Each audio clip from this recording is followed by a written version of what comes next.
trampled on every day at school. Even the girl he liked left with the bullies. But life was cruel. He met Truck-kun and ended up reincarnating as Lucas Ryan in a world where magic is worshipped and martial artists are despised. But Lucas became a genius at the academy in a world where magic is supreme. On the magic continent of Arcanus, an annual event was about to begin. A man announced to the crowd that today they would perform the divine blessing. Children under 6 would offer their most precious possessions to the gods. If accepted, a divine messenger would be sent. He explained that this spirit would sense the child's magical element, granting them the chance to become a mage. A boy asked his mother if he could learn magic by offering a piece of candy, but she believed it needed to be expensive jewelry, like the nobles had. A noblewoman showed off her precious stone, claiming that the more valuable the offering, the higher the chance of a blessing. A man commented he heard the Ryan family spent their entire fortune for this blessing. Another added it would be tragic if they weren't blessed after all that effort. Holt Ryan, the family head, knew he had gambled heavily on everyone's future. He was certain his children, Laika and Louis Ryan,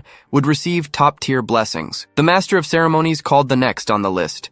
He loudly announced the name Julia Ryan. The young girl approached and placed a small crown on the altar. A formation appeared on the ground, and the MC wondered what it could be. He questioned if this was the blessing of Kahai, the thunder god. It was level 7. 12 years had passed since they had seen such a high level. Her father celebrated his daughter's incredible talent, claiming their family had been chosen. The girl regained consciousness, not understanding what had happened. Her mother remarked that the offering didn't seem valuable enough to cost the family fortune. One guest reminded another that one child was still left, and he would offer the legendary treasure. Holt knelt before Lucas, telling him he was next, and the boy agreed. An older man handed him a sword to be accepted. In the crowd, people reacted to the energy radiating from the blade. A figure manifested behind the boy, identified as Vulcanus, the fire god. His little sister wished her big brother good luck. The MC realized that by offering something so valuable, the Ryan family head was betting everything on the boy. Lucas walked toward the altar to make his offering. Outside, the sky changed color, and people wondered what was happening. The boy's father had never seen anything like it, and wondered if this was level 9. The youth stood in the center of the altar. The sword floated in the air as the boy watched. Then, he noticed intense energy surging into his hand. Light spread up his arm, engulfing it completely. Another figure was now holding the sword. Outside, someone commented that the sky had returned to normal. Holt questioned if the blessing was over and where the divine spirit was. His youngest daughter looked toward the altar. Lucas was repelled from the altar, falling to the ground where he remained motionless. The MC and his family called out to him. His parents rushed over, begging him to wake up. The MC stated that the god had rejected him. He declared that Lucas Ryan had been abandoned by the progenitor of magic. As the family supported him, light descended from the ceiling towards someone else. In the realm of the fire god, a voice echoed with discontent. The entity was annoyed that the Ryan family had offered an ancient power. He observed the blade and swore he would never forgive them. His servants praised his decision to only reject the child's offering. One spirit noticed an otherworldly presence had entered the boy's body and asked if it should be removed too. The fire god replied there was no need to waste time on a being from another world. He turned to the other offering, calling it a fine piece. A soul found itself wrapped in energy. Within it, an eye opened. In the celestial source realm of the martial god, a man emerged. He focused on his goal. With a single movement, he overcame a barrier. He advanced through space. A cosmic creature addressed him as the power source governing this world. The man simply asked if the creature sought to block his path to a higher dimension. A cosmic creature attacked with a blast, trying to contain him, but the man pressed forward and unleashed his energy directly. The impact easily overwhelmed the creature. He turned as the being dissipated into a large vortex. He now faced a newly formed portal. The martial god stated that power source was nothing special. A small creature flew toward him, calling him Lord Martial God. He grabbed it, asking why his attendant spirit was obstructing him. Then he sensed that his old partner, Reku, was no longer present. The spirit showed an image, and he wondered what was happening on the Arcanus continent. He remembered that 1,000 years ago martial arts were stronger, but now the fire god Vulcanus was worshipped. The spirit commented on the current situation. Even so, he claimed that spreading martial arts was a heavy burden. He had no interest in developing them. Yet, he acknowledged the duty to pass them on. A small being like him had to dedicate himself constantly to training. His presence then dissolved into a point of light. A new consciousness awoke, confused about its situation. Opening his eyes, he questioned what that was. He saw himself surrounded by several identical figures. The boy remained lying in bed. The creatures introduced themselves as Mars, the martial god, and announced they would grant him a blessing. They continued to float around the youth's bed, Then, they all flew toward him. The boy reacted to their approach. A light fired out and hit him. He received the level 9 martial god blessing, and the limit on martial arts training was removed. Sitting up in bed, the youth questioned what that martial god and level 9 stuff was about. He remembered the spirits he saw were incredibly strong. He looked at his hands, wondering what was happening. Then he recalled the accident and questioned why he was here. The memories of Lucas Ryan invaded his mind. He wondered if the gods were just messing with him. He realized he was in a new situation, fearing this life would be difficult. He thought of his mother and Azusa, who would now go on with their lives, but he still didn't understand what martial arts meant regarding the blessing he received. A lollipop fell to the floor beside the bed. The sound made him look toward the door. A little girl entered the room and called for her big brother. She ran and hugged him on the bed. The girl said she heard he would take a long time to wake up and was very worried. He comforted her, asking her not to cry anymore. Recognizing her as Julia, Lucas's sister, he remembered Azusa, who must have been shaken by what happened. He then decided he would protect the people precious to him in this life, counting on the martial god's help. An angelic statue stands prominent on an altar in the center of a grand hall. Suddenly, a dark liquid begins to weep from the statue's eyes. The stone figure cries the dark substance, offering up its stained hands. A woman remarks that the detestable man's presence has vanished. She wonders if he died or simply left this world. Clutching a symbol on her chest, she laments having so little power left. The woman then rises amidst a dark substance. She declares that with him out of the way, this world will soon be theirs. 9 years later, peace reigns at the Ryan family estate. Lucas notices the weather has cleared and assumes Julia's training must be over. He decides to go meet her, but a massive thorn bush blocks his path. Suddenly, the thorns wrap around him, hoisting him into the air. Lucas wonders who would pull a prank like this again. He turns and identifies the culprit as Jeremy. Jeremy Ryan greets him as Lucas, the child abandoned by the gods. Behind him, a maid expresses surprise that Lucas hasn't been kicked out yet. Jeremy reminds Lucas that this backyard is reserved for the family's mages. He suggests that maybe Lucas will learn his lesson if he suffers some consequences, but Lucas warns him that his sister is finishing her magic training and will return any second. He advises Jeremy to let him go, unless he wants to get blasted by her lightning. Jeremy calls him a coward for hiding behind his sister, stammering that he's not afraid of a little lightning. At that exact moment, a bolt strikes him square in the chest. The maid screams for her master, who is now lying on the ground, smoking. Lucas turns to see Julia approaching the gate. Young Julia warns Jeremy that she won't go easy on him if he bullies her brother again. She puffs out her cheeks in a huff. Then she turns to her brother and says she'll get those thorns off him right away. Once down, he pats his sister's head, and she smiles up at him. Lucas keeps his hand on her head and asks Jeremy if he's learned his lesson. Jeremy just stares, unable to respond. Without a second thought, he turns and flees with the maid. Lucas comments on how fast Jeremy is running and notes that she went easy on him with that last shock. Julia asks why he didn't fight back since he could defeat him. He reminds her that his true strength is a secret between them. He pats her head again, saying she's there to protect him, and she readily agrees. As they walk toward the mansion, he reflects on the 9 years that have passed since he reincarnated into Lucas's body. He recalls the day he woke up. Lucas's father, Holt, visited him, making him believe he'd be expelled for failing to meet expectations. Instead, Holt embraced him, saying he was just happy Lucas had woken up safely. Even though he leads an order of knights and is rarely home, Holt is a good father who genuinely cares about his children. When Holt discovered Lucas had started training in martial arts, he immediately sent a letter with useful information. The letter informed him that the family archives held ancient martial arts books that could help. Lucas descends a dark corridor, lighting the way with a candle. Thanks to that letter, he was able to put a certain audacious plan into action. Back in the present, a maid calls for young Master Lucas outside the mansion. One maid wonders where he went, but the other says not to worry. He'll be expelled soon anyway. Suddenly, the two maids are startled by something they see. One asks if the other has felt the ground shaking. Her companion suggests it might just be someone practicing earth magic. Meanwhile, deep in an underground cave, a fist smashes through a stone wall. Lucas steps back from the rubble, wiping sweat from his face. He looks at the passage he's dug. It should be enough to reach the archives. He spent 6 months digging to build this secret training ground, divided into a study area, a training zone, and storage. He had to improvise a cheap tub for a bathroom since he spent all his money equipping the other sections. He's trained here secretly every day since finishing it. Currently, he's relaxing in a medicinal bath, claiming it's the most efficient way to train martial arts. It's been 3 years since he started training with the chaotic tempering technique he found in the archives. He rises from the tub, revealing that now, magic attacks of level 5 or lower don't even scratch him. With his defense finally taking shape, He turns to focus on offense. He approaches a training dummy, sword in hand, and executes a rapid series of strikes with the broadsword. He also trains with a long spear. Finally, he steps back from the training dummy, which is now completely destroyed. Having reached level 4 in his spear technique, he decides to practice his fist techniques a bit more today. His skills have steadily improved over the last 9 years, but one thing still bothers him. According to the books, martial artists hit a limit that can only be broken by achieving enlightenment. But this enlightenment is so difficult to attain that most give up. That's why so few train in martial arts. He turns to a large training barrel and declares that he is different. He delivers a powerful punch straight into the barrel, causing it to completely explode on impact. He has reached level 5 in his fist technique.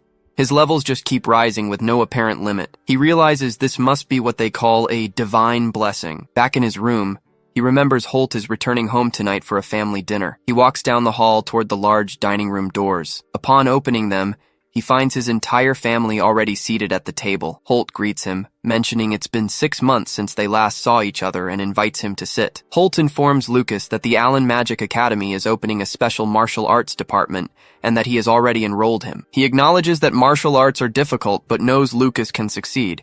He warns that the entrance exam is next week. Lucas simply thanks his father. Lucas reflects that he needs to get stronger, but he can't stand out too much or he'll cause trouble. Julia then raises her hand and tells their father she wants to attend Allen Magic Academy with Lucas. Holt explains it's a good goal, but she's only 11. Julia retorts that the elite class has no age restrictions. She reveals she has actually already received an offer for the elite class. Holt just stares at her, pondering this information. He comments to his wife that Julia's reputation as a genius must have reached the academy, and that a great mage might be born into the family. While Julia giggles, Lucas comments that it's amazing, leaving Jeremy visibly annoyed. A relative says they will pray for both to pass, but Jeremy asks why Lucas is getting special treatment. Suddenly, Jeremy is startled by a voice telling him to calm down. A hand touches his face, and the voice repeats that there's no need to worry. Jessica Ryan, Jeremy's mother, reassures him, saying it's not guaranteed that Lucas will pass the exam anyway. A week later, the day arrived to leave for the Magic Academy. The family said their goodbyes at the estate gates. Julia's mother told them to take care. She promised to visit soon with their favorite pudding. Then,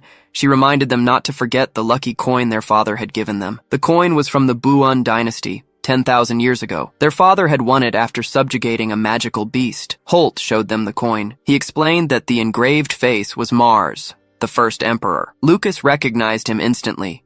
He told them to always keep it with them as a lucky charm. Lucas held the coin tight. He felt lucky to have a good family in both of his lives. With a final wave, Julia said goodbye, and they finally set off. A few hours later, the coachman announced the sunset. He said they should camp in the clearing ahead. Around the campfire, a man named Forden explained their schedule. They would arrive at Allen Academy by nightfall the next day. Julia asked Mr. Forden if there was anything interesting in Daku City. He nodded, mentioning the annual Magic Dodgeball tournament. Mr. Forden added that the city was also famous for being a gastronomic hub. Lucas noticed his sister Julia was already drooling. Suddenly, he sensed movement from the darkness of the forest. He detected 12 horses and 13 people approaching fast, just 2 kilometers away. He asked Forden if there were bandits in the area. The man replied that the chances were low. His chaotic tempering technique had given him sharpened senses. He was certain he wasn't imagining things. With only 5 of them and a child in the group, he knew they needed to be careful. He stood up and warned them. A mysterious group was coming quickly, and they needed to get into formation. Forden couldn't hear anything, and wondered what young Master Lucas was talking about, but he quickly changed his mind. He ordered the guards to ready their weapons immediately. He didn't know where Lucas got the information, but decided it was better to be safe than sorry. Just then, a group of bandits on horseback charged through the forest. The guards spotted the riders, confirming their presence. The bandit leader saw them. He celebrated that the boss was right about the place being full of nobles. One of them commented that the little girl and the boy next to her would yield a good ransom. Forden confronted them. He asked if they had any idea what happens to those who mess with nobles. The bandit leader simply ordered his men to attack everyone except the 2 children. The bandits advanced. One of the guards ran to provide cover for Mr. Forden. A bandit charged on horseback, raising his sword to strike, but a guard intercepted him, hitting him with a spear. The bandit leader watched his companion fall. Forden entered the battle, moving quickly with his sword. He told Miss Julia to leave the situation to him. With a single blow, He rushed forward and took down several bandits. He turned and yelled for young Master Lucas to grab Julia and run. Lucas turned sharply, hearing the sound of an attack. One of the bandits cast a fire spell on the remaining guards. The leader realized they had a mage, surprising Forden. He shouted for the two to run into the forest while he took down another enemy, but a bandit attacked him from behind, striking him. Lucas turned in time to see it and screamed Forden's name. The man stood up, wounded and surrounded by enemies. The bandit leader promised to burn him for defeating his companion. Forden prepared for battle. He declared he would protect the young master and the young lady, even if it cost him his life. Lucas knew Forden was only a level 2 martial artist. He couldn't beat a mage. Lucas wanted to keep his true strength a secret, but he couldn't. He remembered how Forden had been kinder to him than anyone else, becoming practically family. He couldn't stand by and watch his family be attacked. He told Julia to hide. He knelt down and told her he was going to help Forden. His sister agreed and asked him to be careful. Lucas ran toward the combat. Meanwhile, Forden exchanged blows with the bandit. He fell to his knees, struggling to stay upright. The bandit leader raised his sword to deliver the final blow. Suddenly, the attackers fell. Forden looked back, surprised by what had just happened. The other bandits wondered what that was. 2 fast projectiles hit 2 bandits. Then, a barrage of projectiles took down several other men at once. A small flame formed in Lucas's hand. He commented that his Gale Strike had reached level 4. Defeating level 1 bandits was a piece of cake. One of the bandits despaired, asking who the hell did that to his companions. The leader realized they had all been defeated in an instant. He prepared one last attack, screaming that he was taking the old man with him. A large fireball was launched directly at Forden. With no strength to dodge, Forden thanked whoever had helped, knowing the children would live. He closed his eyes and thanked the heavens, but Lucas jumped in front of him to intercept the imminent attack. The youth advanced directly against the fireball. Forden watched him, unable to believe his eyes. After the smoke cleared, Lucas was standing there. Forden called out to him as young master. The bandit leader was surprised to see his fireball completely negated. He tried to counterattack with another spell. Lucas simply stated that he was already finished. With a single punch, Lucas charged and hit the bandit leader squarely. The impact instantly defeated the man, and Lucas landed on the horse. Forden watched him pull away and asked how he did that. Smiling, he turned and said he seemed to have a talent for martial arts. The older man could only call out for the young master. Suddenly, a dark mass began to sprout from the ground behind them. The creature rose completely, revealing its skeletal face. The monster ordered Lucas Ryan and Jeremy Ryan to die. Lucas stared at the thing in front of him. He decided he needed to defeat the monster quickly. Jeremy jumped into the air toward the creature. He struck the monster's head with a blow. Lucas watched his companion's action. Elsewhere, a man punched the ground. Energy rushed through the soil from his fist. Chains emerged from the earth and trapped a man. Back at the fight, Lucas wondered what kind of thing that was. A symbol manifested in the creature's eye. He questioned if that was what was controlling the dead. The monster opened its enormous mouth. Jeremy said that if his normal attacks didn't work, he would try another approach. Jeremy hit the monster with both hands. Lucas prepared to attack the creature. He extended his palm forward. He hit the symbol in the monster's eye directly. A beam of energy tore through the creature and the forest. The monster was completely disintegrated by the attack. Lucas stood still as the creature's silhouette disappeared. He fell to the ground exhausted while Julia called him. Turning, he saw her running toward him. Julia hugged him and asked if he had defeated all the villains. Jeremy watched the scene, wondering what had just happened. Lucas heard a noise and looked to the side. A horse neighed in the forest. Someone was mounted on the horse. Maya Rasta was tied atop the animal. In a cave, several men were imprisoned. The cult hostess questioned who managed to eliminate number 44. Then, she stated that restoring her own power was the main priority. Back in the forest, Julia confirmed the girl's name was Maya Rasta. Lucas commented that he felt he had heard the name Rasta somewhere before. Sitting next to Maya, Julia said she had the same feeling. Lucas explained that the Rasta and Ryan families were noble houses living near Daku City. Julia finally remembered. She asked Maya how she ended up being attacked by those bandits. Maya began to recount that a few hours earlier, bandits had suddenly attacked her carriage. In her memory, one of the bandits was laughing. She continued, saying her guards were defeated one after another, and her lady-in-waiting was attacked while trying to protect her. Maya explained that it didn't matter how many times she said she was a noble. One of the men just stared at her. She concluded by saying their goal was just to kidnap the children of nobles. Lucas told them everything was fine now, as they were all defeated. He remained silent for a moment. Forden approached and informed the young master that Miss Maya and Miss Julia had gone to rest. Lucas called him over and asked for his opinion on what Maya had said earlier. Forden asked if he meant the fact that those bandits were professionals. He stated they had likely been targeting noble children for some time. Lucas added that they were bandits who could use magic and had bizarre power to control the dead. Forden looked to the side. The young master concluded that there seemed to be a terrifying demon behind everything. Forden said he would report this to the master immediately. If they informed the Rasta family about Maya's situation, they would likely get their cooperation too. Lucas agreed and said he had a suggestion to avoid further trouble. The next day, in Daku City, Julia was surprised to learn they were canceling the plan to stay and tour the city. Lucas explained that some of yesterday's bandits might still be in the city. For safety, it was better to go straight to the Magic Academy. He asked her to try to understand, as it was for her and Maya's safety. Maya agreed with what he said. Julia and Lucas sat together inside the carriage. Lucas looked at his sister. He promised Julia he would buy whatever she wanted to eat later. Maya commented on how well the two got along, and Forden announced they had arrived in the city. Julia and her brother stuck their heads out the carriage window. They both looked at the city around them. She was impressed by the view of the city streets. The streets were full of people and establishments. A man commented that this was the largest city after the imperial capital. Maya also looked out the window and said the place was very lively. The three observed the city together. Lucas observed the scenery. He stated that the atmosphere of that city was similar to the city where he lived in his past life. A man dressed as a clown appeared at the window and scared the girls. Lucas bought various breads and sweets for them. Maya offered one of the sweets to Julia. The boy watched the scene. Forden took them to a large gate and said he could only accompany them that far. Lucas reassured him, stating that he would protect Julia. The girl hugged him and said she would protect him too. He patted her head and said he was counting on the genius mage. She replied that he could leave it to her. Forden watched the scene. Maya commented that he had his little sister to protect him, finding him an interesting guy. The butler watched the three walk away toward the gate. Maya thought about how kind the two siblings were. Lucas also reflected that he was happy to have met them. Maya looked at him. Back to the previous night, Forden suddenly remembered something. He revealed to Lucas that Miss Maya had once been his fiancée. They were very close when they were little, but the engagement was broken off after the priest stated he had no talent for magic. Allen Magic Academy is one of the Sarmina Empire's top 3 schools. Every new student has to pass an entrance exam.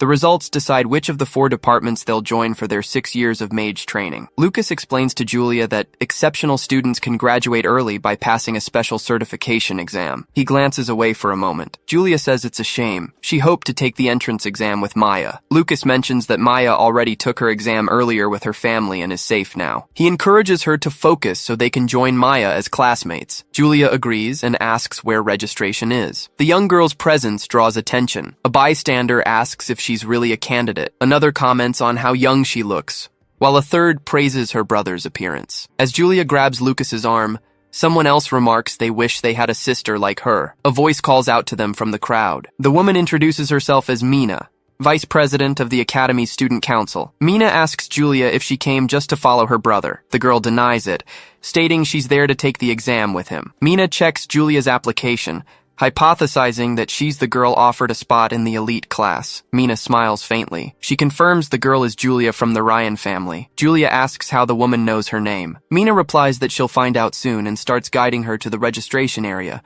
momentarily leaving Lucas behind. But the girl stops her, saying her brother needs to register too. The vice president turns back, admitting she forgot. She asks Lucas if he's there for the martial arts department. Voices in the crowd question the idea of a martial artist attending a magic academy. At Allen Academy, some mages look down on martial artists. Julia reacts to the comments. The murmurs continue, comparing martial artists to nobodies. Lucas turns his head, stating their opinions don't matter. Mina hears his declaration. She realizes she shouldn't have mentioned his department out loud. Another voice calls Lucas's name. Mina addresses him, inviting him to register so they can head to the exam hall. Lucas smiles and thanks her. They arrive at a large hall packed with candidates. Mina instructs everyone to register with a student council member and hands out badges. With badges in hand, they are informed their exam numbers are stored within them. The exam has 3 parts: measuring magical potential, attribute compatibility, and power against a target. Lucas asks if the process is the same for martial arts candidates. Mina confirms the exam is identical for everyone. The young man shows his dissatisfaction with the explanation. He claps his hands together, saying he understands. He then declares he'll show everyone a martial artist's power and change their perception. At the potential measurement station,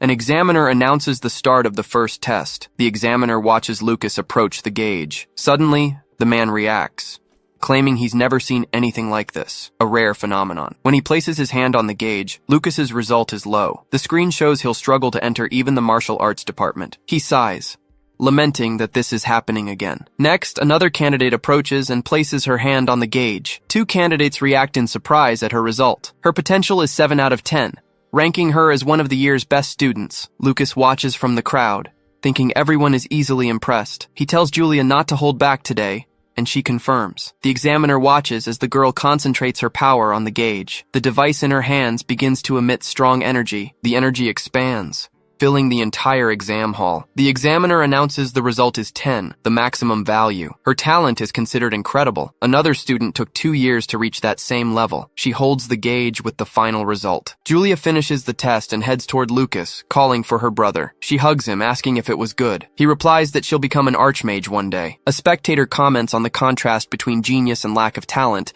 but is interrupted by a colleague. The young man advises him not to start trouble with a genius over someone with no ability. Julia shifts her stance, warning that she won't accept anyone mistreating her brother. For the last 3 years, all of Lucas's hard work had a purpose. Candidates gathered in a circular hall for the compatibility test. Elemental spirits of various natures suddenly appeared throughout the room. A surprised candidate pointed, drawing everyone's attention. Julia stood in the center of the hall. Spirits of every element were beginning to gather around her. She smiled as they swirled about her. One candidate whined about not attracting any spirits.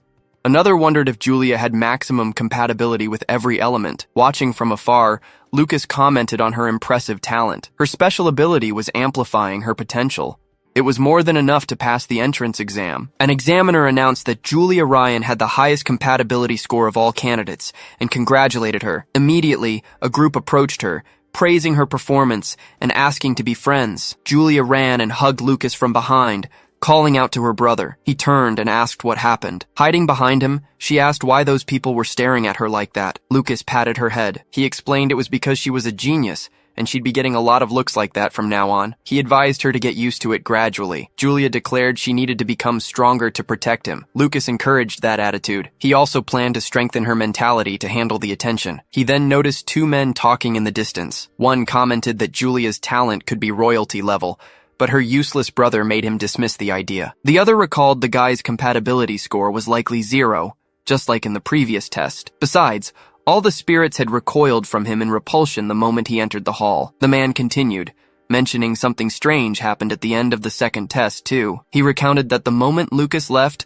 part of a fire spirit just fell apart. His friend doubted the story, but Lucas and Julia walked past them at that exact moment. Lucas overheard the conversation and gave a slight smile. He then remembered what really happened during that test. As he walked through the hall, the fire spirits avoided him. Their attitude was particularly hostile, taunting him. When the test ended and he was leaving, one flew right at him. The spirit spat fire directly at him.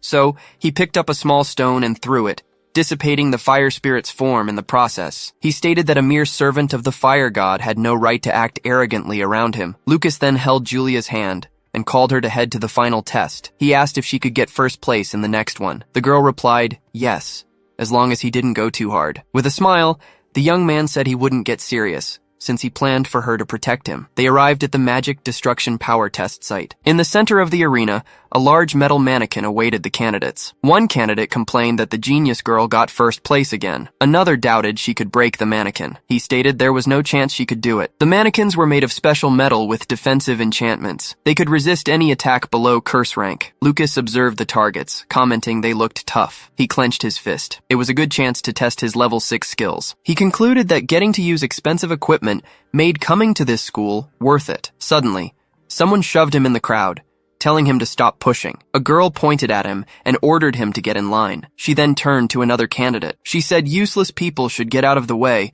The rule was the talentless go to the back. The candidate stared at him. His presence was noticed by the other girl in line. She turned and acted with disdain. She stepped close to Lucas and Julia. She then asked Julia if she was the one who got a 9.6 on the compatibility test. The girl looked down on her. Julia got scared and called for her brother. Lucas protected her while she said the other girl was scary. He asked who she was. The young woman introduced herself as Iwa Miranda, granddaughter of Duke Miranda. The Miranda family was one of the 3 great families of the Northern Empire. Besides being a clan that had produced a legendary mage, Lucas's mother also belonged to that family. He remembered his mother, Catherine. Lucas realized the girl was his cousin and asked her age. Iwa replied she was 15, not understanding the question's purpose. Lucas warned her not to stare at him like that, revealing they were cousins. Iwa reacted with indignation. She declared she'd never heard of a cousin and decided to humiliate him in front of everyone. She then cast a spell directly at him. With the magic activated, she ordered him to perform a humiliating action right there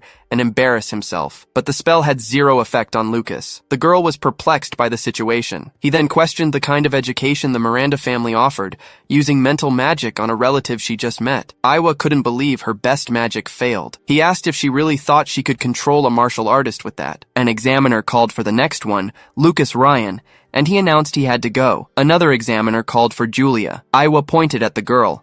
She warned her not to get cocky, because she would be first in this test. Lucas looked at the scoreboard. The list showed Julia Ryan in first place, followed by Iwa Miranda in second. He decided he couldn't let Iwa take first place from Julia to ensure his own quiet life. Someone then offered Julia candy. Julia tasted the candy and asked what it was and if it was good. Then he slapped her back to help her. She coughed and called him a liar, complaining it wasn't candy but super bitter medicine. Lucas apologized. He explained it was a special magic potion and she would feel the effects soon. He was called to enter and ran to the arena, but Julia yelled that she didn't believe him anymore. He walked toward the metal mannequin where the examiner waited. The examiner instructed number 5 to attack the target with his full-strength magic for evaluation. But before starting, Lucas interrupted. He stated he couldn't use magic. He clenched his fist and asked if he could just hit the target. In the audience, a group of students mocked him, predicting he'd just break his hand. One guy then noticed Lucas's sister standing right next to him. Julia restrained herself. She stated she wasn't attacking them only because her brother asked her to behave. Iwa turned to her and asked if her brother really couldn't use magic. The girl confirmed he couldn't, but she asserted that he was still an amazing person,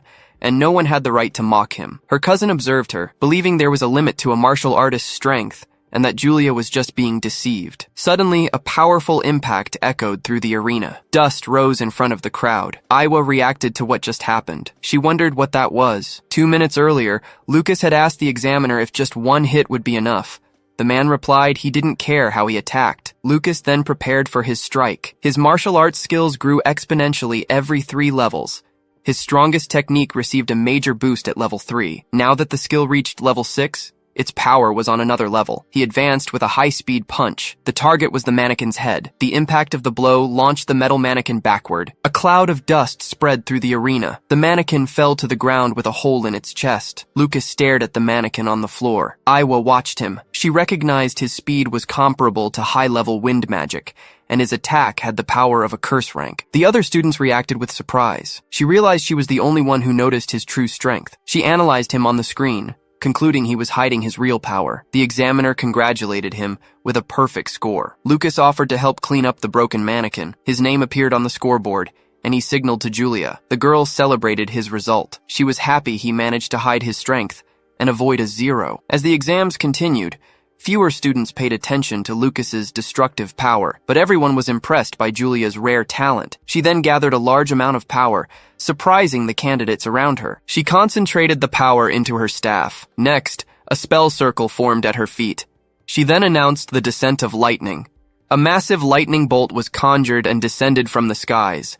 The attack hit the mannequin. Spectators commented that type of magic was ideal for attacking. The crowd reacted, impressed by the honor student's power, while one of them pointed to the arena. Julia was sitting on the ground. Other candidates wondered if the lightning hit her so hard she couldn't get up. She remained on the floor, not understanding what happened. The examiner announced Julia Ryan's score as 9.5 and called the next candidate. Back with Lucas, she explained she used the spell and a lightning bolt fell out of nowhere, which completely scared her. The girl continued, saying that even at full strength, the lightning seemed more active than usual. He just watched her silently for a moment. The effect was caused by the potion he gave her.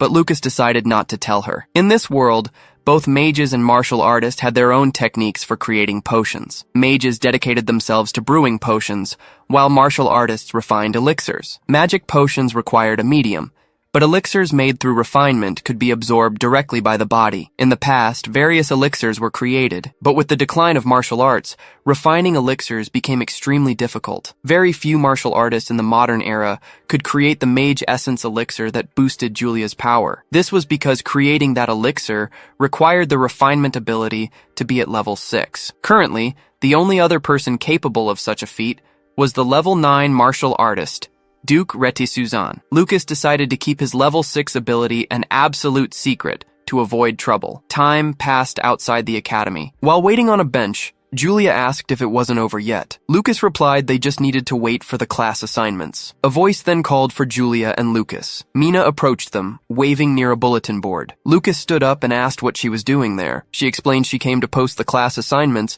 and congratulated them for getting first place. Julia celebrated the news that she was first in the elite class. Lucas congratulated her, and she celebrated with him for passing into the elite class too. Then Mina asked Julia if there was any department she wanted to join next year, leaving her confused by the question. Mina explained that the academy had 5 departments. All students were assigned to one after the first year. The girl then deduced that, based on her attribute, she would probably go to the wind department. Mina then grabbed her and said she would wait for her in the wind department. Julia agreed to the proposal. Lucas noted that Mina was already recruiting people, while she offered to take Julia to the female dormitory. Julia said goodbye to her brother, saying she'd see him later. Lucas waved goodbye, asking Mina to take care of his sister before heading to the martial arts department. The students announced that the class assignments were published. Julia Ryan got first place as expected. One student commented that the other freshmen were just extras to make the genius stand out. The final scoreboard showed Julia Ryan in first place in the elite class. Iowa swore that one day she would take first place from Lucas and Julia. Lucas already knew the martial arts department wasn't a priority, but he wondered if anyone could actually live in a building that looked ready to collapse. At least a place like that would be quiet enough for the peaceful school life he wanted. A guy approached him, asking if he was Lucas, the department's top-ranked student. He introduced himself as Kai Taroy,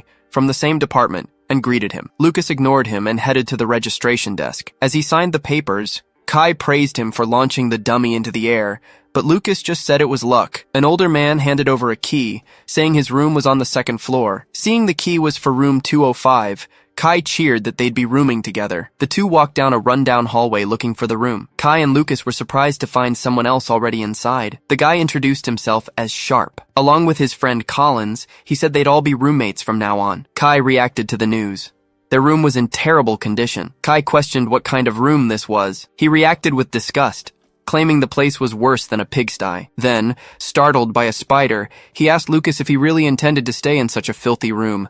Lucas just watched his reaction. The boy showed a coin. He held it up, offering it as a reward to whoever cleaned the room. As Sharp and Collins cleaned, Lucas watched the scene. Kai approached and tried to reassure him, saying living conditions should improve. An older man knocked on the door, announcing he was there to deliver uniforms. He informed them the entrance ceremony was about to start in the hall, so they needed to change and head over. Kai reacted indignantly to the uniforms, complaining he'd look like a beggar if he wore them. The man explained the school had a request system to improve student treatment. He suggested a request could even result in changing the uniform. With this new information, Kai hurried to the hall. They arrived at the academy's main hall. Lucas walked across the floor. Wearing the new uniform, he entered the grand hall. He observed the structure of the place.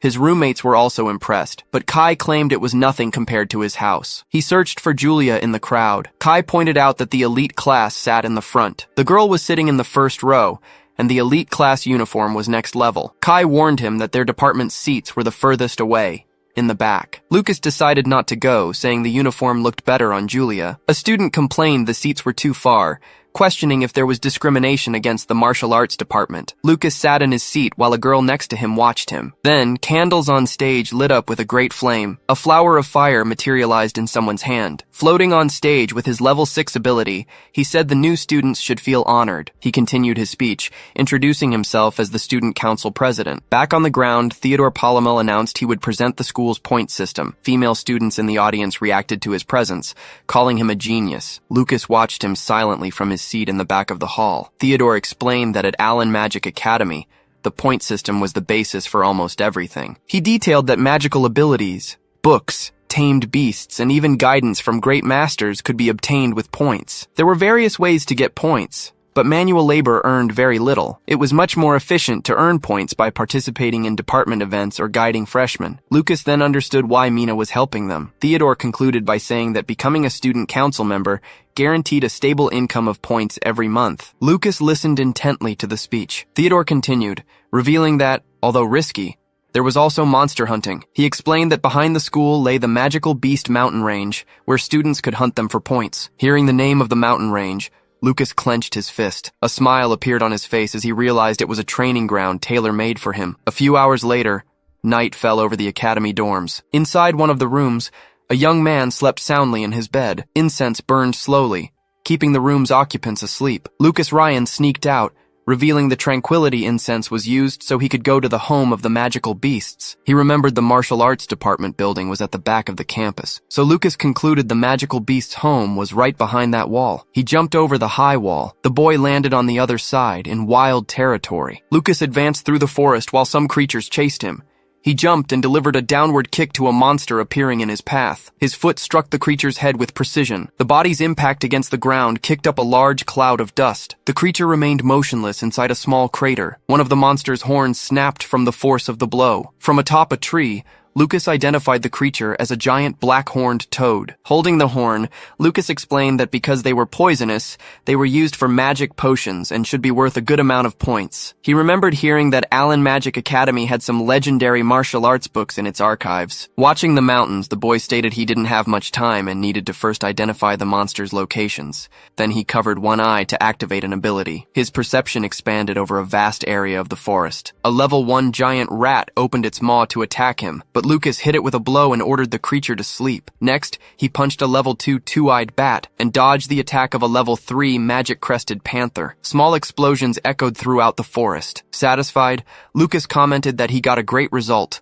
with materials that could be used to refine elixirs and others he could exchange for points. While dragging a heavy sack, he realized the place was too quiet. He touched the ground and noticed almost no traces of other magical beasts. Lucas wondered if this meant a powerful creature lived nearby. Then Lucas knelt to concentrate and feel the area around him. He felt a presence coming from a trail in the forest. Lucas found the entrance to a dark cave. A dark emanation emerged from inside the hole. A snarling wolf with glowing eyes revealed itself in the darkness. With a smile, Lucas said he found it. He leaped through the trees, realizing the creature a kilometer away had also noticed him. The young man left his sack of items at the cave entrance. Then he stepped forward, entering the creature's lair. A huge level 6 fire and ice wolf emerged, snarling at him. The creature stared at the boy with intimidating eyes. Lucas understood that being a wolf, it made sense for it to be so territorial. The beast charged with its mouth open to attack, fist clenched. He invited it to confront him. Lucas then landed a punch on the wolf's paw, and the creature retaliated with a powerful blast of ice. Lucas blocked the attack, covering his fist with ice. The wolf retreated at the unexpected defense. He then shattered the ice and landed a direct punch to the creature's face. With the wolf stunned, Lucas leaped back, holding a piece of ice. The beast staggered and hit the cave wall. Standing over the fallen creature, he lamented that if he had trained more, he would have caused much more damage. Lucas provoked it to get up, saying the fight wasn't over yet. The wolf rose again and concentrated a sphere of fire in its mouth. Then it fired an immense blast of flames. The explosion of fire consumed the surrounding area. Amidst the flames, the creature stood its ground. The wolf howled to the sky, releasing its fury, but Lucas appeared beside it, unharmed by the attack. The boy prepared another blow while the beast stared at him, and landed a powerful punch to the wolf's stomach. The impact of the blow stunned the creature. The creature was thrown forcefully against the cave wall. Then the wolf fell to the ground, finally defeated. Lucas watched the fallen animal and commented on its rare ability to freely control fire and ice. Even wounded, the wolf stared at him. The creature's eye revealed an unusual pattern. With eyes shining in the dim light, Lucas stated that this was a very rare magical beast. Lucas approaches the wolf. The beast unleashes a simultaneous blast of fire and ice from its maw. He stares down the beast's dual elemental attack. Two blasts of raw power hurtle toward him. Lucas spots steam rising where the opposing elements collide. A swift attack grazes him. The wolf seizes the distraction to escape. The beast bolts, sprinting at high speed to exit the cave. But Lucas leaps after it, yelling that he won't let it get away. He reaches out to grab the creature. He manages to snag the wolf's tail, With a powerful spin, he hurls it into the air. Holding a clump of fur, Lucas remarks that fighting a giant magical beast is good practice, and it must be worth a lot of points. Suddenly, a look of surprise crosses his face at something he sees. Another identical wolf appears and attacks the creature he was just fighting. Lucas leaps backward, dodging the assault. One wolf unleashes a torrent of flames in his direction. Meanwhile, the other attacks from above. The first wolf intensifies its fire attack. Lucas dives toward the ground, yelling at them to quiet down. He slams his fist into the ground, generating a massive shockwave. His clenched fist trembles with the force of the impact. The blow's energy ripples throughout the entire cave. The two wolves pin him down, and he wonders if this is where he'll be defeated. He concludes he has no choice but to use his last resort. Two enormous paws slam into the ground where he just was. He looks up, eyeing the new threat. An even larger wolf lands right in front of him. The giant creature drops a fire core and an ice core onto the ground. Lucas wonders if those are beast cores. In this world, some magical beasts are born with a core containing all their power. If a human's vital energy touches that core, the creature becomes their tamed beast. So, Lucas asks if the wolf wishes to become his servant. Smiling, the young man affirms that he accepts the proposal. He considers it an unexpected acquisition. Not even mages usually possess a level 6 tamed beast, but the wolf doesn't seem very smart. Proud, magical beasts would never submit to a mere human. Lucas then performs the necessary ritual. He transfers a little of his energy to the two cores. He offers the cores to the wolf. The creature absorbs them into its body. Surprised, Lucas hears a voice calling him master. He looks around, trying to find the source of the voice. The wolf reveals it's the one speaking, and Lucas realizes he can understand the creature. Lucas calls him a good boy and decides to name him Ul. The beast agrees. He then wonders if Ul's territory now belongs to him, and if there's any good loot from its hunts. The wolf looks to the side with a determined look. The wolf rubs its snout against Lucas's face affectionately. Ul beckons him to follow it to its treasure, and Lucas praises its intelligence. The pair venture deeper into the cave's depths. They pass creatures sleeping while hanging from the ceiling. The stench makes Lucas cover his nose. They find a pile containing the hide of a level 6 magical beast, the remains of an ancient creature, and even precious gems. He's surprised to realize it's literally a treasure trove. But Ul corrects him, explaining that isn't his treasure. The items left by past adventurers near the remains are the master's treasure. Then, the creature guides him to a collection of beast cores, all level 3 or higher, including 2 level 6s. The wolf explains that it ate all the cores with water and fire attributes. The narration reveals that to level up, a beast must consume a core from another of equal or higher level. This means Ul defeated at least 2 opponents as strong as himself. Lucas congratulates him on a job well done and gives him a reward. The wolf sniffs it and says it smells good. Ul seems invigorated after consuming the item. Lucas explains it's a healing potion that also works on magical beasts and tasks him with recovering and guarding the treasure. Ul enthusiastically accepts his first mission. Standing beside Ul, Lucas announces it's time for the next step. A discreet smile forms on his lips. The following day, the sun illuminates the Academy's imposing classroom building. Lucas and Sharp enter the room, where Iowa Miranda is already seated. Yawning, Lucas comments that despite pulling an all-nighter, he doesn't feel tired thanks to the sleep incense. He recalls trying to count his treasure, but Ul wouldn't stop bothering him. The clock on the wall indicates that the class is about to begin. The martial arts department classroom remains almost empty. Sharp wonders where the teacher is and why no one else is there. Kai Taroi suggests the administration might have forgotten to assign them a teacher, but Lucas finds that unlikely. Shuffling footsteps echo from the hallway. A man stumbles inside, kicks a bottle, and complains about feeling hungover. Sharp watches the scene, but Lucas maintains a neutral expression. The newcomer leans against the door, introduces himself as Shigart, head of the martial arts department, and announces the start of class. Lucas watches him silently. Shigart scrawls his name on the chalkboard. He turns to the class, holding up a small book. Kai Taroi stares down the teacher. He demands to know if this guy is really their professor, noting he certainly doesn't look the part. With a blur of motion, Lucas strikes him. Kai sits down, stunned by the sudden action. That quick movement makes Lucas smile. The professor announces roll call. No one leaves without permission. He calls for Tishy, who answers, "Here." Next is Lucas. The young man raises his hand, confirming his presence. After Collins answers, Shigart calls for Sharp. Silence. The professor snaps the book shut and declares everyone present. Shigart claims he forgot the textbooks. He appoints Tishy as class representative to fetch them. The girl points to herself in disbelief. The professor confirms it's her. Kai Taroi shoots up, protesting that the rep should be chosen fairly. He boasts that with his family background and skills, He should be the one chosen. Then, something smacks him in the face. Shigart gestures with his hand, reminding him he already gave a warning. He reiterates, no speaking without permission. He instructs Tishi to hand out the books for self-study, then leaves the room. The young woman realizes this is her chance to change her fate. Kai complains about the professor. Lucas notes there's definitely something off about the man. Kai suggests reporting him to the administration. Meanwhile, Lucas observes Shigart's walk, noting signs of an old injury. Lucas wonders just how strong the professor was before he got hurt. He tells Kai he never agreed to complain. Kai questions his attitude. A few hours later, outside the cafeteria, Lucas decides a strong, mysterious teacher makes things interesting. Outside, Kai greets a classmate and gripes that they only had self-study because of that professor. He keeps ranting about the master's irresponsibility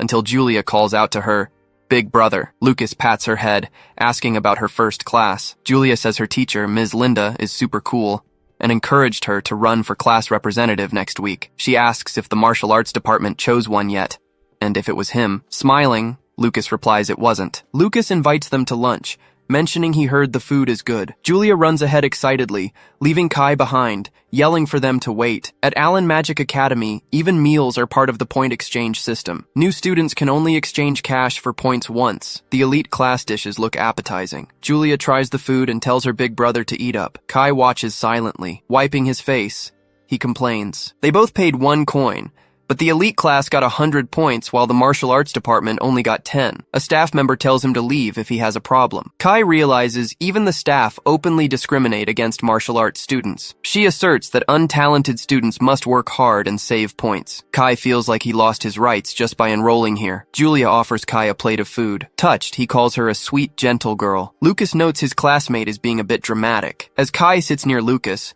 Maya Rasta approaches their table. Smiling, she greets Lucas and Julia, saying they meet again. Julia invites Maya to join them, but the young woman declines with thanks, saying she already ate. Instead, she offers cookies she baked to thank them for their help the other day. The little girl accepts the sweets with a smile. Lucas tries a cookie and compliments Maya, saying she's a great cook. The young woman smiles at the praise. Kai leans into Lucas and asks for a cookie. He compliments the sweet and introduces himself as Kai Taroy. Maya Rasta introduces herself in return. Lucas just watches the interaction. Julia waves goodbye as Maya walks away from the table. Lucas comments that the cafeteria is a terrible place to meet people. Mina approaches their table and asks if the food is good, greeting Lucas shyly. Suddenly, Theodore Polymel descends from upstairs using fire magic. The boy shows off, floating through the cafeteria. After landing, Theodore sits on a bench to rest. Lucas eats a cookie, remembering the entrance ceremony. He looks to the side, noticing something. He watches Professor Shigart walking away, drinking from a bottle. The man takes another swig. Then he leaves the cafeteria and walks across the academy grounds. Shortly after, Shigart opens a door. Inside the room, 2 men comment that he's the last to arrive again. One says he thought taking over the martial arts department would straighten him out. The other replies, "You can't blame him after what happened." Now seated at the meeting table, Shigart stretches. A blonde woman stares at him from across the room. She watches him with a serious expression. Someone taps their fingers on the table to get attention. With everyone gathered, the meeting finally begins. An older man announces the agenda, the Magical Beast Taming Tournament. It's an annual tradition in the Carmina Empire for all Allen Magic Academy freshmen to participate. An instructor reports they have already prepared over 2,000 level 1 magical beasts for the event. It will be held in 6 days, just like every year. One professor suggests the martial arts students should just sit it out.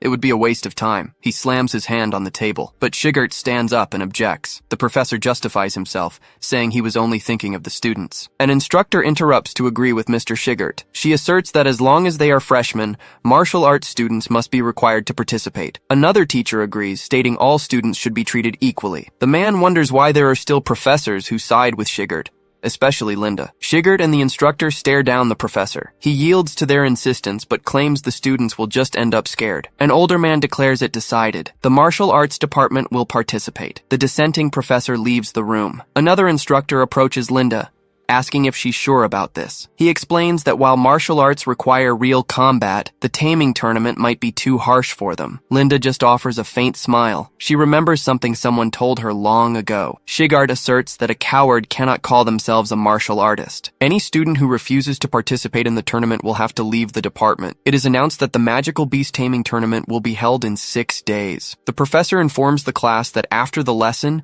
They will have practical combat training so everyone can defeat a magical beast. Kai Taroi questions the point of participating. The tournament is just to choose a class rep, and they already have one. The professor tells the student to be quiet. Class is starting. Lucas rests his chin on his hand, looking away. Outside, the students begin training. During training, a female student is shoved against a wooden pillar. Tishy readies her combat stance. One student comments to another that everyone passed the entrance exam, so they aren't that bad. Tishy attacks with a kick that kicks up the dirt. Lucas dodges a classmate's attack, sending the attacker stumbling backward. Shigart raises a bottle and announces it's late, ending the day's training. Kai Taroi sits on the ground, saying it's finally over. Collins approaches with Sharp, advising he'll bring his food later. Kai asks if he made another deal. He explains he traded a coin for food. Sharp asks why he wasn't informed about such a good deal. Collins apologizes and promises Sharp he can have the next one, which Sharp readily accepts. Lucas watches their interaction. Kai approaches Lucas, asking if he isn't very bright. He puts his arm around Lucas, offering to teach him for free. Lucas smiles and thanks him for the offer, but declines. Kai then remembers Lucas has a sister in the elite class and doesn't need to worry about points. Later that night, Lucas reflects that Kai got it all wrong. He asserts that even without Julia, he doesn't worry about food. Lucas wipes his mouth. Nature's bounty is right here. He prepares to cook a large piece of meat. The meat roasts slowly over a campfire. Sitting by the fire, he thinks he could use dinner time for training if he didn't have to take Julia home. He remembers how the vice president, Mina, tried to get close to Julia today. He can't let his guard down. He decides that if she has the slightest bad intention, he will stop her. Ul's tail wags behind him, making him turn. Ul appears and watches the roasting meat. Lucas offers the meat to Ul, telling him to eat up. Ul proceeds to devour the meal. Lucas then warns that after eating, Ul will help him train. He promises it will be a safe workout. Their training takes place in the forest. Meanwhile, at the Ryan family estate, a woman sits alone on a balcony at night. Holt approaches from behind. He asks if she is thinking about the children again, and she confirms it. He comments that their classes have probably started by now. Holt suggests she should go visit them if she misses them so much. He offers to take her, since he needs to pass through Daku City for work. She thanks him for the offer. The woman expresses her happiness at being able to see the children. At Count Grindo's house, several hooded figures gather in a grand hall. 3 masked members observe the surroundings. A green-haired woman welcomes Jessica, saying she is happy she could make it. She invites her to sit. Jessica Ryan, wearing a mask, observes the hostess. The hostess presents her new creation, Jade Dream, a special drink. Jessica takes a offered goblet containing a liquid. The green-haired woman picks up a small vial containing a rare essence. She adds a few drops to the mixture as the finishing touch. She tells everyone to enjoy. The hostess moves through the hall. Then she announces the start of the day's activity. Jessica remains seated, observing the scene, goblet in hand. Jessica questions how an 11-year-old girl destroyed the Black Wind group. She explains that Julia received a level 7 blessing. The hostess comments that the girl inherited the talent of both the Catherine and Miranda families, but the green-haired woman insists a mere level 7 shouldn't have been able to defeat them. She grabs Jessica's ear, saying her daughter's efforts won't bear fruit. The hostess lifts her chin. She asks if she wants to kill Catherine and her daughter to become the Baroness. Jessica agrees and asks what she must do. The green-haired woman just smiles. She places a symbol on the table. The hostess remarks that the moment a young sprout withers is truly beautiful. Tishy mentions hearing they have more practical combat training that morning, but some students complain their whole bodies ache, calling Mr. Shigart a monster. She admits it hurts, but says it's to get stronger. A classmate questions her. Lucas and Kai, however, claim to feel no pain at all, and Tishy watches them. Then Kai brags about being the strongest in the class, backed up by his friends. Lucas just watches the scene from afar. Tishy notes the 4 of them seem fine, and concludes they'll become great martial artists. Kai charges into combat, yelling for them to start. Lucas blocks his opponent's punch. Kai watches his hand being stopped. Then Lucas attacks him with a palm strike. He braces for a counterattack. With a single blow, he sends Kai and the others flying back. Kai praises him, saying that wasn't bad at all. Lucas replies that he wasn't either. Lucas watches the other students training from a distance. He then turns, feeling like he's being watched. An elderly man is meditating under a large tree. Kai approaches and asks if it's that old guy. Seizing the distraction, Kai attacks him, yelling that he left an opening. But the attack fails, and he's thrown to the ground. He gets up and tells Lucas not to look away, because they'll fight until there's a winner. Lucas simply agrees and prepares to continue. The old man gets up and leaves. A young woman asks Director Otani if he's returning to the library, but he refuses the company. The director calls him a fascinating young man. He realizes the boy is hiding his true strength. He decides he'll remember the name Lucas, since even he can't assess his abilities. while Kai celebrates the victory. Several hours later, class finally ends. He recalls that in the afternoon, Mr. Shigart taught massage techniques, saying it was important for everyone to learn. A classmate of Lucas massages Sharp, who says that's exactly the right spot. Lucas reflects that the effect was incredible, and now it's time to progress in the new training field. He decides to first go buy the materials he needs for it. The Allen Magic Academy Magic Supply Store has a large selection of rare products.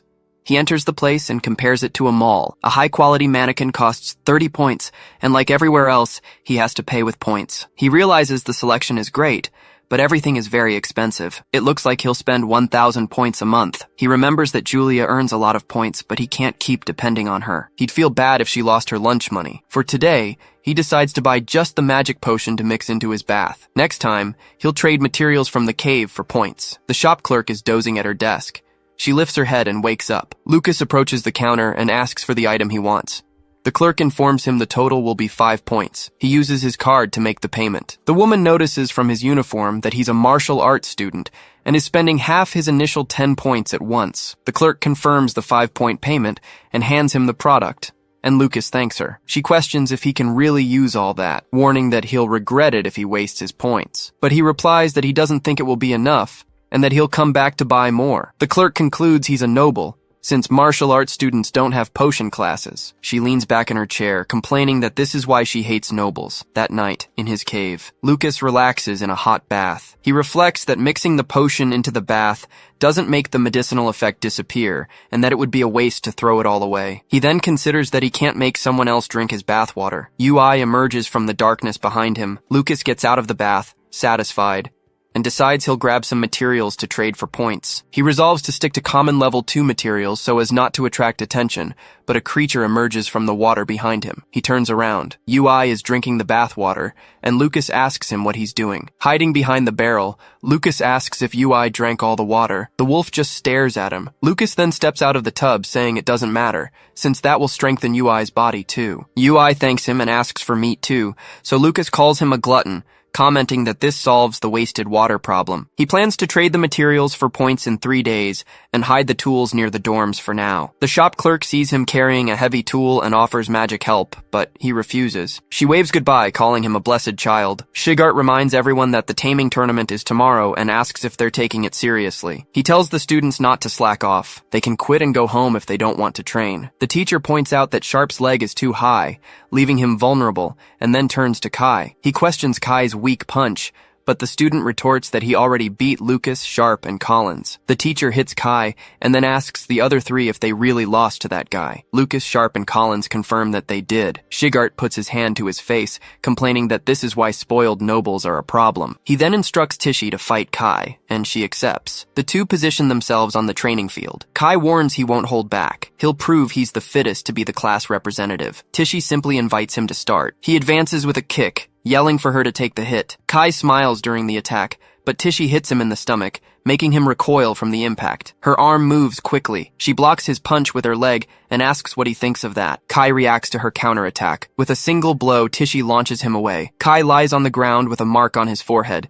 He immediately blocks her strike and yells not to be underestimated. Tishy then prepares another palm attack. With a single blow, she launches him away again. Lucas watches the defeat and comments that now he understands why the teacher made Tishy the class representative. Shigart orders everyone to take training seriously. Tishy approaches Kai and asks if he's okay. The teacher warns that tomorrow everyone must tame at least one magical beast. He threatens to expel anyone who fails from the martial arts department. Shigart announces this is the final stretch, and they will fight with everything they have until sunset. Lucas helps Kai up from the floor. He tells Kai his defense is a mess, but he'll be fine if he corrects that bad habit. But Kai denies it.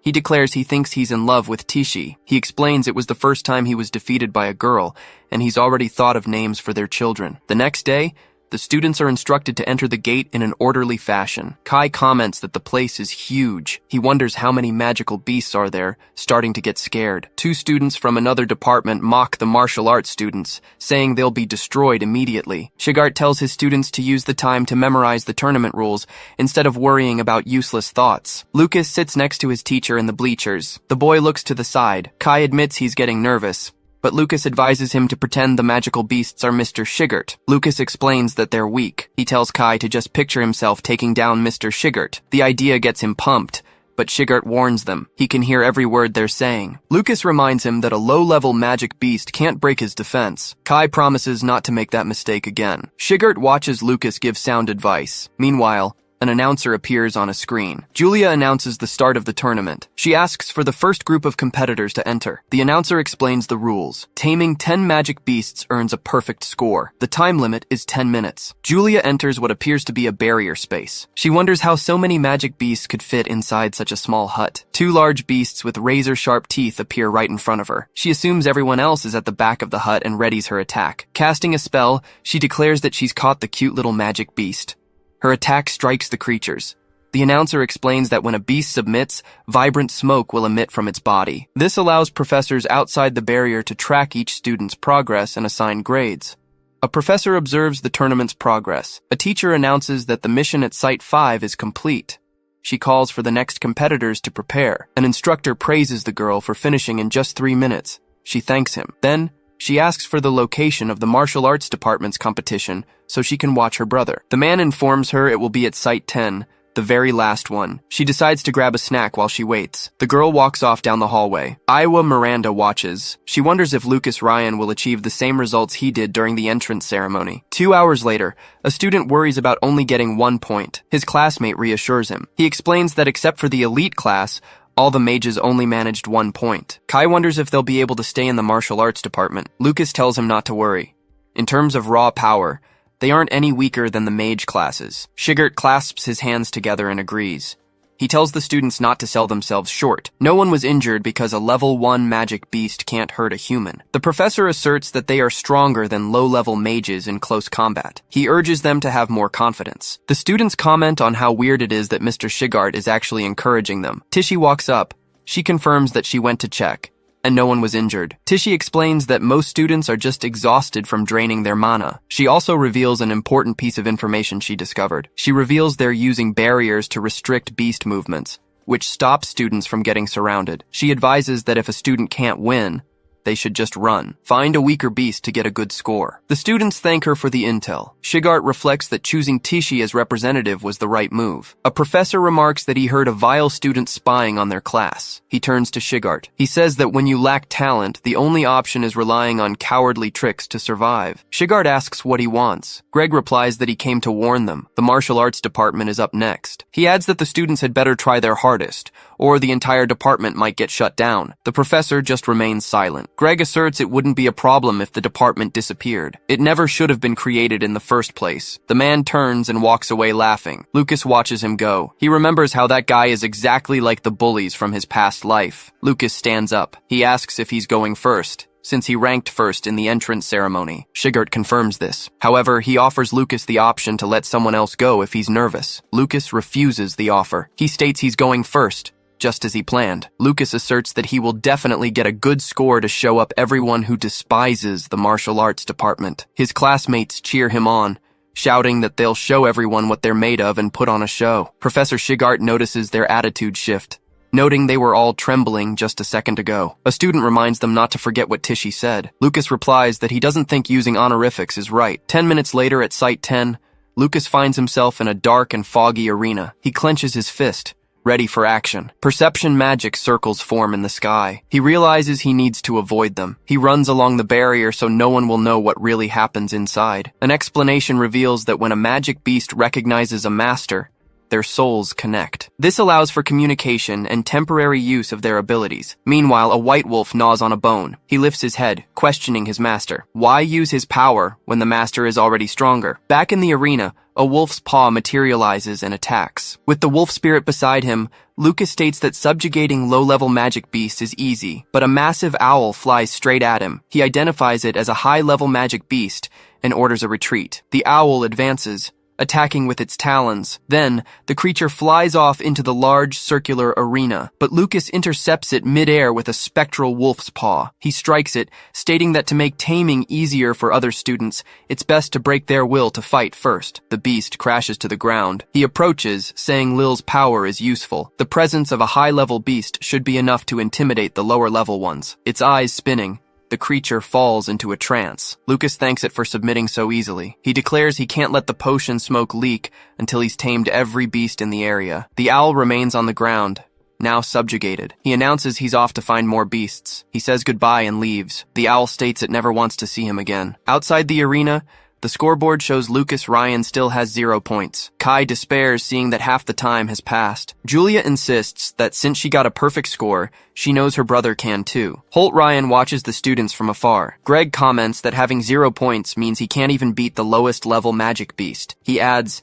"That's the difference between a martial artist and a mage." Shigart remains silent as he watches Greg. Julia yells at them not to mock her brother. She asserts he's amazing even without using magic. Holt Ryan grumbles that defending a martial artist makes her just as blind as Professor Linda. Greg tells her to say whatever she wants, but the results speak for themselves. Suddenly, a notification announces that Lucas Ryan has acquired 1 point. Kai and Tishy celebrate. At least he'll get to stay in the martial arts department now. A professor approaches, questioning why they're so happy with a single point when his class's highest score is 5. But then the points keep ticking up to 2, 3, and 4. The score hits 5, leaving Greg stunned. He can't believe the useless martial arts department matched his best student's score. Back in the arena, Lucas steps on a giant serpent. He notes that with all the beasts intimidated, his classmates can rack up points easily now. He decides he just needs to grab his perfect score and get out of there. Then, a lion-like beast appears before him. Lucas quickly defeats a series of magic beasts, reaching his 9th victory. The little owl realizes he actually came back. He strikes it mid-air, hitting the 10-point mark. Greg remains silent and starts to sweat. A notification announces that Lucas Ryan has achieved a perfect score of 10 points.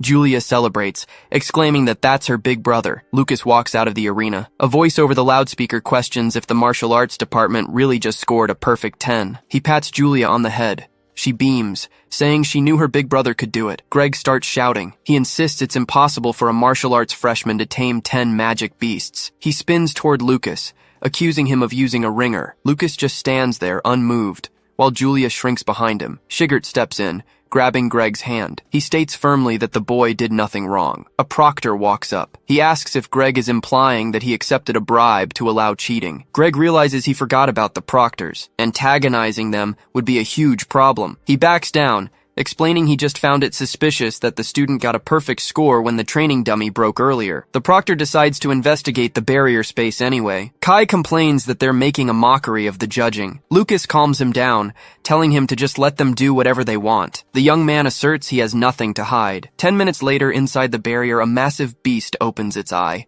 The barrier lowers. The beasts realize they can see outside, and that the strong human is gone. Deciding to escape, they fly straight out of the arena. Suddenly, chains snare the owl. A proctor notes the beasts seem very agitated, but they aren't weakened enough to need relocation. He asks his colleague if he genuinely believes the student earned a perfect score legitimately. The other proctor replies that he found nothing, but something must have happened to the magic beasts. He agrees to send the 10 beasts for a detailed inspection and resume the tournament. An announcement goes out. No issues were found during the inspection.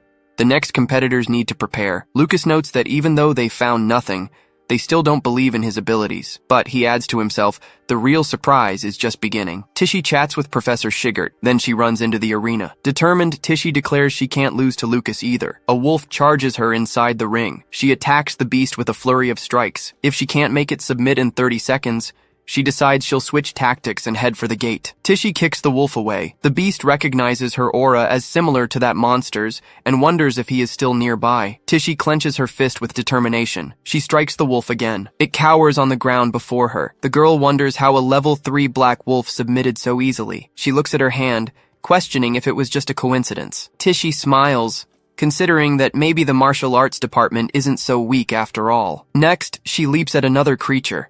Her score starts climbing rapidly as she defeats beast after beast. Outside, Kai shouts encouragement while Professor Shigart looks on. She keeps fighting, racking up even more points. Then, the young woman faces a massive saber-toothed tiger. With a single blow, she defeats her final opponent. A notification announces that Tishi Himeru has achieved a perfect score of 10. Kai celebrates, surprised she was faster than Lucas, and wonders what is going on. Leaving the arena, she reflects that the beasts weren't that scary. Being a martial artist doesn't make them weaker than mages. In the third match, a student attacks a bat-like creature. The creature is slammed into the ground.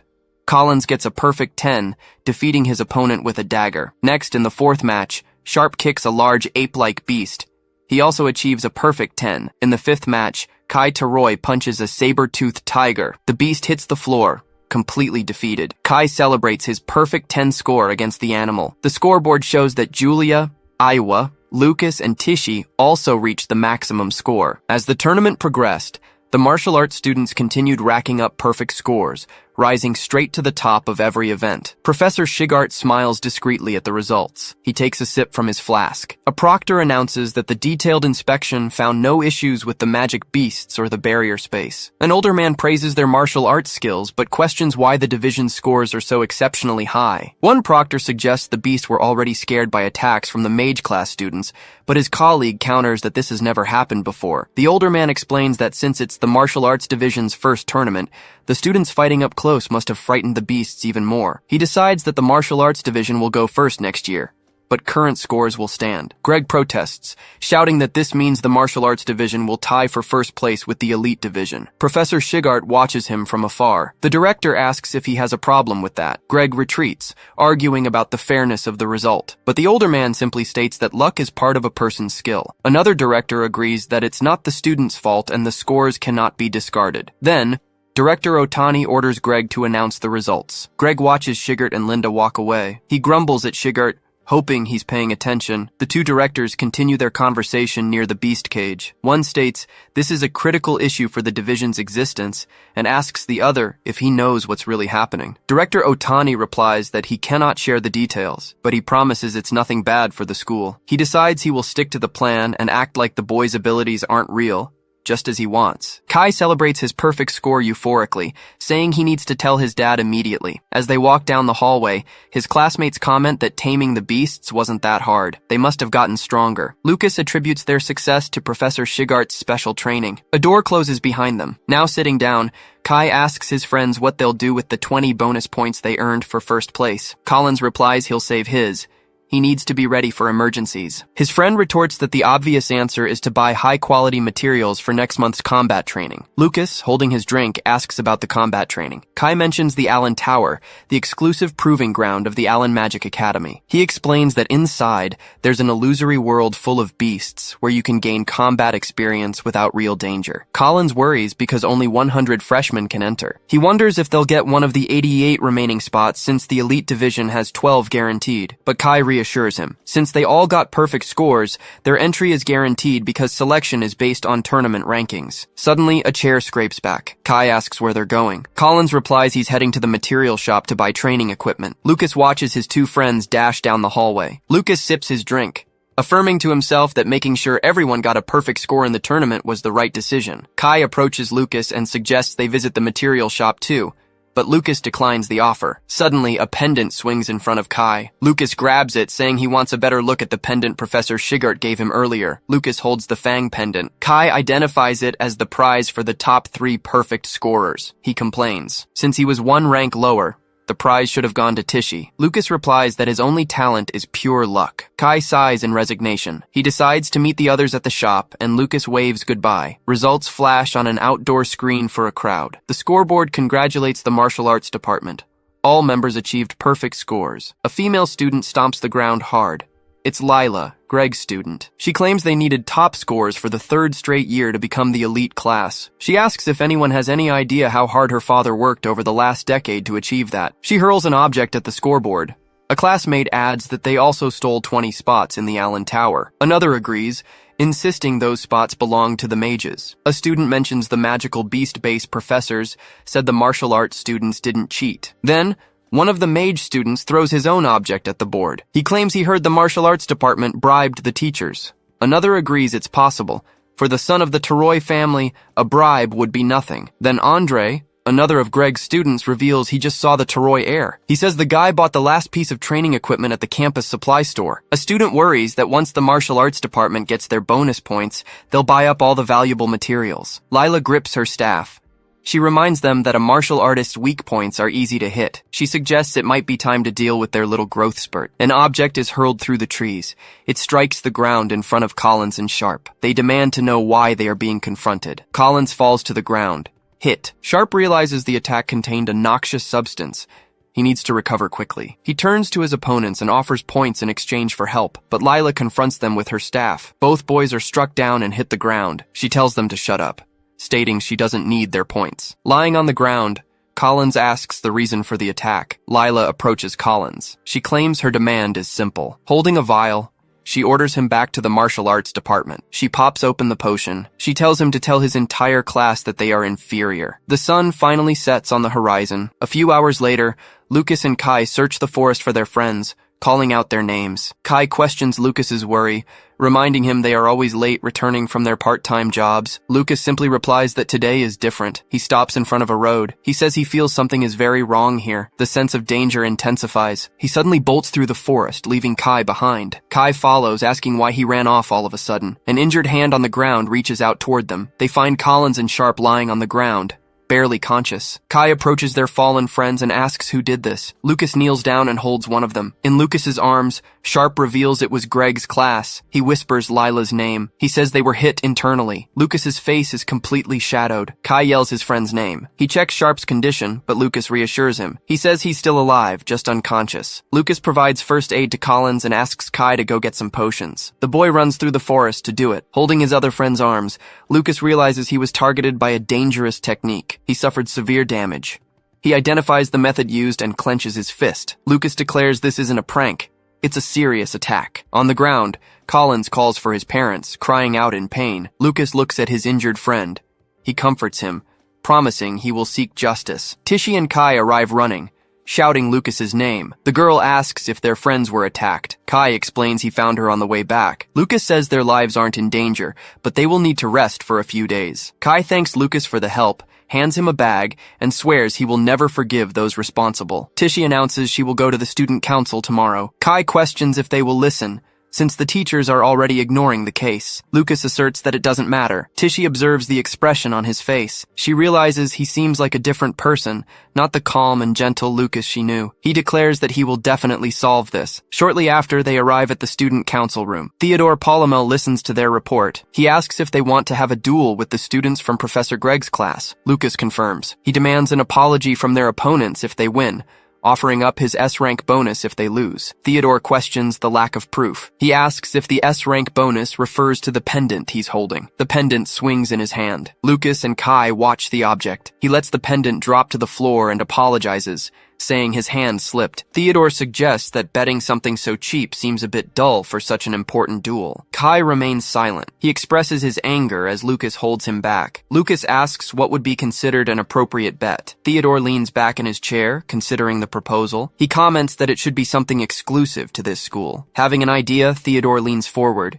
He suggests they bet their entrance qualifications for the Allen Tower. The proposal is that the losing side permanently forfeits the right to enter the tower. Lucas accepts the terms of the challenge. The duel was set for 2 days later. The dissatisfied freshmen cheered for Greg's class. Their professor publicly praised the 3 students who confronted Aldo's group. Shigart, on the other hand, said nothing. He just intensified his students' combat training. On the scheduled day, a large crowd gathers in the arena to watch. The 2 groups take their positions. The crowd shouts that those 3 are fighting for the martial arts department. Lila says that if they give up now, she might consider it. Lucas replies that they'll only know the result when the duel is over. A voice announces for both sides to prepare for the duel. Kai Taroi says it's time to end this quickly. Andre adjusts his glasses, holds his staff, and prepares for the clash. Then, the duel begins. Kai advances while Andre casts his spell. He moves rapidly, dodging the projectiles coming his way. Andre can't believe his opponent dodged every single attack. Kai asks if that's all he has to show. Kai Taroi dodges the incoming projectiles.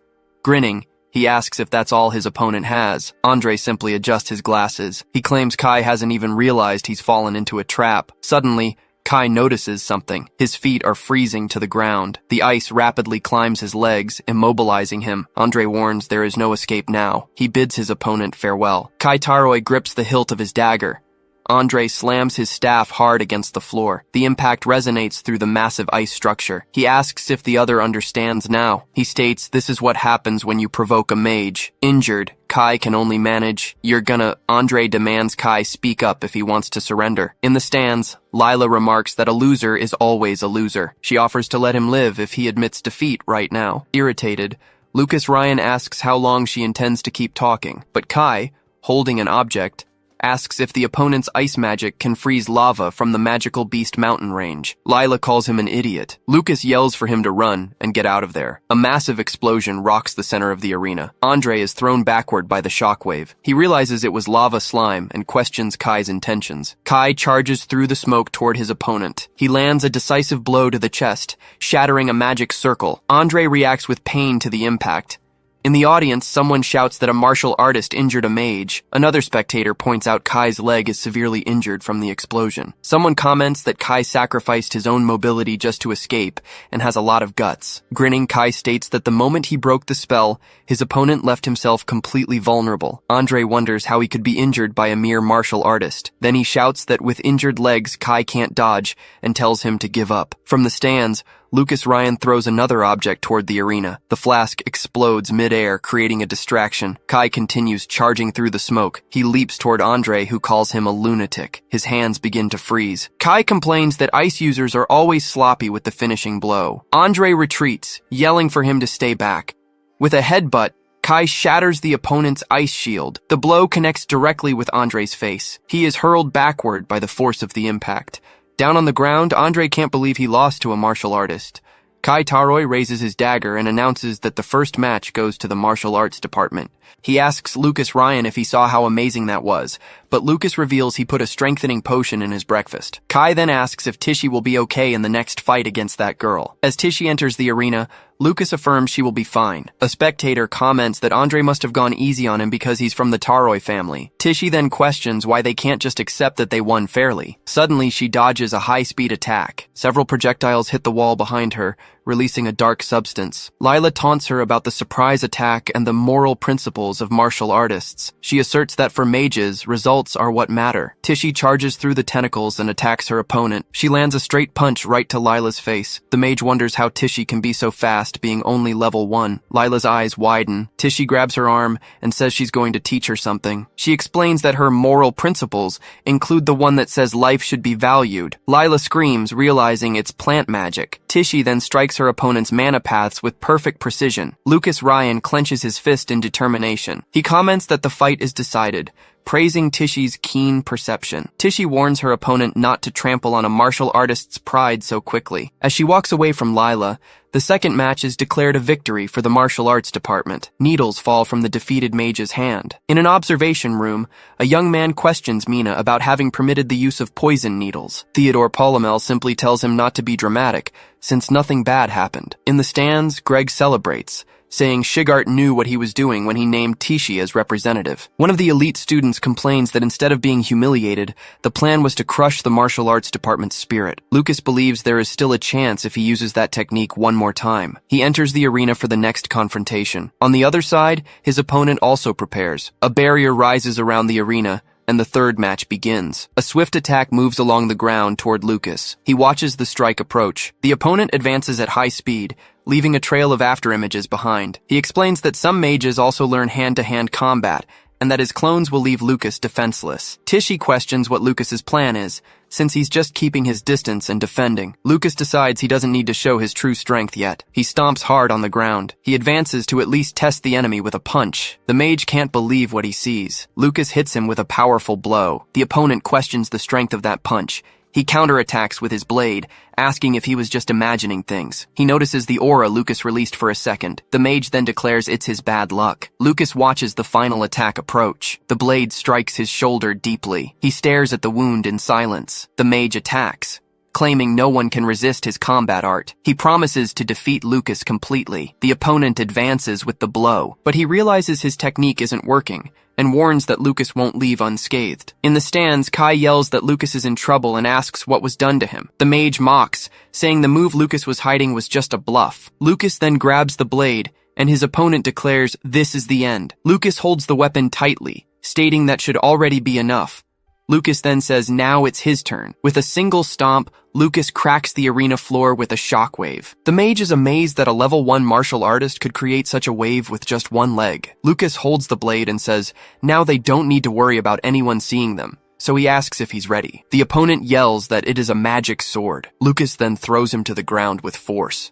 The magic sword slams into his hand in the process. The mage screams and admits his defeat. Lucas remains silent for a moment. From the stands, Greg questions why he's giving up when he could win easily. Shigart observes that Greg can't even perceive how injured his own student is. He then states that this could still become a problem. The students from the martial arts department celebrate the victory in all matches. They get excited about the possibility of actually being able to beat mages in duels. Suddenly, Tishy yells for Lucas to watch out as the defeated opponent advances to attack him. From her room, Iwa watches the scene and simply cannot believe it. Julia asks what's wrong, and Iwa Miranda explains that the move looked like the advanced technique Meridian Burn. She states that there hasn't been a martial artist capable of using that technique in the Empire in the last 100 years. While Kai Taroi celebrates with Lucas Ryan, Iwa wonders who he really is. One of the students yells that the three were amazing, and that mages are just cowards. Tishy then declares that from now on, she will challenge any mage who looks down on them to a duel. But she corrects herself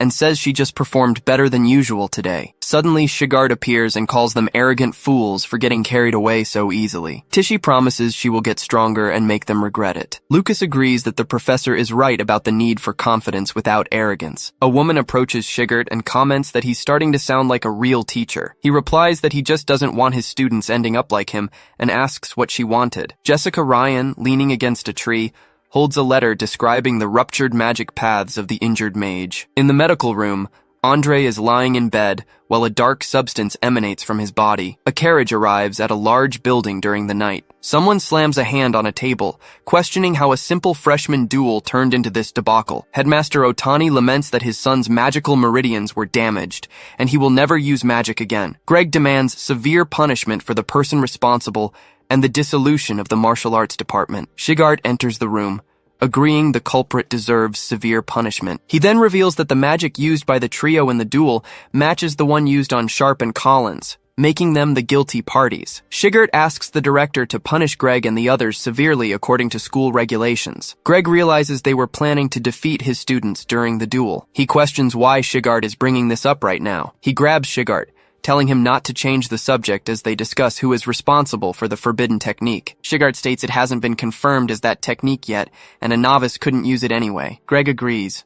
The Ryan family boy couldn't control an ancient forbidden technique. Shigart then points out that an advanced martial artist could wield forbidden arts. Greg remembers the only advanced martial artist at the duel was Professor Shigart. He turns to Shigart and asks if he could be the real culprit. Shigart retorts that if he could use forbidden techniques, he would have used them on him long ago. Headmaster Otani questions how they explain his son's condition if it wasn't a forbidden technique. Shigart suggests perhaps it's karma, and says he asked Lucas about it later. He recounts that Lucas insisted he couldn't use forbidden arts and shared his own theory. In it, the mage paid huge sums to learn dangerous techniques from questionable individuals. Lucas suggests that, perhaps worried about information leaking, someone powerful from the underworld took advantage of the duel to act. The director ponders this possibility. Greg gets irritated, asking if they think they can dismiss the matter with ridiculous rumors. His ally agrees, stating this is merely speculation. But Shigart argues the theory is more credible than a beginner using an ancient forbidden technique. He warns that if they provoke this person's resentment,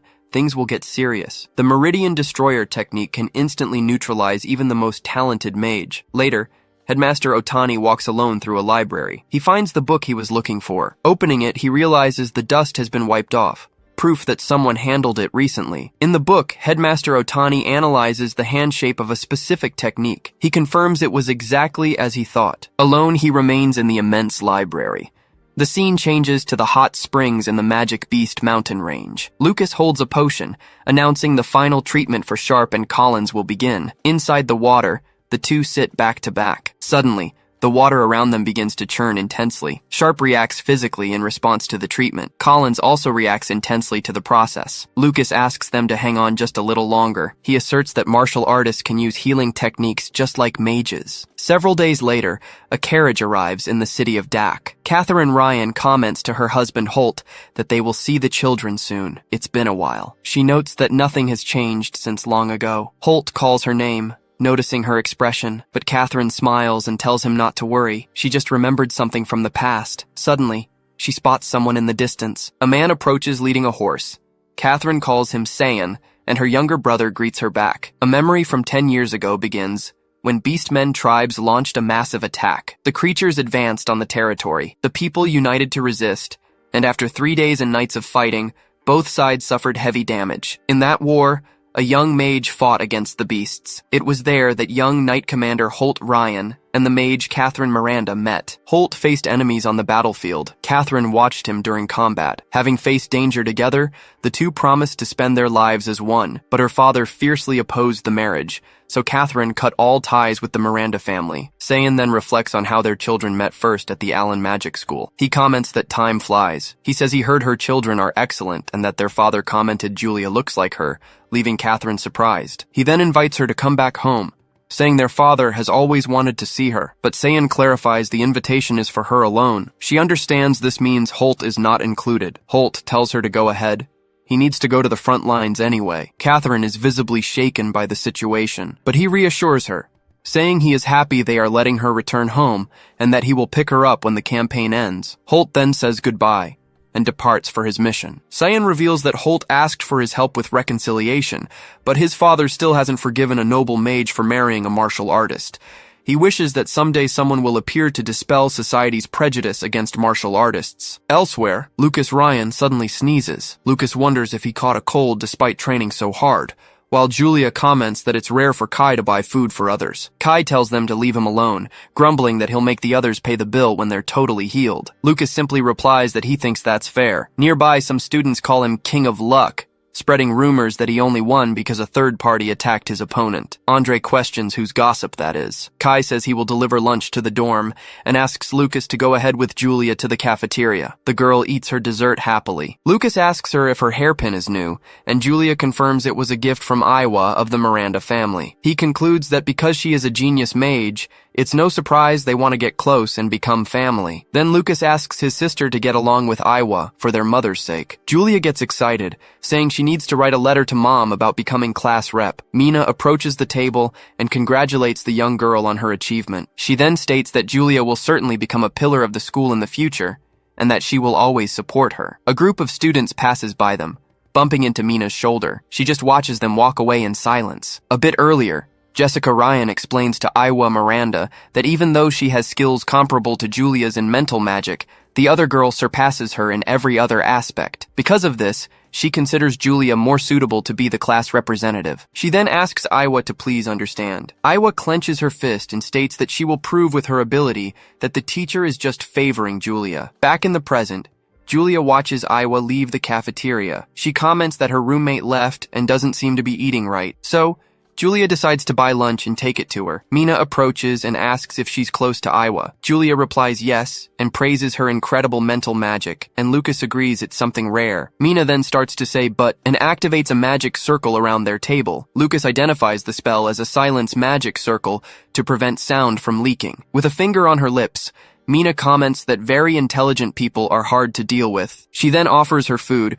saying her wind magic is also interesting. Lucas takes a piece from her plate and asks directly what the real reason for her visit is. Mina adjusts her glasses, considering that the interference of Julia's brother won't be a problem. She praises Lucas's perception and decides to be direct. Then she asks if they know the Magical Beast Mountain Range, where an ecological anomaly was detected. Mina explains that low-level magical beasts decreased drastically, and even magic-crested leopard cubs disappeared. A memory shows how common these creatures used to be in the region, and she reveals that 3 days ago, the Empire's investigation team discovered a high-level magical beast's lair. Julia immediately asks if it isn't Uru's lair. Lucas remains silent, absorbing the information. He then questions if she wants them to perform a field mission and what the difficulty level is. Mina raises a finger and informs them the difficulty is 100 points. Lucas and Julia are surprised by the mission's level. Lucas believes that, even so, he and Julia can handle the task easily. The scene changes to the Miranda family estate. There,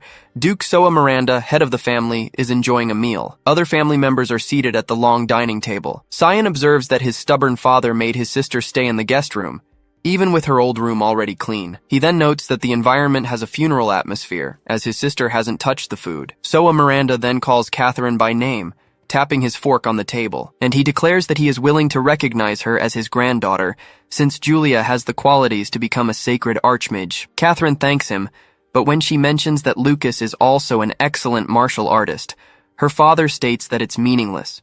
He reinforces that the Miranda family seeks only those with talent to become sacred archmages. While she realizes that her father's prejudice won't change easily, an assistant enters the room and asks to be excused. He then delivers a letter, informing that the investigation team sent new information from the Magical Beast mountain range. Catherine questions the reason for the sudden investigation in the mountain range. Soa reads the report, which details a new area discovered below the lair with an unknown danger level. Saiyan worries that the children at the Allen Magic School, located next door, might be in danger. But the Duke states that as long as they remain at the school, with teachers and their subordinates, there will be no danger. He then tells Catherine to wait for the matter to resolve before going to see her children. She lowers her head and agrees with her father's decision. A mission appears requiring a group of 5 people, including a student council member. A nearby student reacts to the news. Mina questions the change, as the day before there was no limit, and the attendant explains that the president altered the rules because of a wyvern. She then understands that Theodore changed the conditions on purpose,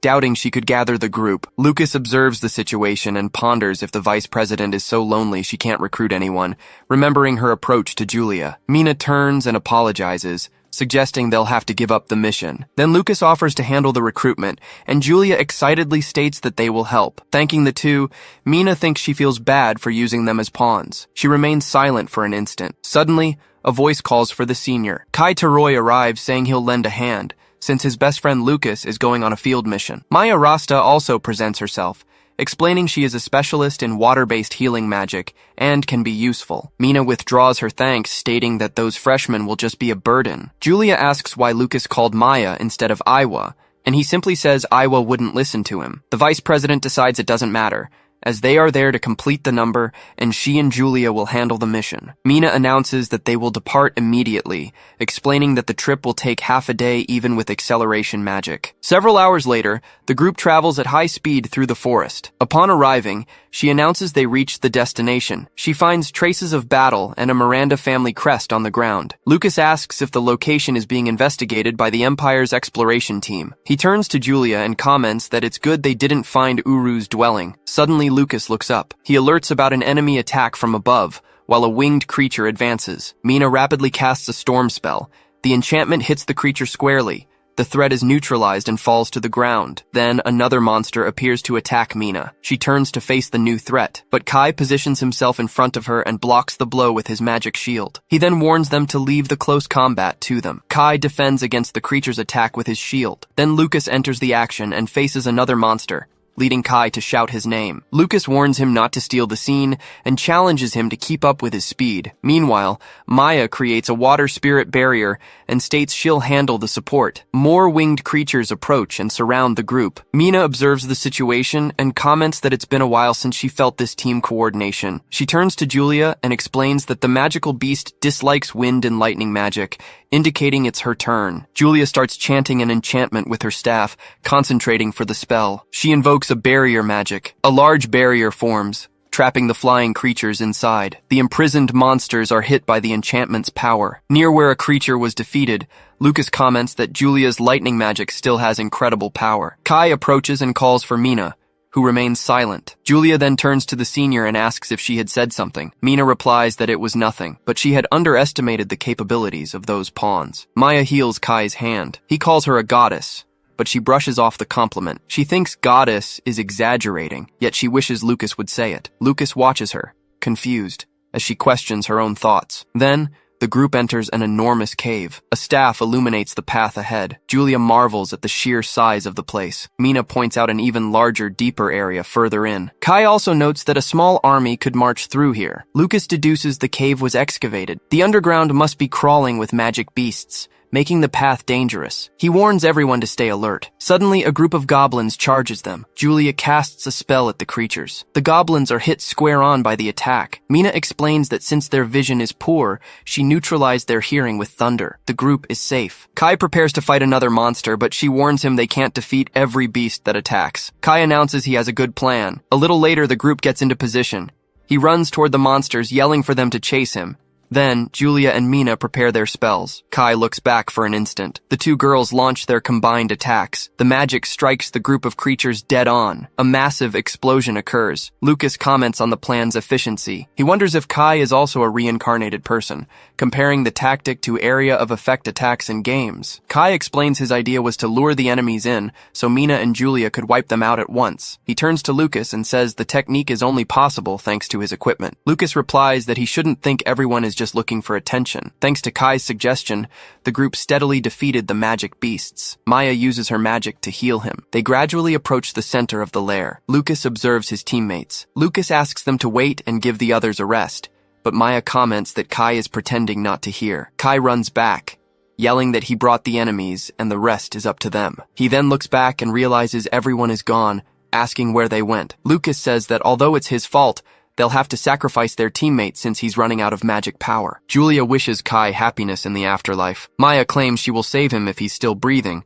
but Mina advises her not to take it seriously. Suddenly, a loud sound echoes through the cave, making Maya look up. She asks if the noise was Kai. Lucas replies it came from the center of the lair, where the exploration team likely found the boss. Mina suggests they should go check the situation. Lucas advances a little and remarks that the smell in the air is very heavy. Then, Mina offers Julia a recovery potion she brought from home. She says they probably won't need to intervene, but they should check just in case. The group moves forward and comes across a scene of intense battle. Mina realizes the entire exploration team has been defeated and orders an immediate retreat. Lucas turns sharply. A giant creature emerges from the rubble right in front of them. Mina turns sharply to the side. Then, a giant creature charges at her with an axe. The creature draws closer. Mina wonders why a minotaur, a calamity-class monster, would be here. Lucas realizes something is wrong. Such a strong monster shouldn't appear on a school mission. Still, he recognizes that presence. He shouts for Mina to watch out and pushes her out of danger. The Minotaur's axe comes down hard.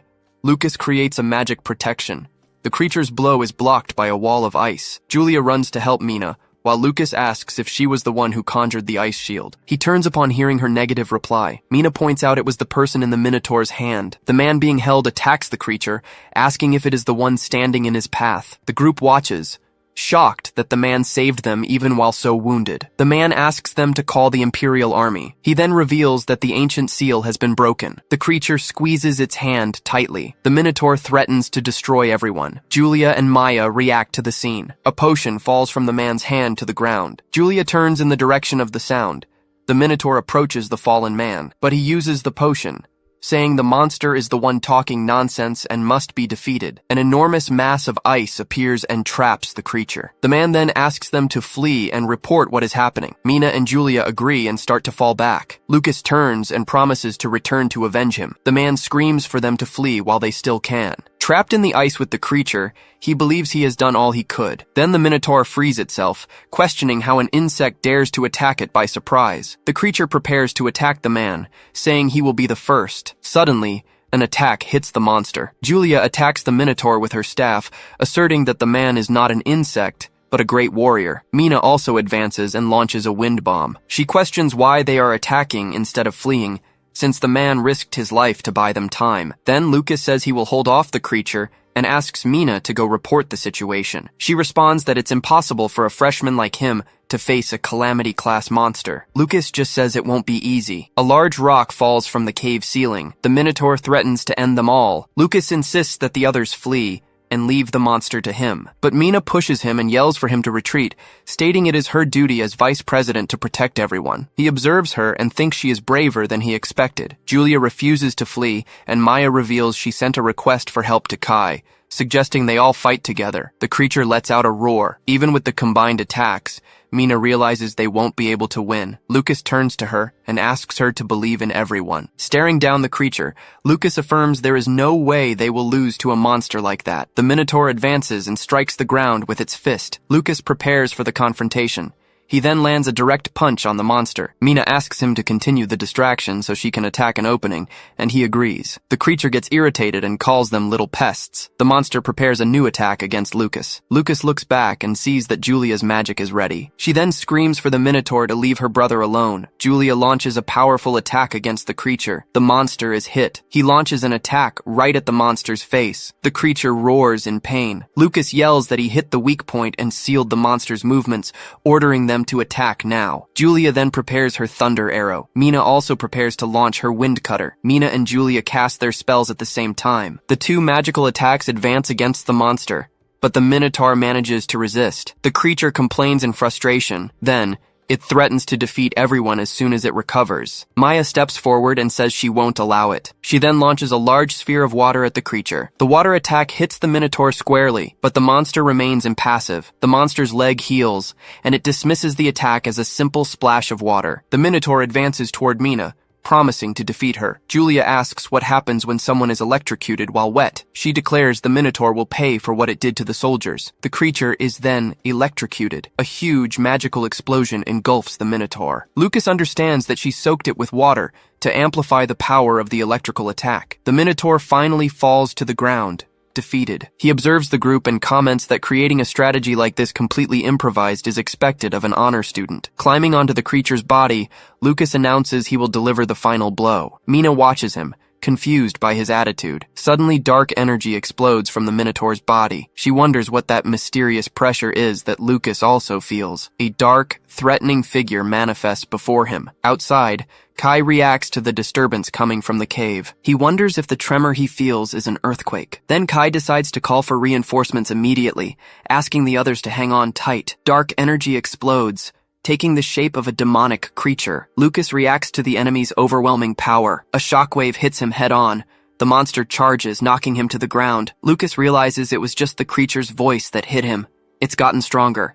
He turns and asks if everyone is okay. Mina casts a magic circle of silence for protection, but the effort drains her energy, along with Maya's and Julia's. They fall unconscious. Lucas looks at his fallen companions. A new energy begins to radiate from his body. The demonic creature roars. Lucas charges and punches the monster. He declares he will defeat it. Lucas lands a powerful punch. He hits its arm with massive force. He lands on the ground, realizing the monster feels no pain. Lucas watches intently. The creature's arm begins to rebuild itself from dark energy. In moments, the arm regenerates completely. The creature attacks with an energy blade. The wind pressure forces Lucas back in pain. He realizes he underestimated the impact of the previous roar. The monster remarks that the resistance of the strong excites it. The creature punches the ground, creating a massive shockwave. Lucas manages to dodge the attack. Then, the monster's hand transforms into a sharp blade. The creature speeds toward him. The monster delivers a powerful blow, shattering the cave floor. Lucas sees falling rocks heading toward the others. He throws himself in front of the debris to protect them. Lucas manages to deflect the falling debris. He stops a large rock about to hit Julia. Then he turns to the monster even though he's injured. The creature prepares for a new attack. The monster fires an energy beam from its mouth. Next, it creates shockwaves with its hands. Lucas realizes the roar's power is amplified by the rock wall. He positions himself in front of his fallen companions. The force of the attack hits him full blast. Then, the creature moves in to deliver the final blow. The creature wonders what he could possibly do, making Lucas reflect on why he is there. The monster continues speaking menacingly, but Lucas dares it to say that after he's beaten it. He declares that as long as he's alive, he'll never let the monster touch Julia and the others. He charges forward and stops the creature's blow with his bare hands. The impact drags him backward, but he resists and breaks the monster's blade. The creature reacts to having its attack blocked. Lucas advances and strikes with the broken blade. The monster retaliates with a powerful punch, but Lucas manages to dodge and counterattack. The creature grabs Lucas and starts dragging him on the ground. Lucas breaks free and forcefully pushes the Minotaur's arm away. Lucas's body begins to shine intensely as he prepares to fight back. The Minotaur's arm regenerates and readies for a new attack. Lucas charges with an energy strike that collides with the Minotaur's. They trade blows, causing a massive explosion of debris and rocks. Lucas turns to the creature and says he's going to end this.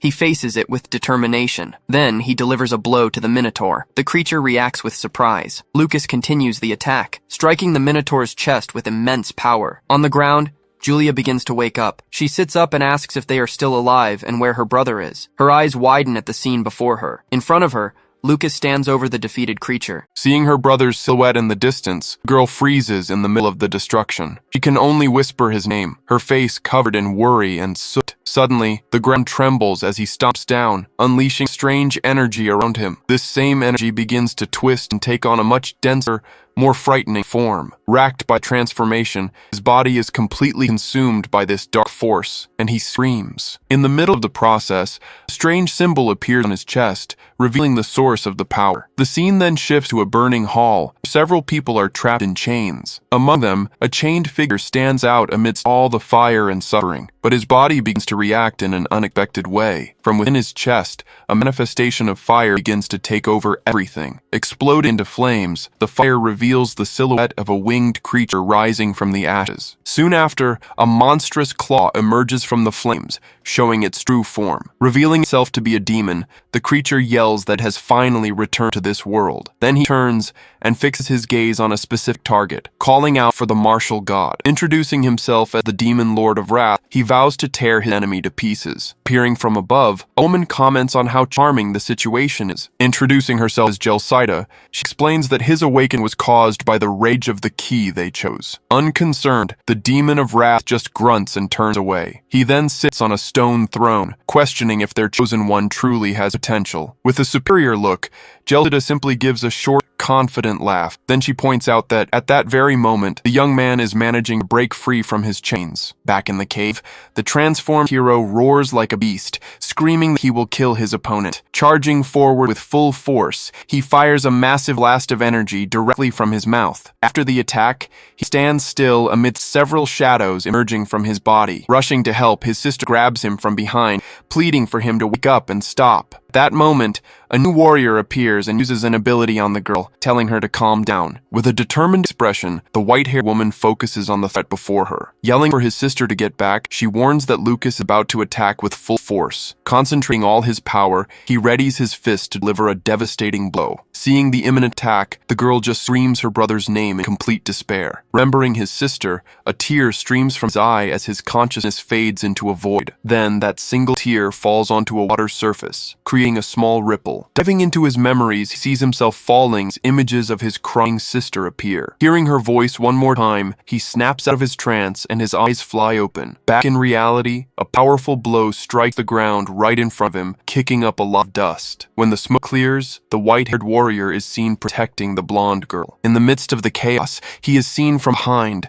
the dark energy finally receding from his body. Clutching his chest, he forcibly suppresses the energy that was trying to completely overwhelm him. Seeing an opening, his sister cautiously approaches, trying to see if he's okay. He then turns his head, apologizes for losing control, and tells her to step back a little. Immediately, a new golden energy begins to flow and take over his body. Soon after, this same energy erupts with force, creating sharp pointed shapes on his back. Channeling all this power, he concentrates it until he creates a spear of pure energy. Then he hurls the spear with all his might into the ground, which shatters on impact. After the dust settles, a new glowing symbol is seen marked on his chest. Seeing he's calm, the two girls call out to him, asking if he's okay. He tells them he is. He then hugs his sister with a smile, apologizing for scaring her like that. Returning to the burning hall, a message about reinforcements for Lucas's group arrives, surprising the demons. But the serpent demoness stops him, saying there's no hurry, and that the key still needs to face more trials. With a cruel smile, she then suggests that one of these tests could be something like him losing his family. At that moment, her serpent lunges towards an image of his sister,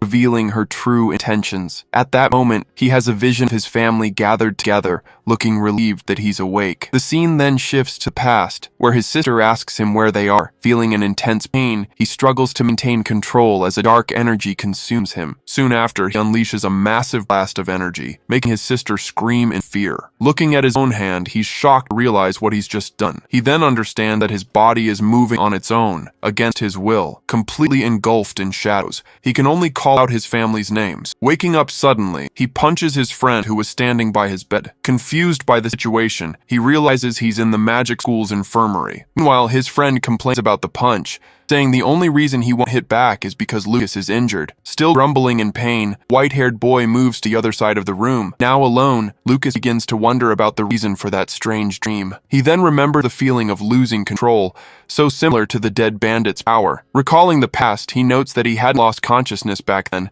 like he did this time. Remembering the agony, he sees himself screaming again as the dark energy overwhelmed him. Sitting on the infirmary bed, he starts to think deeply about the origin of that power. Suddenly it clicks, and he realizes his mind might have been corrupted by rage. He then questions if it's really possible for someone to control their own rage in the middle of a fight. Considering a solution, he thinks that maybe he should keep someone nearby just to stop him. However, he closes his eyes and ponders this idea, trying to find the right person. Blushing, he lowers his head as he realizes it won't be an easy task at all. Soon after, the stress of the situation makes him break out in a cold sweat, unsure of what to do. In a panic, he concludes that it's far too dangerous to ask this of the other students. Sighing in resignation, he seems to understand that he can't put anyone's life at risk. With a determined look, he decides that if no one can stop him, he'll have to do it himself. The scene changes, and a man is walking down the infirmary hallway, passing two nuns who are chatting. Observing the man walk by, one of them comments that the patients are no longer in danger, but she's shocked by their injuries. Walking down the hall, the man simply ignores the conversation and drinks from a bottle. Then, the other nun replies that she heard they got so badly hurt because they were protecting the freshmen. Adding to the gossip, the first nun says they were carrying 2 dead weights from the martial arts department. At that instant, the drinking man unleashes a powerful energy that spreads throughout the hallway. Turning around in surprise, he recognizes the energy as that of an advanced martial artist and is stunned. Meanwhile, the nuns are swept away by a strong gust of wind, not understanding where it could be coming from. When the gust subsides, the man has simply vanished from the hallway, leaving only his bottle on the floor. Back in the infirmary room, Lucas is testing a new technique, creating a golden flame in his hand. With a smile on his face, he seems pleased that his initial experiment was a success. Soon after, he celebrates the success of his cloning technique, creating 2 copies of himself. Beginning to analyze the situation, he ponders how strong each of his clones might be. Recalling what he read in the books, he calculates that each clone will only have 1/6 of his total power. Coming to a conclusion, he realizes the clones are far too weak to stop him if he loses control. Still, he decides the technique should at least serve to buy some time and help him escape. Suddenly, his ear twitches as he hears a noise coming from his room's door. Looking in that direction, he sees his teacher, Seagalt, standing in the doorway, observing the whole scene. Approaching his student, the teacher comments that strange things always seem to happen wherever he goes. Getting straight to the point, the teacher says he'll be brief and begins to release his energy. He then intimidatingly asks what Lucas's true identity is and why he came to the school. Without an answer, the boy just lowers his head in silence, visibly shaken by the question. In the silence, they stared at each other in the middle of the room for a moment. Trying to play it cool, Lucas says he has no idea what he's talking about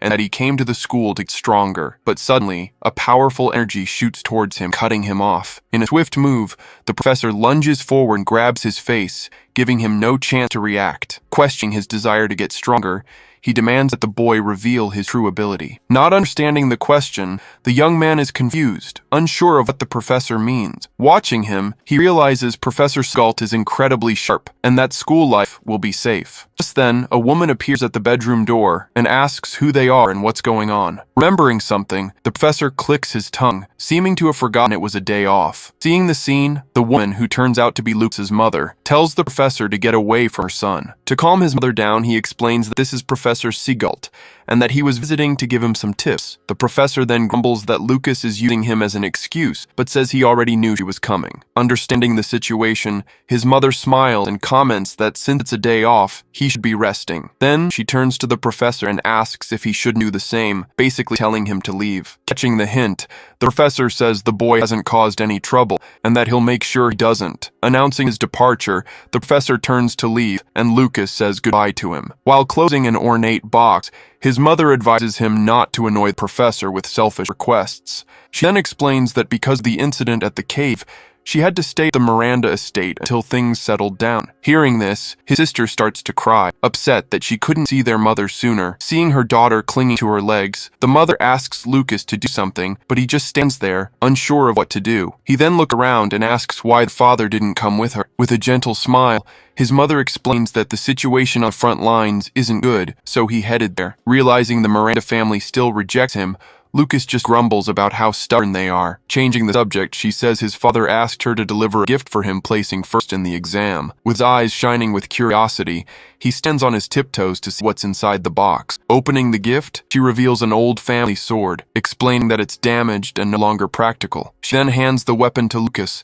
saying their father is placing all his hopes in him. With a look full of determination, he stares at the blade that represents his father's trust. Wielding the sword firmly, he promises to do his best not to betray his father's expectations. Watching the scene, his sister just pouts, grumbling that she's jealous of her brother. His mother notices the jealousy right away and gives Lucas a curious look. With a mischievous smile, she puts a finger to her lips, as if keeping a secret. Then the two of them start laughing at the situation, leaving the girl confused, not understanding what's so funny. With a smile, he pats her head and remarks that their mother spoils her more than anyone. Then she reveals she also brought a gift for her, a set of special pills. Her eyes sparkling with happiness, the girl gets excited seeing the sweets she received. Jumping for joy, she shouts that she loves her mom, while the older woman watches her fondly. Without wasting a moment, she starts eating the sweets, getting messy with a smile on her face. Remembering something, the mother asks her daughter to deliver an item to Jeremy later. She then explains that their father also prepared pills for him, but she had to bring them instead of Jessica. With her mouth full, the girl mumbles that she doesn't like Jeremy,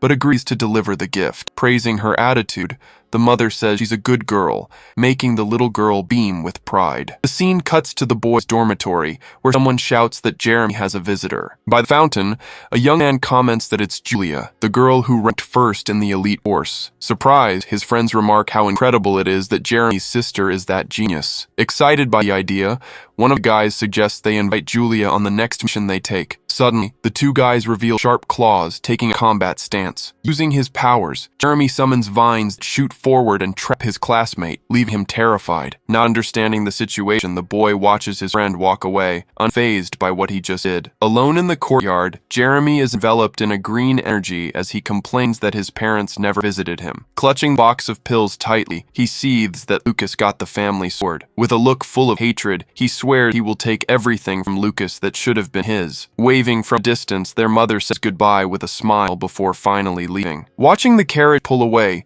the two siblings silently observe the end of the visit, but he soon cheers his sister up, reminding her that their mom will be staying nearby for a while. Thinking of his injured friends, Lucas brews a new elixir in a bubbling cauldron. Julia then gives the potion to Mina, who is amazed by the gift from the Miranda family. Half a month later, the entire city celebrates with fireworks in front of the Great Tower of Allen. In the middle of the crowd, a group of students brags about finally seeing the school emblem. Lucas laughs, teasing his friend for his fake surprise since the tower is impossible to miss. Suddenly, a student from the other group coughs to get everyone's attention. When they turn around, he and his friends are startled to come face to face with Professor Seagal. With a stern look, the professor tells everyone to be quiet, saying the tour is part of class. Following his orders, he sends everyone to their assigned spot, and the group promptly obeys. Meanwhile, some students from the magic department complain about the presence of the martial arts students. With disdain, one of them remarks that the fighters are dreaming too big for their abilities. Clenching his fist in anger, one of the martial arts students gets annoyed by the usual prejudice. Placing a hand on his shoulder,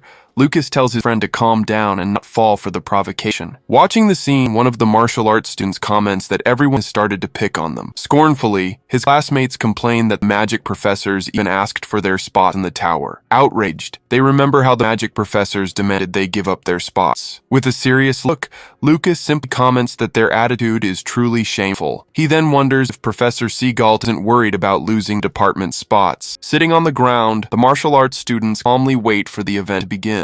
Positioned in front of a group of upperclassmen, Professor Seagal explains the tower's annual tradition. With a shout, he announces that the third-year students should prepare to enter. Wielding his dagger, Jeremy smiles, excited to finally enter the Tower Allen. With an evil grin, he celebrates his chance to finally enter the tower after 3 years. In the crowd, one of his classmates teases that he only made it because he was never in the top 100. Suddenly, a familiar voice calls out to Jeremy, interrupting the boys' conversation. Turning around, he sees his his sister approaching and calls her the genius's little sister. With a radiant smile, Julia waves and wishes her brother good luck on his exploration of the tower. The friend advises Jeremy not to disappoint the sister who is rooting for him. From a distance, Julia finds his lack of reaction odd and thinks he's only there because of their mother. Climbing the tower stairs, his classmate hopes he gets teleported somewhere nearby. With a determined look, Jeremy ignores the comment and vows that inside the tower, he will finally surpass Lucas. Soon after, the group of upperclassmen walks toward the tower's entrance portal, which glows brightly. Once inside, a mysterious voice instructs everyone to place their staves on the ground and close their eyes. Hearing this, Jeremy turns his head, trying to remember where he's heard that voice before. The scene then shows an old man watching the students through a magic screen in a room full of gears. With a smile on his face,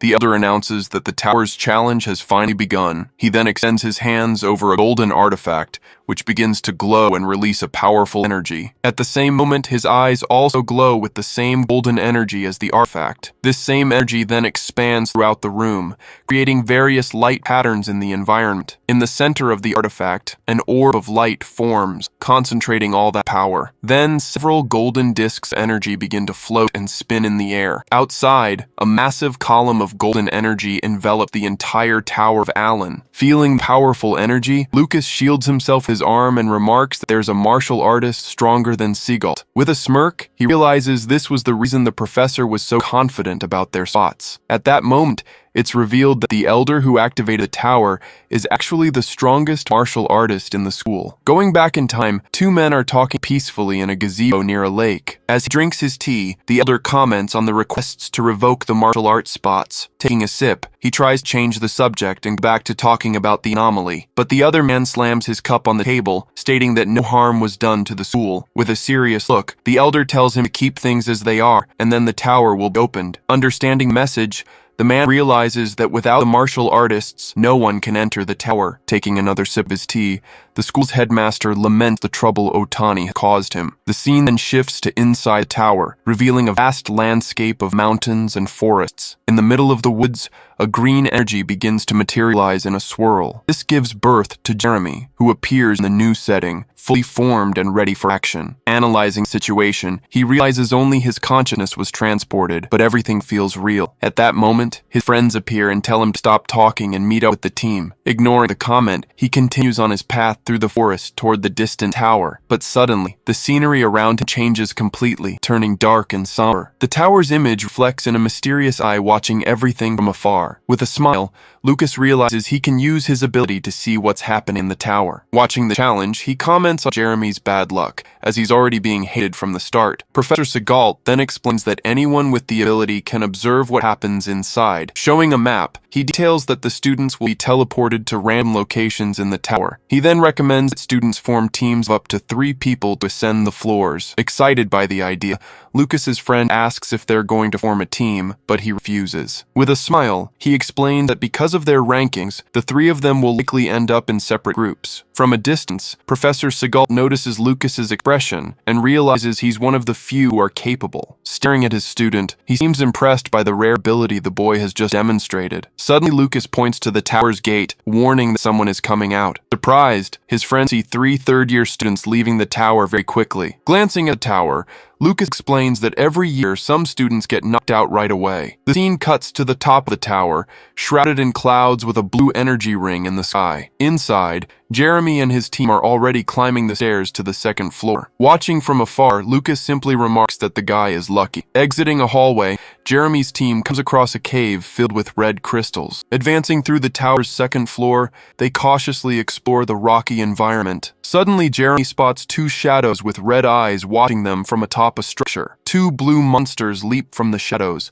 charging fiercely toward the group. In response, Jeremy readies his staff, activating his plant magic for combat. With a swift move, he traps the monsters in magic vines while his teammate prepares an attack. The other guy then launches a wave of earth that rushes toward the enemies. At the moment of impact, the vines disintegrate, allowing the blow to hit the monster head-on. After the dust settles, a notification of the enemy's defeat appears, awarding points to the team. Relieved, the group comments on how the tower's 2nd floor is truly dangerous. The scene cuts to the floor's central area, where another group of students is also in combat. With a precise strike, Jeremy defeats a scout, accumulating more points for his team. Meanwhile, one of his teammates annihilates several enemies with a single blow. But suddenly, a giant skeleton appears behind him, wielding a huge weapon. With a surprise attack, a martial arts student appears and destroys the monster with one strike. After defeating the last monster in the area, the team finally manages to reach the 3rd floor. Soon after, a portal of light appears in the middle of the hall, indicating that one of the teams has been eliminated from the test. Noticing his strange behavior,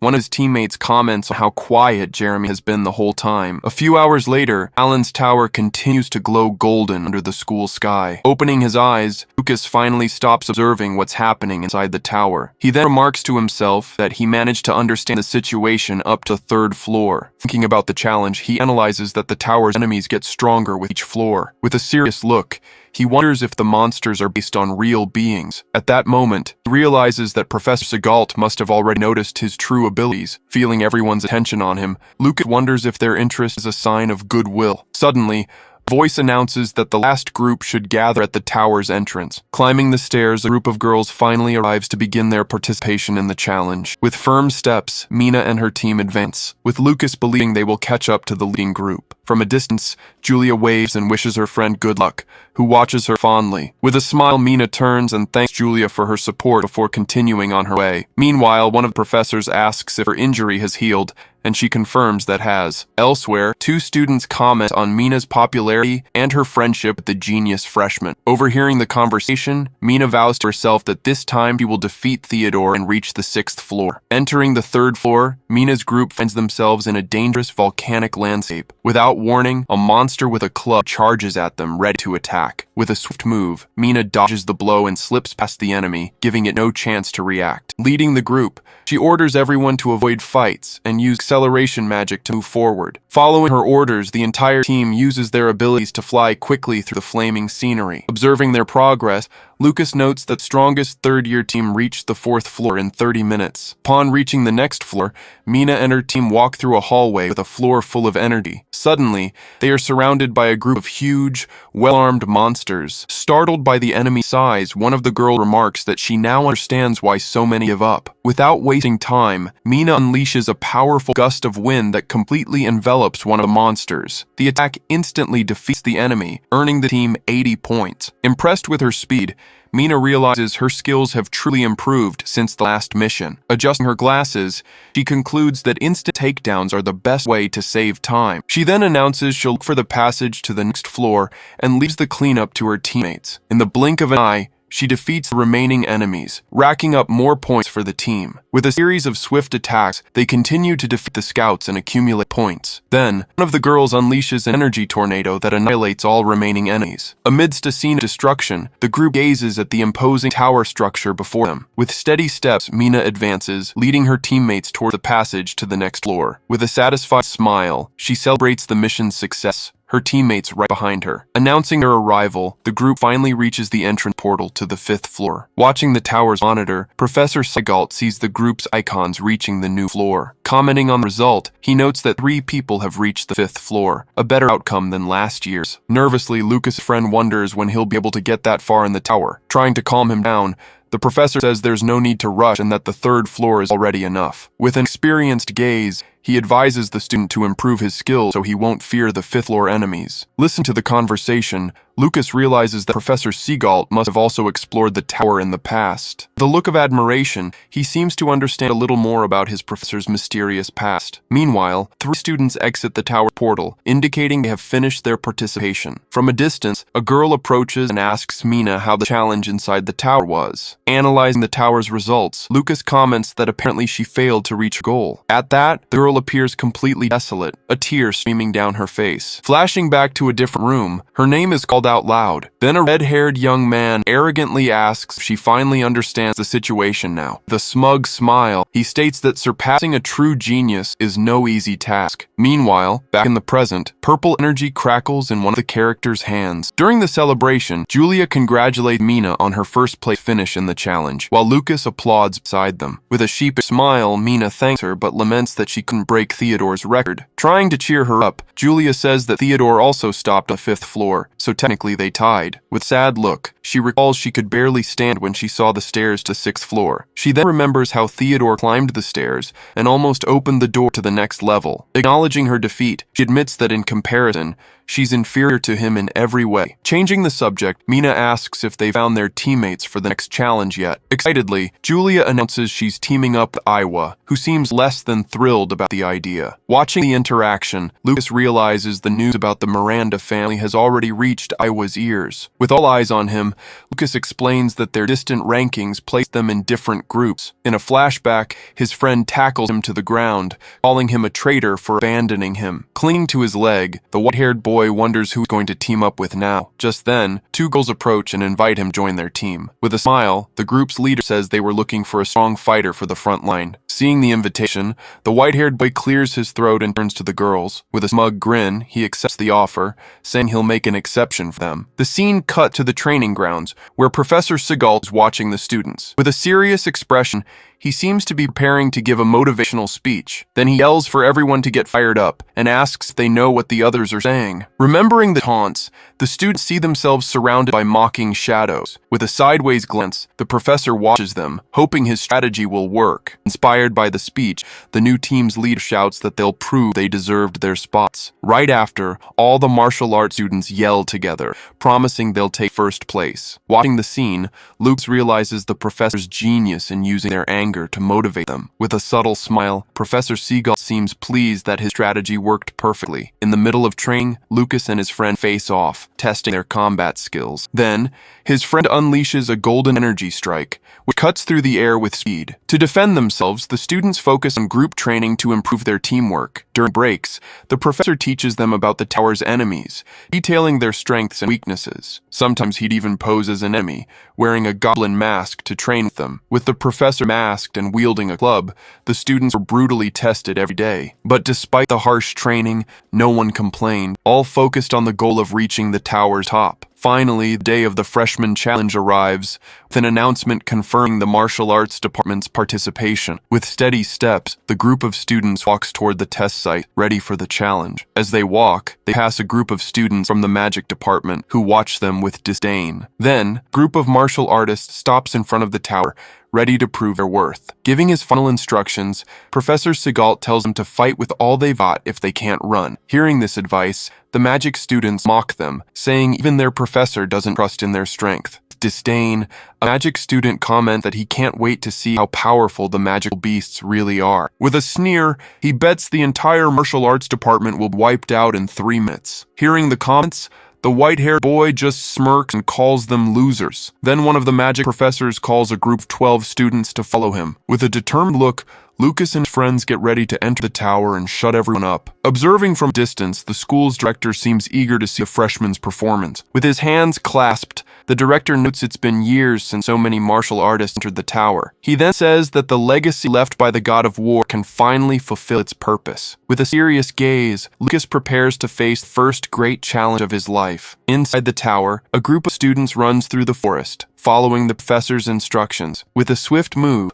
one of them uses his sword to cut down a tree and clear a path. Watching the scene, Lucas notices everyone is following orders, so he decides to go in the opposite direction. Climbing a structure, he surveys the goblin territory, where they use magic to blind their enemies. Suddenly, he spots a magical mist in the middle of the forest, indicating the monster's presence. Leaping from the structure, he tells his friends to wait, assuring them he'll catch up soon. Landing on the ground, he sees a goblin hiding in the mist, just as he predicted. With an evil grin, the creature prepares to attack, confident in its ambush. A clone of Lucas then advances toward the goblin, serving as a decoy for the test. Seeing his plan work, Lucas confirms his suspicions about the tower's mechanics. When the clone is defeated, he realizes no point notification pops up. Remembering the past, he notes that the energy from the tower's monsters feels familiar. With a smile, he confirms it's the same energy used to create his clones, which comes from the martial artist. Analyzing the situation, he understands he can use his clones without being noticed, since they share the same energy. So he comes up with a plan to use a clone to protect his friends,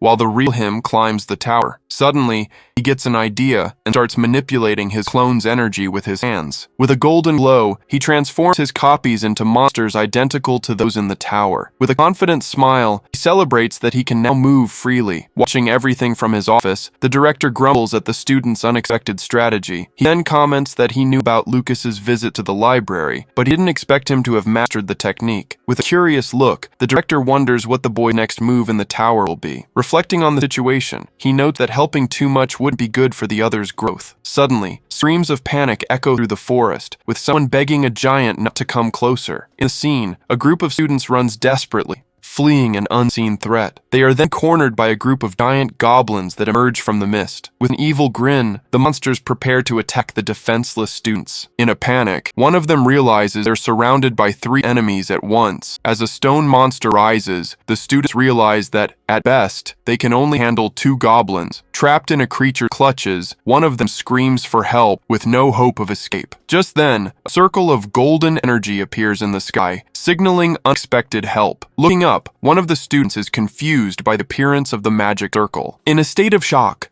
another boy can only stare upward, not understanding what's happening. With a look of astonishment, the third group member also stares at the golden energy. Speechless, the purple-haired boy just watches as a shadow covers his face. Suddenly, a mysterious voice tells them to calm down, explaining that the giant can't see them. Remembering their classes, one of them calms down, noting that the first-floor giants are slow. Following the voice's instructions, the group prepares to move away from the giant and focus on the goblins. With a determined look, one of the boys gets ready to spring into action against their enemies. The 2 of them then advance together, attacking the goblins with their swords in a coordinated move. With swift footwork, one of them slides across the ground to get a better position. Suddenly, one of the goblins leaps toward him, ready for a surprise aerial attack. In that instant, a strike of golden energy cuts through the air, heading straight for the monster. The attack hits the goblin head-on, slicing it in half before it could react. Charging at the last enemy, the purple-haired boy readies his sword for the final blow. With all his strength,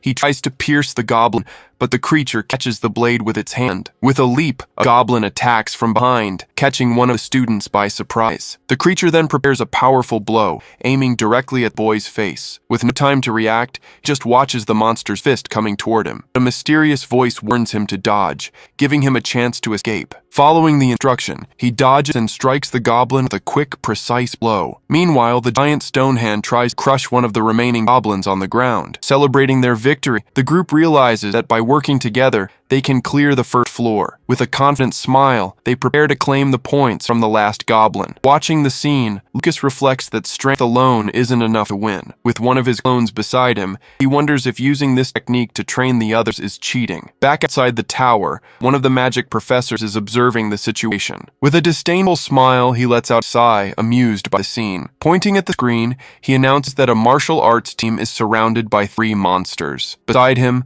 the magic students mock the situation, doubting their rivals' abilities. With a cruel smile, the professor says they'll soon be defeated and come run back. With his arms crossed, Professor Segault just watches in silence, ignoring the taunts. With a sidelong glance, he thinks that if the team stays calm, there's still a chance of victory. Staring at the Golden Tower, he seems to have complete faith in the training he gave his students. Suddenly, he turns his face toward the other professor, his expression one of surprise. On the other side, the magic professor stares at the screen, shocked by what's happening. Clenching his teeth, he can't believe the turnaround he's witnessing. On the screen, a martial arts student lands a powerful blow, taking down one of the goblins. The creature then falls to the ground, dissolving into green energy upon defeat. On the other side of the forest, 3 mysterious figures defeat the last monster in the area. With a snort of anger, the giant goblin glares at the new group, preparing to attack. Surprised by the turn of events, one of the martial arts students stares at the scene, not understanding what's happening. Suddenly, the giant goblin releases a thick mist, attempting to escape the fight. Unfazed, one of the boys charges forward with his dagger, ready to use one of his skills. With a piercing strike, he lunges and hits the monster head-on, pinning it to the ground. The tip of the dagger glows as it makes contact with the goblin's body, dealing heavy damage. Seizing the opportunity, another team member rushes in, leaping over the enemy to attack. With a focused gaze, the purple-haired boy readies his sword, which glows with a golden energy. He then unleashes a spiral cut, hitting the goblin with a devastating and precise blow. Its face twisted in pain. The monster can't react to the student's combined attack. Right after, the last member of the group moves in, preparing his staff for the final blow. With a lightning-fast step, he strikes the goblin with a swift and powerful attack, ending the fight. After being defeated, the monster dissolves into green energy, earning more points for the team. In disbelief, the magic professor shouts that it's impossible for them to have defeated the goblins so quickly. With a smirk, Professor Segalt watches the scene, proud of his students. With a satisfied expression, he congratulates the team on their excellent teamwork. Excited by the victory, Professor Segalt shouts that a team from his class has already defeated 2 enemies. With renewed confidence, the other martial arts students feel motivated to do their best. Annoyed, one of the magic students grumbles that the other team only won by luck, but from a distance, Professor Segalt senses a strange energy coming from the battle site. On a tree branch, Lucas suddenly sneezes, feeling like someone is talking about him. Jumping to the ground, he wonders if his sister is gossiping about him again. Blushing, he wipes his nose, imagining his sister praising him for being amazing. Suddenly, his friends appear and call out to him, surprised to finally find him. Running towards him, they say they were worried because he took so long. With a smile, Lucas explains that he was teleported far away and asks about the other teams. Upon reaching the meeting point, he's greeted by another student who congratulates him on his return. Seeing that everyone is okay, he's relieved that no one was seriously injured. Glancing at the horizon, he notices that Slight's group hasn't arrived yet. He then says they should be arriving soon and points to the group in the distance. Upon seeing newcomers, one of his friends looks at him with a surprised expression. With a smile, Lucas says it's nothing and hides what he was thinking. Looking at the tower, he announces that as soon as everyone arrives, they will advance to the 2nd floor. Meanwhile, the magic students mock the rival department, saying they're only good at running away. One of them then asks the professor about the current status of the martial arts department. With a shocked expression, the magic professor reveals that all of them have already reached the 2nd floor. Startled, the martial arts students find themselves surrounded by red eyes in the darkness of the new floor. Furious,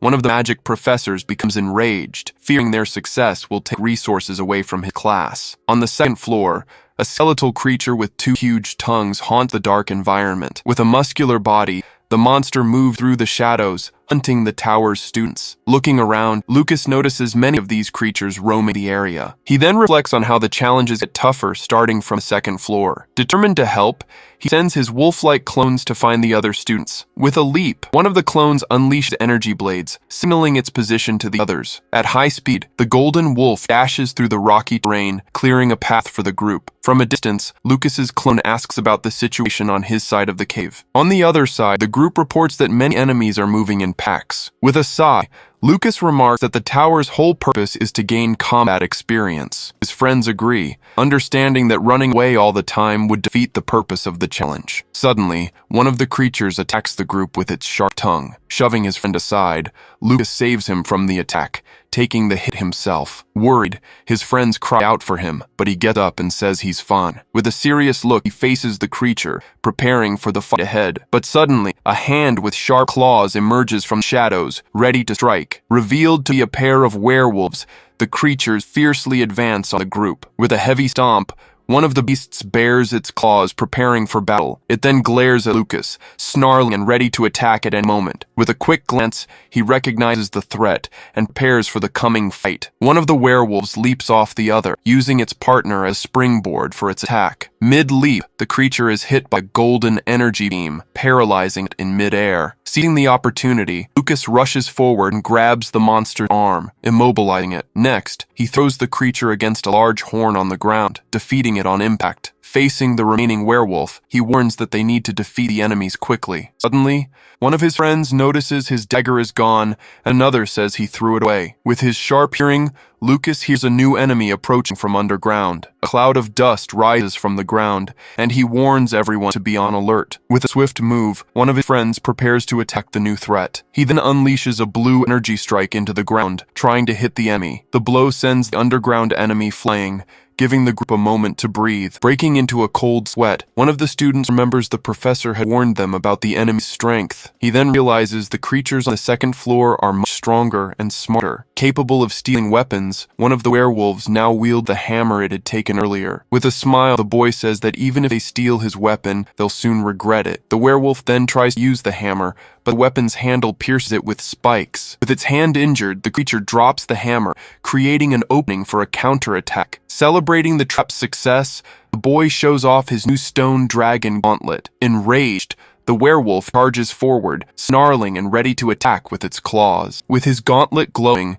the young man yells that no one can beat him when it comes to strength. The impact of their clash creates a shockwave that cracks the cave floor. Desperate, one of the friends screams the other name, fearing the worst. Meanwhile, the skeletal creature attacks the last group member with its sharp tongue. But with a smile, the boy says it's finally his time to shine in battle. He then charges forward and lands a powerful blow, hitting the monster head-on. Taking advantage of the distraction, the boy with the gauntlet signals his friend to attack the other monster. With a golden glow, he spins in the air and prepares a powerful strike against the werewolf. With a clenched fist, he shouts and unleashes the attack, concentrating all his strength. The stone dragon's strike hits the monster squarely, creating an energy explosion. The impact throws the werewolf to the ground, defeating it and earning points for the team. Praising their teamwork, Lucas congratulates his friends on their victory. With a smile, he says they must keep moving forward for the sake of the martial arts department. Walking through the academy's hallways, a man watches from distance. Just then, one of the instructors expresses his surprise that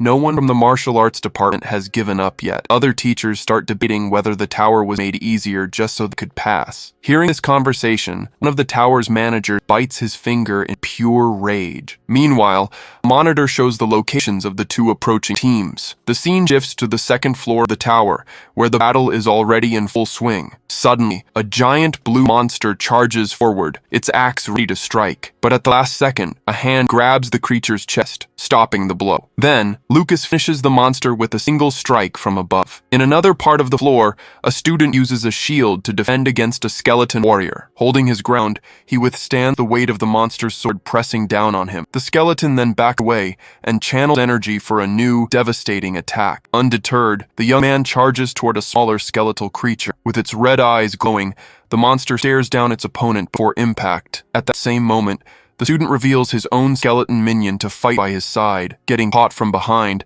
the student watches as the skeleton monster breaks into pieces. Realizing what happened, he's surprised to see it was his own minion that defended him. Elsewhere, Jeremy lunges forward and lands a final blow on a fallen monster. Right after, he gets up and tells his partner he's already feeling tired. Watching the team, Theodore activates an ability, a glow appearing in his eye. Feeling the power flow, he uses his technique to strengthen his allies and continue the fight. Cutting to a map, the main group advances toward Area B of the tower, but on the way, they encounter an enemy riding a giant wolf along with his pack. The beasts then charge at Lucas and Theodore, who prepare for combat. Standing back to back, they activate a crystal that floats between them. Instantly, a giant crystal golem materializes to protect the pair. From a distance, Mina aims her bow, preparing to provide support from afar. Her attack defeats the wolves, and the team secures more points. Meanwhile, in Area C, another group of students manages to defeat a giant cyclops. In Area D, a single student finishes off two goblins with no trouble at all. Celebrating their victory, one of the students gets excited about the chance to reach the third floor. Appearing out of nowhere, a giant golden wolf blocks their path. In the reflection of the beast's eye, Lucas and Theodore face the imminent danger. The scene cuts to the monitor, showing that all the students have reached the entrance to the third floor. Seeing the results, the instructor is shocked that everyone passed the stage. At this, the other teachers question how Seagal managed to train the rookies so well. Hearing the conversation, the instructor grinds his teeth in anger and frustration. Then his expression shifts to one of confidence as he shakes his head. Looking at the castle, he remarks that some students are already at their physical limit. With a malicious look, he declares they'll soon be forcibly expelled from the tower. Meanwhile, in the tower, Lucas is carrying Mina on his back, who seems too exhausted to go on. At the same time, Desio is also showing extreme fatigue, barely able to stand. Seeing his classmate's weakness, Jeremy aggressively grabs him from behind. Grabbing Desio by the neck, he forces him down with a sharp pull. Right after, Theodore supports the young man and asks if he's okay, glaring at Jeremy. Seeing his hand start to fade, Desio says he's reached his limit and tells the others to go on. Reacting to him giving up, Theodore looks down with a grim expression. On the staircase, other students also give up, asking the rest of the team to move on without them. But suddenly Jeremy taps Desio's shoulder to get his attention. The bruised face, he encourages the group to at least try to reach the third floor together. Theodore then turns and agrees they need to work as a team to pass the stage. Motivated,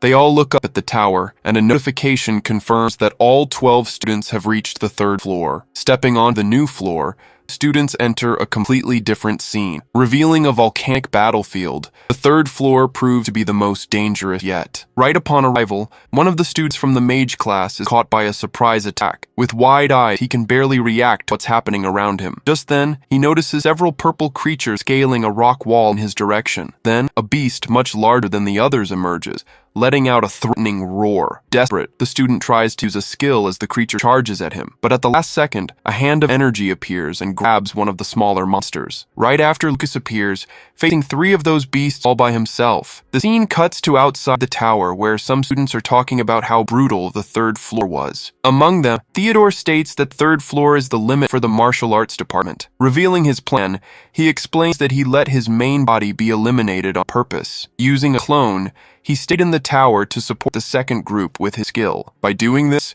he ensured that everyone on his team earned points without standing out too much. But with a smile, he corrects himself, saying that actually, the entire department will draw attention. Celebrating the achievement, the crew from the martial arts department cheers with joy. Seeing the celebration, one of the instructors comments in shock that all the martial arts students made it to the third floor. Upon hearing the news, Mage's rival professor becomes clearly worried about the outcome. With a tense expression, he insists that the mage classes cannot lose to the martial arts department. Meanwhile, in the tower, one of Mage students is fighting hard, sending monster flying with a single blow. Elsewhere in the tower, another student faces a giant flaming creature. From a mysterious location, an old man with white hair manipulates a glowing object. Watching the student's performance, he criticizes the Mage class rookies for losing their composure so easily. The overall scoreboard then reveals that several Mage groups were eliminated on the very first floors. Analyzing the results, the professor realizes that no low-ranking student managed to reach the third floor. Noticing his colleague's frustration, another instructor places a hand on his shoulder to try and calm him down. But in a fit of rage, he grabs the professor by the collar, shouting that this is a setup. Seeing the scene, a blonde female professor intervenes, telling him to calm down in front of the students. She then confronts him, asking if he's doubting the tower's functionality, leaving him speechless. Maintaining her firm posture, she stares at him with a serious, piercing gaze. Chatting with Sigalt, the blonde professor observes him with a slight smile. Meanwhile, the rival instructor bites his lip in anger because of Sigalt and his students. With a victorious smile, she comments on how incredible it was to surpass the Mage classes. Responding humbly, Sigalt says the credit goes entirely to the students' efforts. She then looks toward a group of approaching students and starts talking about them. In that group, Julia and her elite colleagues prepare to enter the tower. Nearby, one student praises Lucas, while others feel defeated before even starting. Soon after, an official calls Julia's group to begin their test. Before entering, Julia listens to a piece of advice from a classmate and nods in agreement. Overhearing the conversation, the official is confused, not quite understanding the situation. But suddenly his eyes widen as he realizes what it was about. In that same instant, Julia swallows a pill that rapidly restores her magical power. Realizing she's been tricked again, she wears a frustrated expression. From a distance, Theodore smiles, thinking he only gave her the pill just in case. With everything set,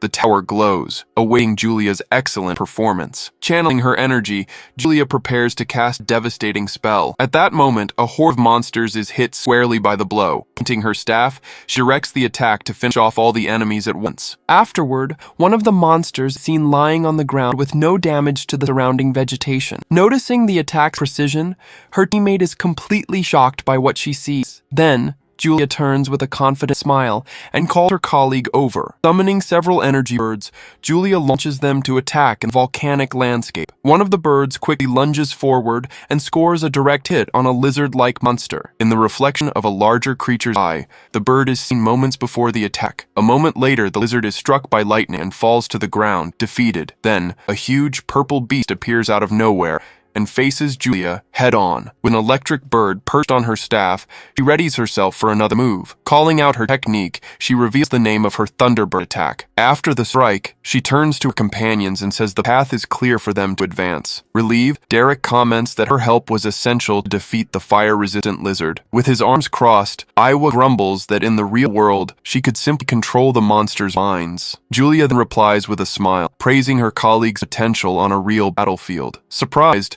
Iowa explains that her mental magic doesn't work on the tower's monsters, because they lack consciousness. Positioning herself further back, she observes the field while the others prepare for combat. Clutching her staff tightly, she feels like dead weight to the team in this situation. But Julia notices her friend's frustration and admires how she never complains about anything. With flushed cheeks, Iowa looks away, a bit awkwardly. Turning her back, she tells Julia she'll let her shine this time and starts walking ahead. Right behind them, Derek shouts for the two of them not to run off alone like that. Continuing on, the trio follows a narrow path surrounded by lava, but suddenly, Iowa stops in her tracks with a very serious expression. Startled, Julia ends up crashing right into her back. Rubbing her face, she asks why her friend stopped so suddenly and if there were any enemies nearby. Replying that it was just her imagination, Iowa continues to feel a strange presence that is neither friend nor foe. As Julia asks her to find a safe path to the 4th floor, a small creature scurries along the edge of the lava. The scene changes to outside the tower,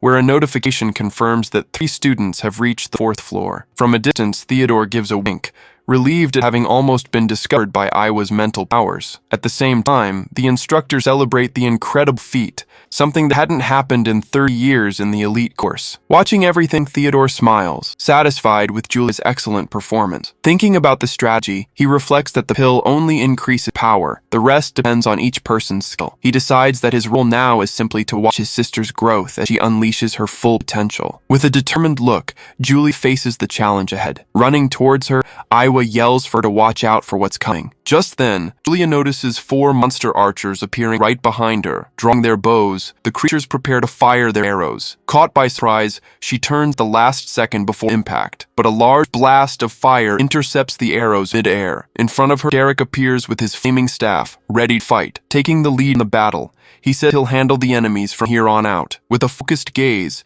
he prepares to face the approaching threat. The monsters then fire, and he ends up getting hit squarely by one of the shots. Surrounded by enemies, he prepares to retaliate with everything he's got. Pointing his staff, he begins to channel a large amount of energy. He then casts a spell that creates a circle of fire on the ground. Instantly, the attack engulfs one of the monsters in flames, defeating it. After the fight, he turns to the girls and warns that more enemies are coming. At that, Iowa reports that more than 10 enemies are heading their way at high speed. Dashing through the hall, the trio tries to escape while the defeated monsters are left behind. Noticing something strange, Iowa turns back with a serious look on her face. Preparing a counterattack, she materializes a large amount of energy in front of her, but suddenly, several beams of energy begin to fall from the ceiling at high speed. Forming a barrier, the beams trap Julia and Derek, separating them from Iowa. In that same instant, she finds herself alone, facing a giant monster and a ferocious wolf. Attacking relentlessly, the creature stomps heavily on the ground, shattering everything. With a fierce look, the wolf and its master prepare for the next attack. Then, the two of them charge at Iowa with everything they've got. Meanwhile, Julia realizes only a metal magic user can break the bars trapping them. Without a second thought, Derek tries to shatter the barrier with a direct hit,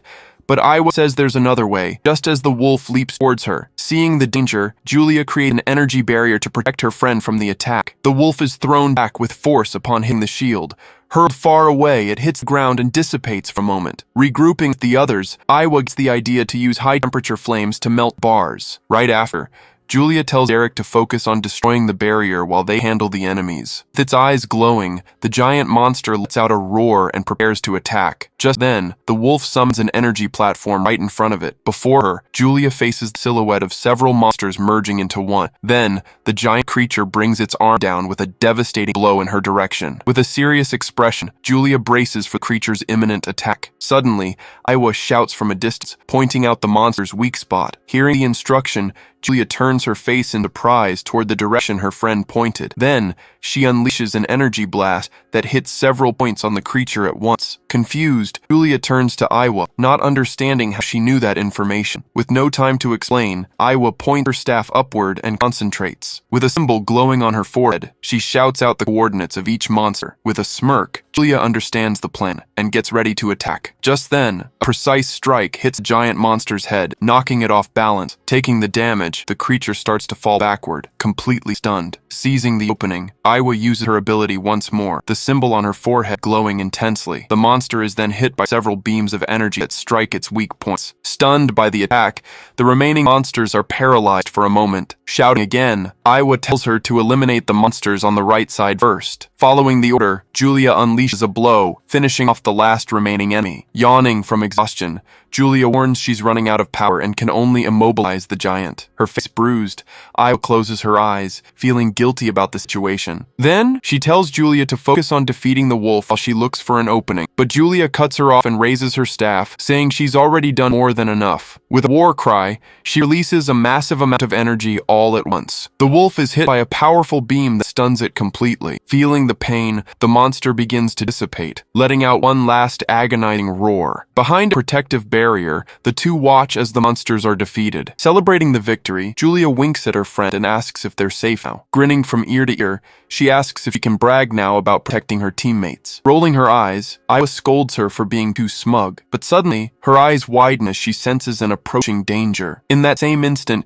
a huge monster appears and launches a devastating blow in their direction. Not noticing in time, Iowa sees the strike approaching, unable to react. A blue blur zips in front of her, taking the full force of the attack. Seeing the monster's arm coming down, Julia is pinned to the ground, unable to move. In desperation, all she can do is scream as the blow gets closer and closer. But Derek appears before her and uses a strike to create a small passage, telling her to run. With a determined look, he tells her not to waste any more of her power and to get ready to push forward alone. At the same moment, a devastating blow hits the ground, kicking up a thick cloud of dust. Then, Derek braces himself and comes face to face with the giant monster. Using a burst of speed, he launches himself up toward the enemy's chest. As he flies through the air, he shouts one last time for Julia, at least, to keep going. Right after, a huge flash of light fills the place, ending the battle. Outside, the tower glows as a notification confirms that only one person remains on the 4th floor. Back outside, Derek mentions that he protected Julia on instinct,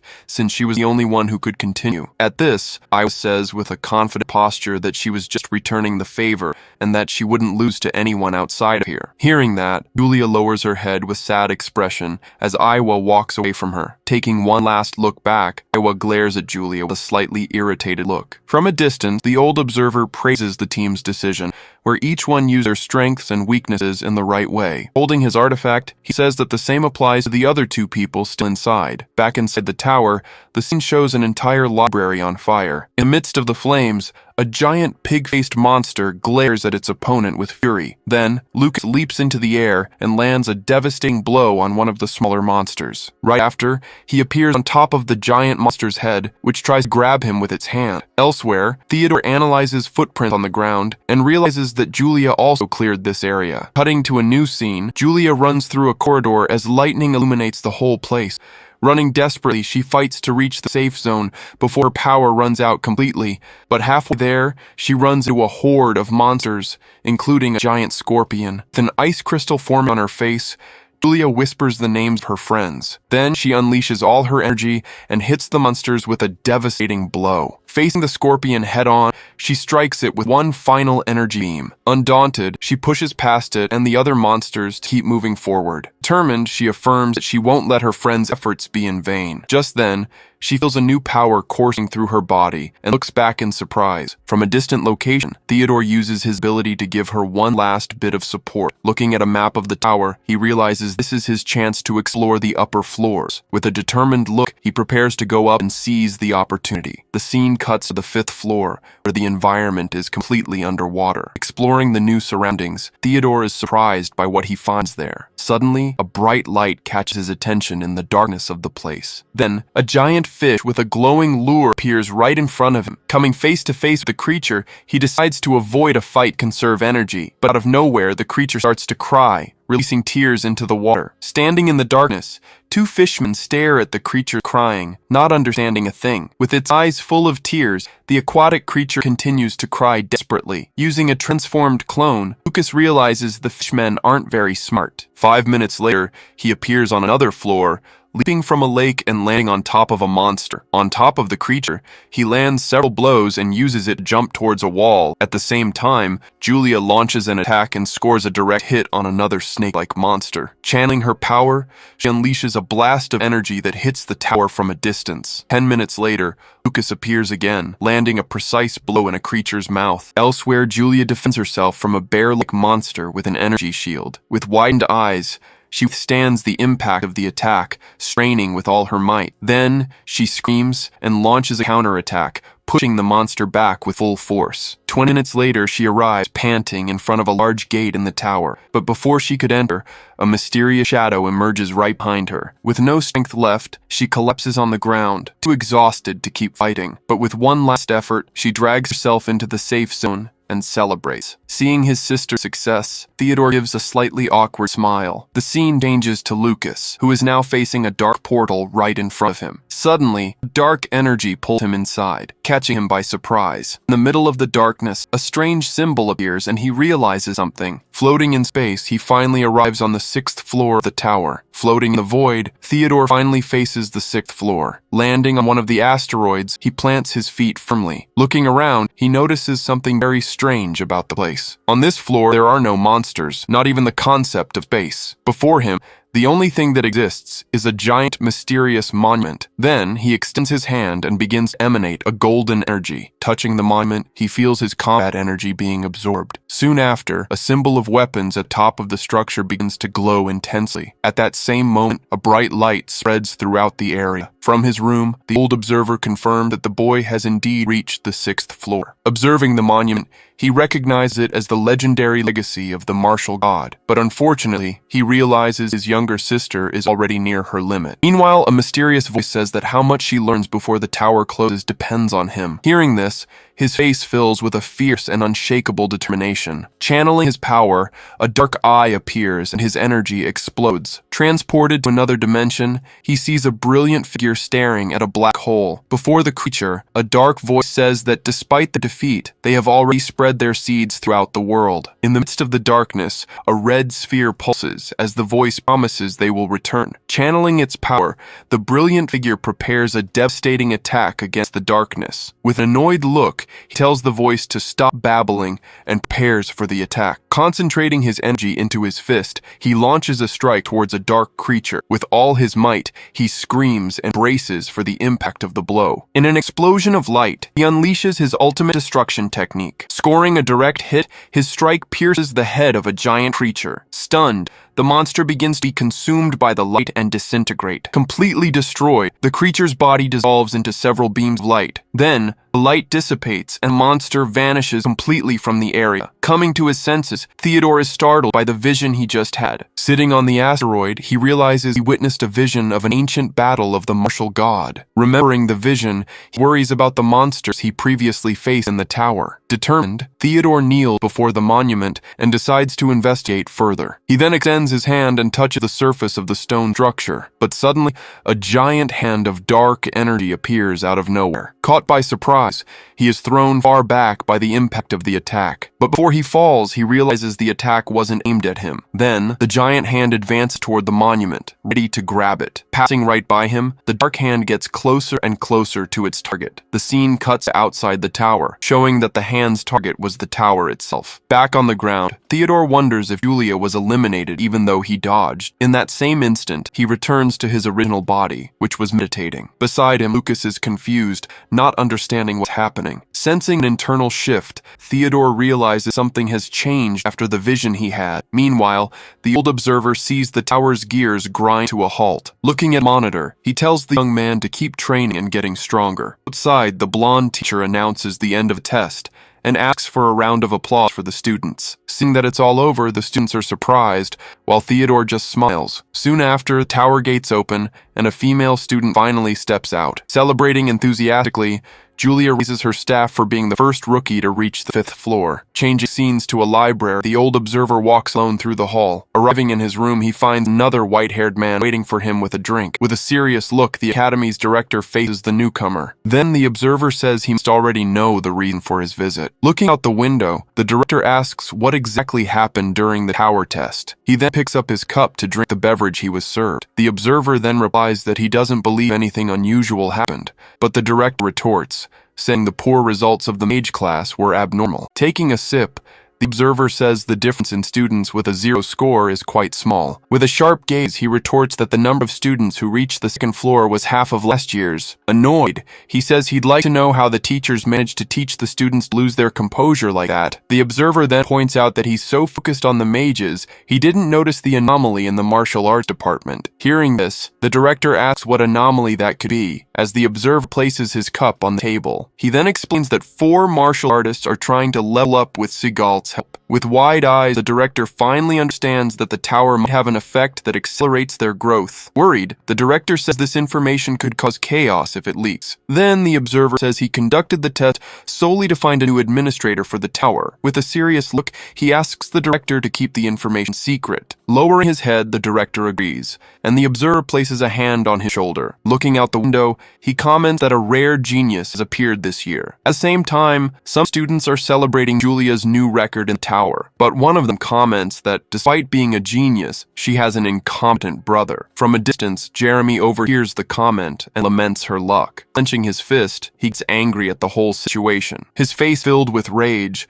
he wonders why Lucas gets all the attention. His eyes then fill with hatred because Lucas is Julia's real brother. The scene cuts to an empty cafeteria, with all the tables neatly arranged. Sitting alone, Desio is eating peacefully, but gets interrupted by something. Suddenly, Derek makes a grand entrance, surrounded by an energy of hearts. With a wink, he acknowledges the familiar applause he's receiving. Meanwhile, Derek brags about still being the school's idol, even with his record broken. Surrounded by fans, Julia takes the opportunity to eat a sweet while everyone praises her. Just then, Derek appears saying that 500 points are nothing to her since he earned 1,000 just for the record. With an envious look, he can't accept her success. At the same time, Lucas approaches and tells her to eat as much as she wants. Suddenly, Theodore appears in front of Lucas, emanating a powerful energy. Surprised by the speed, Lucas can barely react to the sudden approach. Theodore then introduces himself as the student council president and faces Lucas. Turning his head, he says that Julia might be excellent, but she shouldn't get arrogant. With a wave of his hand, he advises her not to get cocky just for reaching the 5th floor. Confused, Julia stops eating, not understanding what he meant by that. With his hand on his forehead, he gets frustrated by her lack of reaction. Then he unleashes his energy, preparing to show his power. Noticing her energy rising, he is shocked and fears losing face. In a fit of rage, he flies away, shouting that she will regret it. Confused, Julia asks what's wrong with President, and Lucas tells her to just keep eating. With a smile, he thinks it was a big mistake for Theodore to think he could intimidate Julia. Suddenly, Mina appears and comments that it was strange for him to leave without his usual catchphrase. Approaching, she congratulates Julia and says she's even more talented than she thought. With a smile, she says that her 2 teammates will also be useful in the Goddess Festival. Hearing that, Lucas and Julia are confused, not knowing what she's talking about. She then explains that Ellen, along with Kyoto and Holy, are the 3 great schools of magic. These 3 schools compete annually in a grand festival to see which one is the best. Each year, 9 rookies are chosen to represent their schools in the event. This competition serves to determine who is the greatest genius among the students. With a serious look, she states that Julia will definitely compete this year. Listening to the conversation, Lucas smiles and wonders if Julia would be interested in participating. The scene cuts to the female dormitory, showing a beautiful building. From inside a room, a student watches the others walking through the courtyard. Eating a piece of cake, Julia wakes up sleepy in her bed. Then, Lucas appears and warns her that he won't wake her up anymore starting the next day. After changing, she drops her sleepwear on the floor. With a piece of toast in her mouth, she runs desperately to avoid being late. But halfway there, she bumps into Iwa, and both drop their books. Annoyed, Iwa tells Julia to watch where she's going before continuing on her way. Once in the classroom, Julia seems exhausted and is almost falling asleep. Suddenly, she realizes she forgot her book and panics. With a slam on the desk, the teacher calls the class to attention. Seeing the desperate look on Julia's face, Iwa offers her her book. The scene shifts, and Lucas is seen walking alone down a hallway. At a bookshelf, a hand tries to grab a book, but is stopped by another. Holding the book, Julia says thank you and watches Aiwa walk away. In the cafeteria, Lucas and Julia eat together at one of the tables. While eating, Lucas tries to understand how Aiwa feels about Julia. Putting a finger to her lips, Julia says he will have to figure that out on his own. Elsewhere, a teacher shows his students how to manipulate magical power. Surrounded by students, he gives a demonstration, while Aiwa watches from afar. Hiding, Julia spies on Aiwa practicing her magic with the teacher. Gripping the hem of her dress, she seems to be thinking about something. Then, Aiwa manages to create an energy bird in her hand. With a smile, Julia creates one too, but gets carried away and uses too much power. Suddenly, the bird explodes, leaving the two in a comical situation. Seeing the explosion, Julia is startled by Aiwa's shadow, which looks like a demon. Later, Aiwa walks down a dark corridor holding a lantern. Entering a room, she finds Julia sleeping peacefully in her bed. Up close, she watches Julia sleeping with her mouth open. With her mouth open, Julia drools a little as she sleeps deeply. Waking up suddenly, Julia gets up and notices a box on her desk. Holding the box, she is curious about what's inside. Next to Julia's bed, Aiwa leaves a note along with the box. With a slight smile, she watches her friend sleeping before leaving. On the table, 2 notes reveal an apology and an invitation to hang out. The next day, the sun shines brightly in the city sky. Gripping her own arm, Aiwa waits impatiently for Julia. With her arms crossed, she complains about the delay, since she was the one who invited her. From afar, Julia comes running and waving, apologizing for being late. Seeing who is with her, Aiwa is completely shocked and speechless. Coming closer, Julia appears arm in arm with her brother, Lucas. With an annoyed look, Aiwa complains that she only agreed to go out because she thought it would be just the two of them. Just then, a white-haired girl appears and stares at them. Approaching, she asks if Lucas and Julia are going somewhere together. Excitedly, Julia invites her to join them and enjoy the day. Surprised, Maya asks if Lucas is coming too and blushes. Suddenly, her nose starts to bleed, and she lowers her head in embarrassment. Beside her, Julia watches the scene completely confused by the reaction. With hand over her face, she accepts the invitation while Julia cheers excitedly. Then, the 3 girls walk off together, leaving Lucas behind. Arriving in the city, Julia jumps excitedly, ready to eat and have fun. Arm in arm, the group walks together, but Lucas worries about how much he is going to spend. Moreover, he feels uncomfortable being next to Aiwa, his ex-fiancée. With an annoyed expression, Aiwa laments that her plan to go out with just Julia went wrong. But Maya, with a flushed face, celebrates the chance to finally talk to Lucas outside school. Then, Julia points to a store and gets the girls' attention. With a smile, she points out the school's super popular candy store. In the window, Aiwa sees a waving white cat and is a little surprised, but she plays it off, saying she had no interest in such a childish store. At the store's door, a sign announces that there are only 2 spots left to enter. Seeing the sign, Julia is shocked and despairs. Crouching on the ground, she is devastated that she can't go to the place she wanted most. Seeing her sadness, Maya says her doctor advised her to avoid sweets, so she suggests that Julia and Aiwa go into the store while she waits outside. With a smile, Julia asks if she's sure, and Aiwa accepts the offer. Excited, Julia pulls Aiwa into the store without wasting time. Outside, Lucas offers Maya a drink and thanks her for the help. Sitting on a bench, he apologizes for Julia's childish behavior. With a smile, Maya says she is happy they're having fun. Taking a sip, Lucas is surprised to hear her mention their childhood. Then, she reminds him of when they went to see an exotic beast exhibition. The scene cuts to a flashback, showing the two as children holding hands in the rain. In the flashback, a young Lucas promises to protect Maya from a caged wolf. Back in the present, he doesn't know how to react to Body's former owner's memories. Scratching his nose, he pretends to vaguely remember what happened that day. Hearing his answer, Maya stares at him with a serious and slightly sad expression. Squeezing the cup in her hands, she gets nervous, not knowing what to say. Then, Lucas asks if she still holds a grudge against him for ending their engagement. Pouring her heart out, she says she felt he was avoiding her all along. With tears in her eyes, she apologizes, saying she didn't know what to say. Trying to explain herself, she says he is not incompetent, is the best martial artist she knows. Then, she lowers her head and asks if they can at least be friends. With an awkward smile, Lucas says he never held a grudge against her. Reaching out his hand, he says he would be happy to be her friend. With tears in her eyes, Maya shakes his hand, moved by his answer. With a radiant smile, she finally feels relieved and happy. At that moment, the two shake hands, sealing their new friendship. Meanwhile, Julia and Aiwa are having fun in the candy store. With some cotton candy, Julia leans in to share with Aiwa. With matching lollipops, the two seem to be getting along really well. Back at the bench, Julia arrives smiling and says they are back. But upon arriving, she sees Lucas and Maya holding hands and is surprised. Desperate, Maya tries to explain that it's not what it looks like, completely embarrassed. With a disgusted expression, Aiwa calls the scene indecent. Feeling awkward, Lucas stands up and invites everyone to Gourmet Street. Walking through the commercial district, the group explores the city. With a smile on her face, Julia happily enjoys her lollipop. Beside her, Aiwa tries the candy and says it tastes okay. Suddenly, Julia's lollipop begins to glow and point in a direction. Grabbing Aiwa's arm, she gets excited to follow the signal. The candy's energy trail passes by Maya and Lucas, who look surprised. Then, the group arrives in front of a large old building. Reading the sign, Lucas discovers the place is the Hall of the Five Saints. Excited, Julia explains that whoever passes the 5 tests win the magic item. Hearing this, Maya and Aiwa are interested in the chance to get a treasure. With multiple versions of herself,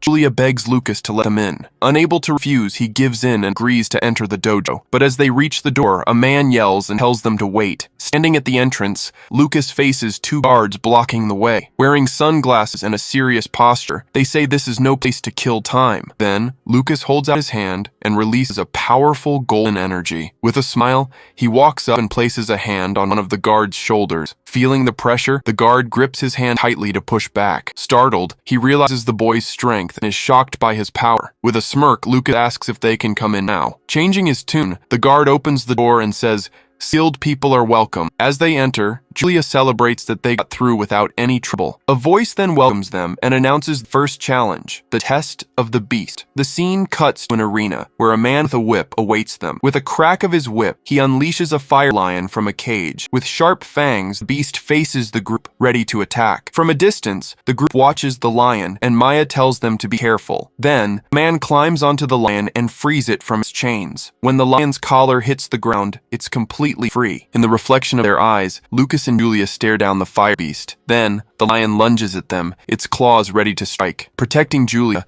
Lucas pulls her back and prepares for battle. Face to face, he stares into the lion's open mouth right in front of him. Surprised, the tamer sees the lion stopped its attack at the last second. Confused, he yells at the beast and orders it to attack again. Afraid, the lion looks at Lucas, its eyes filled with terror. In front of it, a giant, shadowy creature stares down the beast, paralyzing it. With glowing red eyes, Lucas unleashes a dark and intimidating energy. Annoyed, the tamer shouts at the lion and approaches with his whip. He then whips the beast, ordering it to attack no matter what. Suddenly, he notices something strange and his eyes widen in fear. In the blink of an eye, the lion turns and throws him away with one swipe. Lying on the ground, he suffers a heavy impact. Knocked out, the tamer lies on the ground, completely defeated. With an awkward smile, Lucas asks if that counts as passing the stage. Impressed, Julia and Maya celebrate Lucas's unexpected victory. With her arms crossed, Aiwa can't believe he won without even lifting a finger. Climbing the stairs, they comment that the lion seemed terrified of him. Hand on her chin, Julia wonders if Uru's presence is still with him. With a finger to his lips,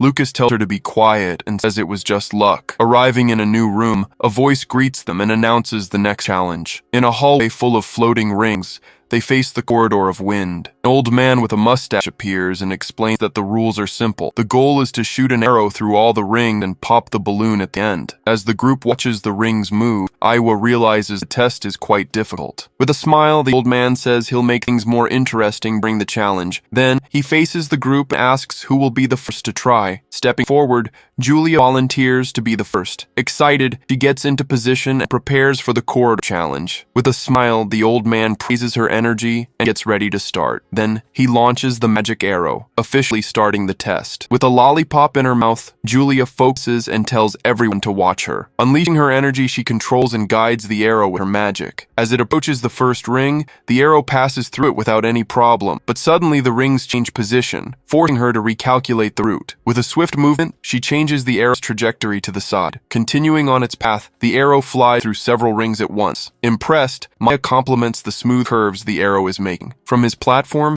the old man is also impressed by the girl's skill, but with a mischievous smile, he decides the warm-up is over. Pressing a button, he activates a mechanism that changes the challenge. Seeing the change, Julia is shocked and braces for the worst. With the button pressed, several cubes begin to shoot beams at the arrow. Maneuvering, Julia struggles to keep the arrow steady. Meanwhile, cubes keep moving and shooting non-stop. With a smile, she braces herself and says the challenge just got interesting. Then she sends the arrow flying, passing several cubes at high speed. Confident, she says she's going to get through all the rings in one go. But the old man challenges her, asking if she thinks it will be that easy. In that instant, a giant wave of water appears in the middle of the corridor. Fighting the current, Julia struggles to keep the arrow on course. With an evil laugh, the old man summons circles of fire and wind to make it even harder. Suddenly, the arrow is hit by several fire and wind attacks at the same time. Meanwhile, cubes continue shooting non-stop, creating total chaos. From a distance, Lucas analyzes the situation, noticing the various physical and magical obstacles. With difficulty, Julia tries her best to maintain control of the arrow. With wide eyes, she faces the challenge with all her determination. Remembering a piece of advice from Lucas, she recalls an old conversation they had. With a smile, he tells her to simply destroy the source of the interference. With her eyes shining, she bites her lollipop and says she'll never give up. Then, she unleashes all her power in a single devastating blow. Seeing the explosion, the old man is shocked and speechless at what happened. From a distance, Maya and Iwa comment that it looks more like a fight than a test. With a triumphant smile, Julia holds the arrow in her teeth, victorious. With no other choice, the old man congratulates her on passing the second challenge. As the group praises her, she lets out a small laugh, happy with the result. With a serious look, the old man warns them to pay attention to the next challenge. In a new room, he warns that not all tests can be won with brute force. In an alchemy workshop, a woman challenges them to create a legendary magic potion. Showing them the recipe, the alchemist reveals they'll have to create the Tears of Trivia potion. With a quick move, she opens a cabinet, revealing various ingredients. Grabbing one of the vials, she says they'll need to use 108 rare ingredients, but she warns that the mixing ratio is unknown, and any mistake could cause an explosion. Worried, the group realizes the task is basically a game of chance. On the side, Maya whispers something in Lucas's ear, making him thoughtful. Then, she offers to take on the challenge, surprising the alchemist. Without wasting a moment, she skillfully begins to mix the ingredients. Putting on special goggles, the alchemist carefully analyzes the process. In the reflection of her goggles, stats show her precision and speed. Shocked, Julia points at Lucas, showing him Maya's incredible skill. With her necklace glowing, she uses her magic to manipulate the ingredients. Floating through the air, the ingredients mix on their own under her control. Analyzing one of the ingredients, she notices it's rich in magical power and a bit salty. With a wink, she says, just a pinch should be enough. Grabbing a knife, she prepares to cut one of the ingredients. With impressive skill,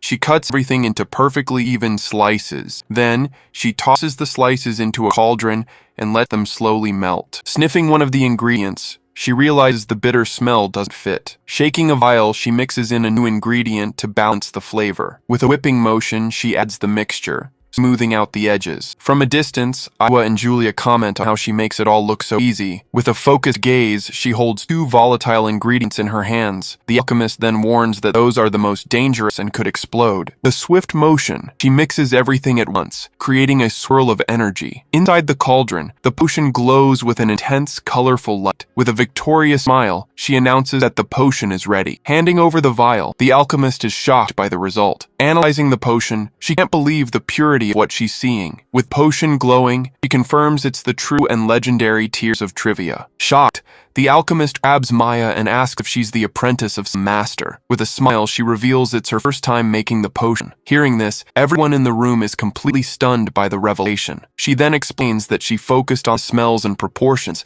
as if she were cooking. Comparing the potion to a medicinal soup, she says the process was very similar. Outraged, the alchemist can't believe she compared a legendary potion to a soup. Julia then praises her sweets, saying the cookies she made almost brought her to tears. With a smile, Iwa says that having such sharp instincts for cooking is a great talent. Chatting, she praises Maya, saying whoever marries her will be very lucky. Embarrassed, Maya says cooking is just a hobby, looking sheepish. With a blushing face, she wonders what Lucas is thinking of her right now. Meanwhile, Lucas thinks that having someone who cooks well on the team would be great for morale. With her arms crossed, Iwa calls him dense, while Julia looks confused. Laughing awkwardly, Maya celebrates that they passed the challenge. In the background, the alchemist laments losing to a girl's cooking skills. With a smile, The alchemist says that being defeated like that is refreshing and hands her the potion. Holding the vial, Maya says she can't accept something so valuable. With a smile, Lucas tells her to take it as the potion is proof of her skill. Blushing, she thanks him and accepts the prize, happy with the recognition. Excited, the group prepares for the fourth challenge,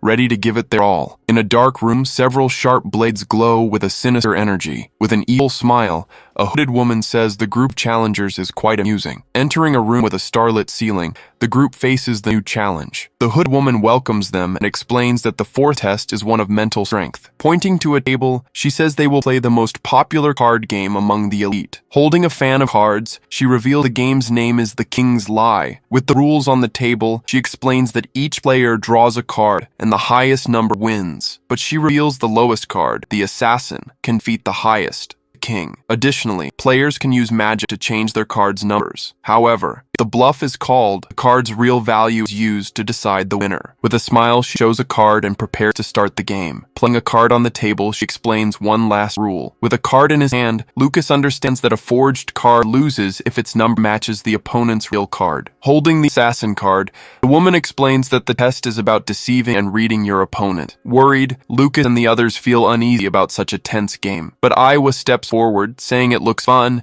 and that it's her specialty. With her eyes glowing, she reveals she can also use eye magic, just like the seer. With a smile, the seer says she was expecting incredible challengers. Then, Iowa sits at the table, and the game officially begins. With a quick motion, they both draw their cards at the same time. With a confident smile, the seer places her card face down. On the other side, Iowa stares at her own card with a serious expression. With her eye glowing, she prepares to use her special ability. Facing Iowa, the seer challenges her, trying to deceive her eyes. In a swift move, they both play their cards on the table simultaneously. As they flip their cards, Iowa reveals a king, and the seer an archbishop. But Iowa notices that her opponent's magic flow is strange, so she activates her ability, and a magical symbol appears in her eye. With her special vision, she discovers the seer's card is a fake. Flipping her own card, she reveals its true identity. With a shout, she activates her card and reveals the truth behind the bluff. Surprised, Seer can't believe she uncovered the fake card so quickly. With the fake card shattered, the true assassin card is revealed. From afar, the group worries, thinking she didn't need to expose the card. With a laugh, the seer praises Iowa for seeing through her disguise. But with an evil smile, she says that, unfortunately, Iowa will still lose. With a finger to her lips, Iowa says she was expecting that. With a confident look, she says it was impressive that the seer used a second layer of disguise. Hearing this, the seer is startled and can't believe she uncovered her second bluff. With wide eyes, she's shocked that her plan was discovered. Then, Iowa reveals she can also erase the traces of her magic. She smiles, revealing she was watching the seer's hands from the start. Flipping her card, she shows that her real card was also an assassin. From a distance, the group watched the turnaround with smiles on their faces. Annoyed,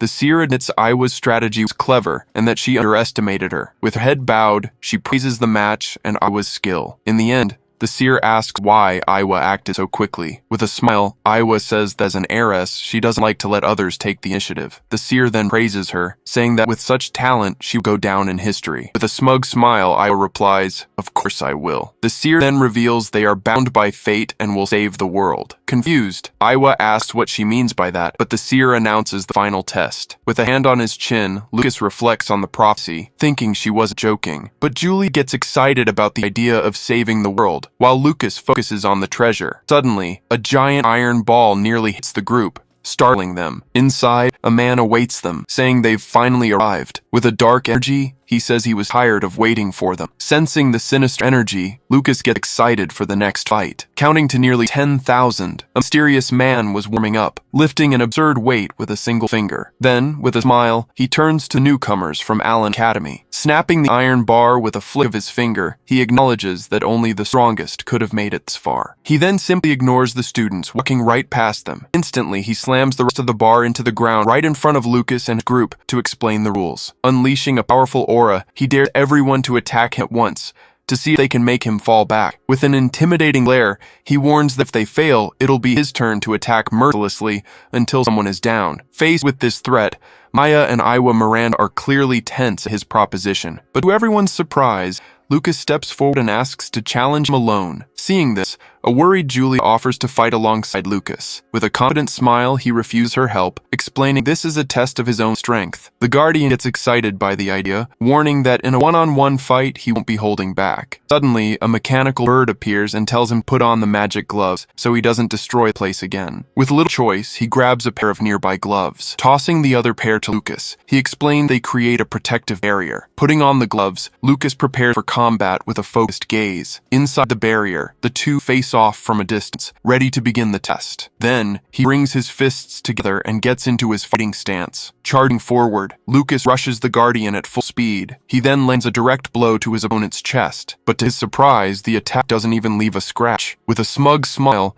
the Guardian announces that now it's his turn. Realizing the trouble he's in, Lucas braces for the worst. Without wasting a second, the man lands a powerful blow that sends everything flying. Instantly, Lucas is thrown hard against the barrier, shattering the ground on impact. Down and struggling to breathe, he tries to recover as Maya watches from a distance. Then, the Guardian emerges from the dust, saying it too late to give up. Glancing to the side, Lucas spots the hilt of a sword among the rubble. Seizing the opportunity, he grabs the weapon and gets back on his feet, refusing to lose. Channeling his energy into the blade, he prepares for one last, desperate attack. Seeing the boy prepare, the Guardian takes a deep breath and focuses his energy. Then, with an explosive roar, he unleashes all of his power at once. Charging forward, Lucas's attack is completely repelled by the Guardian's power. From the shockwave, the ceiling begins to collapse as Maya's familiar appears. Lying on the ground, Lucas stares up at his opponent, who's still standing without a scratch. Noticing a small cut on his chest,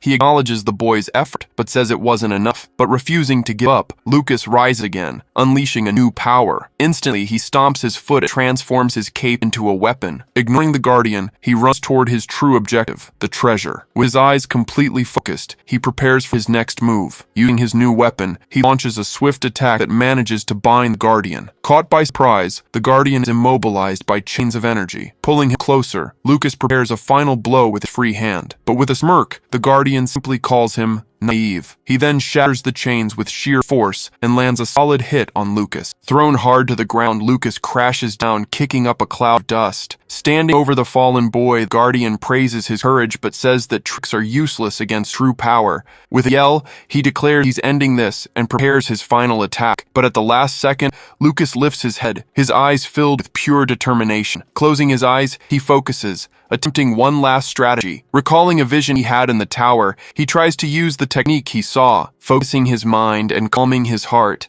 Intense light glows in his eye. At the exact moment of impact, he unleashes his own power, managing to stop the Guardian's attack. Using martial god style, he finally reveals his true power. Realizing the tables have turned, the Guardian is shocked to see the boy's secret technique. Immediately after, the collision of their powers creates an explosion of energy that engulfs the entire hall. Their fists collide with a brutal impact, unleashing an energy that cracks everything. As the barrier begins to crack, the Guardian strains to hold back the immense pressure. Meanwhile, Lucas maintains total concentration, pushing the limits of his technique even further. In the power struggle, their combined energy explodes, completely shattering the protective barrier. Even though his blow landed, Lucas's arm begins to disintegrate from the energy overload. Watching from a distance, Julia screams her brother's name, absolutely terrified. With an impressed smile, the Guardian asks if he happens to be a disciple of someone named Otani. Lucas denies it, and the Guardian asks why he didn't go all out with his final attack. With a smirk, Lucas explains it was his first time using the technique. He didn't want to risk it. With nothing to say, the Guardian stands in silence, processing the boy's audacity. Letting out a loud laugh, he messes up Lucas's hair and finally admits defeat. Right after, Maya rushes over to help and offers a very valuable potion, but he refuses. Instead, he takes a simpler healing potion and says it's enough to recover. Downing the potion in one go, he begins to heal his wounds right then and there. As a green energy restores him, he comments that the potion is very similar to the elixirs he makes himself. With the fight over, Lucas finally demands the treasure, but the Guardian reveals the whole thing was just for fun. Under pressure even from the bird, the Guardian finally gives in and agrees to hand over the prize. He then places a rabbit made entirely of red crystal in Lucas's hand. Completely confused, Lucas hears the Guardian ask Julia to put some magic into the object. Holding the rabbit with both hands, she begins to channel her energy into it. Instantly, the crystal rabbit's eye begins to glow intensely. Suddenly, the rabbit comes to life and begins to float,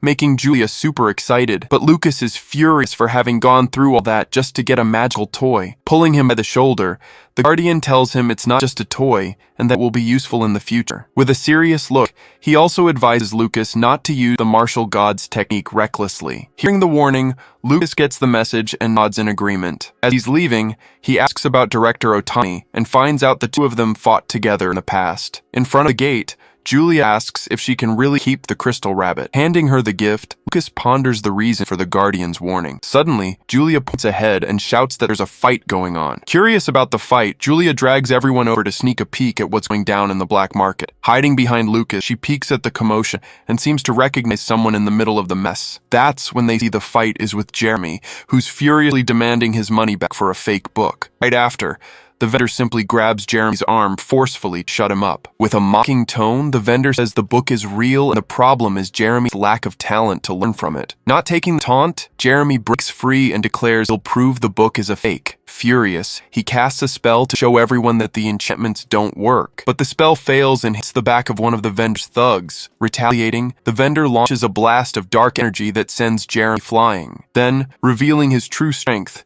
he brandishes a forbidden spell and sends his henchmen after the boy. Instantly, the two brutes surround Jeremy, ready to finish him off. But out of nowhere, a bolt of purple energy strikes from the sky, stopping the thug's attack. When he turns around, Jeremy is shocked to see that it was Lucas and Julia who saved him. Ready to fight, Julia steps in front of him protectively, which makes him feel embarrassed. Seeing more people arrive, the vendor gets annoyed and calls the patrol, who show up immediately. Arriving in the middle of the commotion, the patrol chief asks what happened, and the vendor points at the students, playing the victim. Then, the vendor places the supposed proof of the crime in the guard chief's hand, accusing the boys of being thieves. Convinced by the scene, the guard complains that students from Allen are nothing but trouble and orders everyone to be arrested. But Miranda steps forward to use her family's name, only for the guard to ignore her, declaring that he is the law. Faced with the situation, Lucas realizes they'll have to solve this problem themselves. However, a shout cuts through the chaos,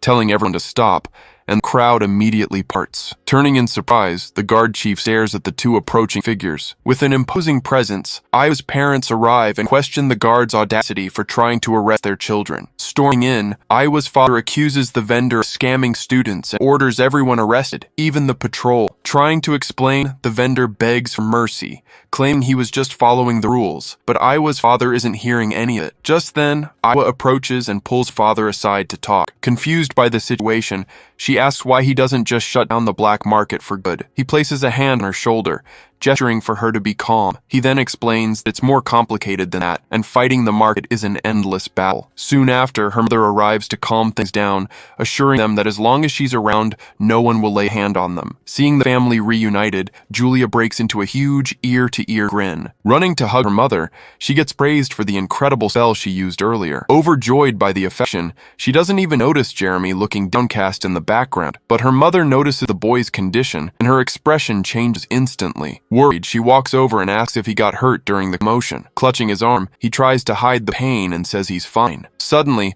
Iwa's voice cuts through the mood, mocking his condition. With her arms crossed, she says his head doesn't look so good, and he snaps back that it was a sneak attack. Iwa's father starts scolding Jeremy, humiliating him for losing to such weak people. Pointing at Julia, she throws it in his face that he needed a little girl to protect him. Completely embarrassed, Jeremy shouts again that it was a sneak attack, trying to defend himself. Then, Iwa grabs him by the arm and questions his naivety for believing in a fake book. Seeing what's happening, Lucas tries to intervene, offering to heal Jeremy's wounds, but he slaps his hand away, yelling that he doesn't need pity, and runs off. Tormented by humiliation, he sees visions of shadows calling him pathetic and imagines Lucas laughing at him. With hatred in his eyes, he turns and accuses Lucas of stealing everything that was his. Clapping his hands to get everyone's attention, Iwa's father tells them all to leave Jeremy alone for a while. He then changes the subject and invites the kids to a restaurant to celebrate passing their tests. As they walk, Iwa looks back with a worried expression on her face. Standing alone in an alley, she wonders what all that was about. The scene then shifts to a forest, showing the sun setting through the trees. In the middle of the woods,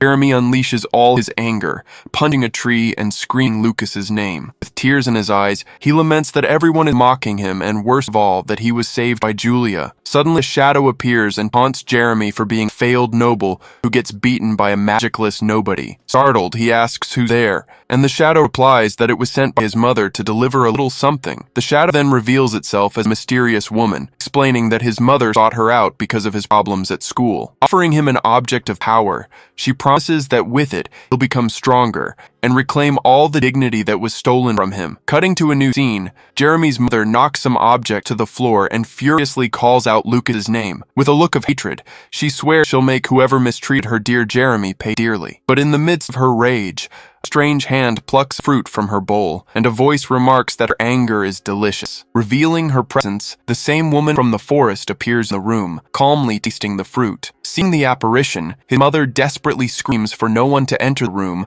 when she hears a voice from outside. Flashing back in time, the mysterious woman appears before Jeremy's kneeling mother, who offers to do anything. Covering the mother's face with her hand, the woman says she's there to grant her wish. Showing a necklace, she explains that she's conveniently already found the perfect child for her plan. With a malicious smile, she says she's going to give this child to her son as a gift. The creature then dives into a jewel, and the woman explains that it will become a great obstacle for that detestable brat. Back in the forest, Jeremy asks if that treasure will really make him strong, and the woman assures him that no one will ever look down on him again. Receiving the necklace, Jeremy's mesmerized by the idea of finally being able to defeat Lucas. With the jewel glowing, he already imagines Julia acknowledging him after he gets his revenge. Changing scenes, the black market vendor appears to deliver an item that was very hard to get. He then reveals what he acquired, a giant golden snail shell, and is praised for his service. With an evil smile, the mysterious man says that with that snail, he will turn all the martial arts students into vegetables. Analyzing the item, he can't wait to see the look on Sigalt's face when his plan succeeds. Back in the forest, Jeremy appears with a different look in his eyes, watching Lucas as he passes by. A few days later, a rumor about Mr. Greg spreads through the academy's hallways. Checking the bulletin board, the magic students are furious to see that the martial arts class has surpassed them. One of them, complaining about a scolding from his father, doesn't understand how the martial arts students got stronger. A student covers her face with her hand, clearly frustrated by the news. Worried about the upcoming school festival, she fears how students from other academies will react to this story. Just imagining the ridicule they'll face,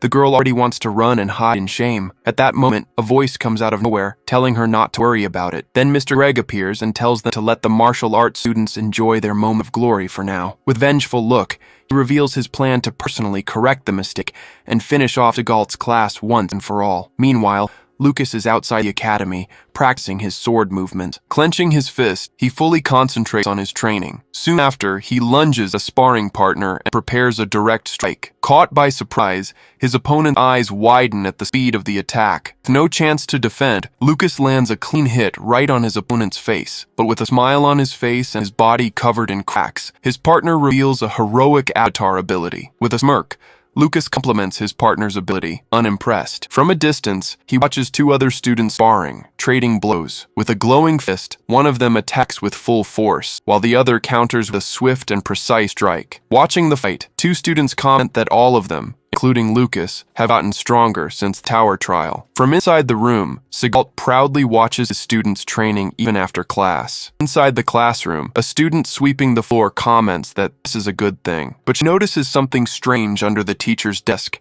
and bends down to see what it is. Frowning, she tries to identify the mysterious object. Picking up the item, she sees it's a golden ornament and guesses that some noble student must have lost it. Intending to help, she decides to place the object in the lost and found box, but as soon as she puts it in, the ornament transforms into a living golden snail. When the day of the festival arrives, the whole city is celebrating, with doves flying and confetti everywhere. In front of the academy, the celebration is underway with fireworks and many guests arriving. In the middle of the crowd, a family enjoys the party, with a father carrying his son on his shoulders. The academy students pout, complaining about having to be on the welcome committee. Having waited for half an hour, Lucas's friend is already losing his patience with the guest delay. But with his calm demeanor, Lucas tells him not to stress because they've finally arrived. At that moment, a huge caravan of luxurious carriages begins to fill the city streets, heading towards the academy, representing the sacred academy. And also, the Kyoto Academy. From above, the director of Allen Academy thanks everyone for coming. Introducing himself as Jireka, he officially welcomes the guests. Suddenly, a blast of cold wind cuts through the sky, and snowflakes begin to fall. In the middle of the crowd,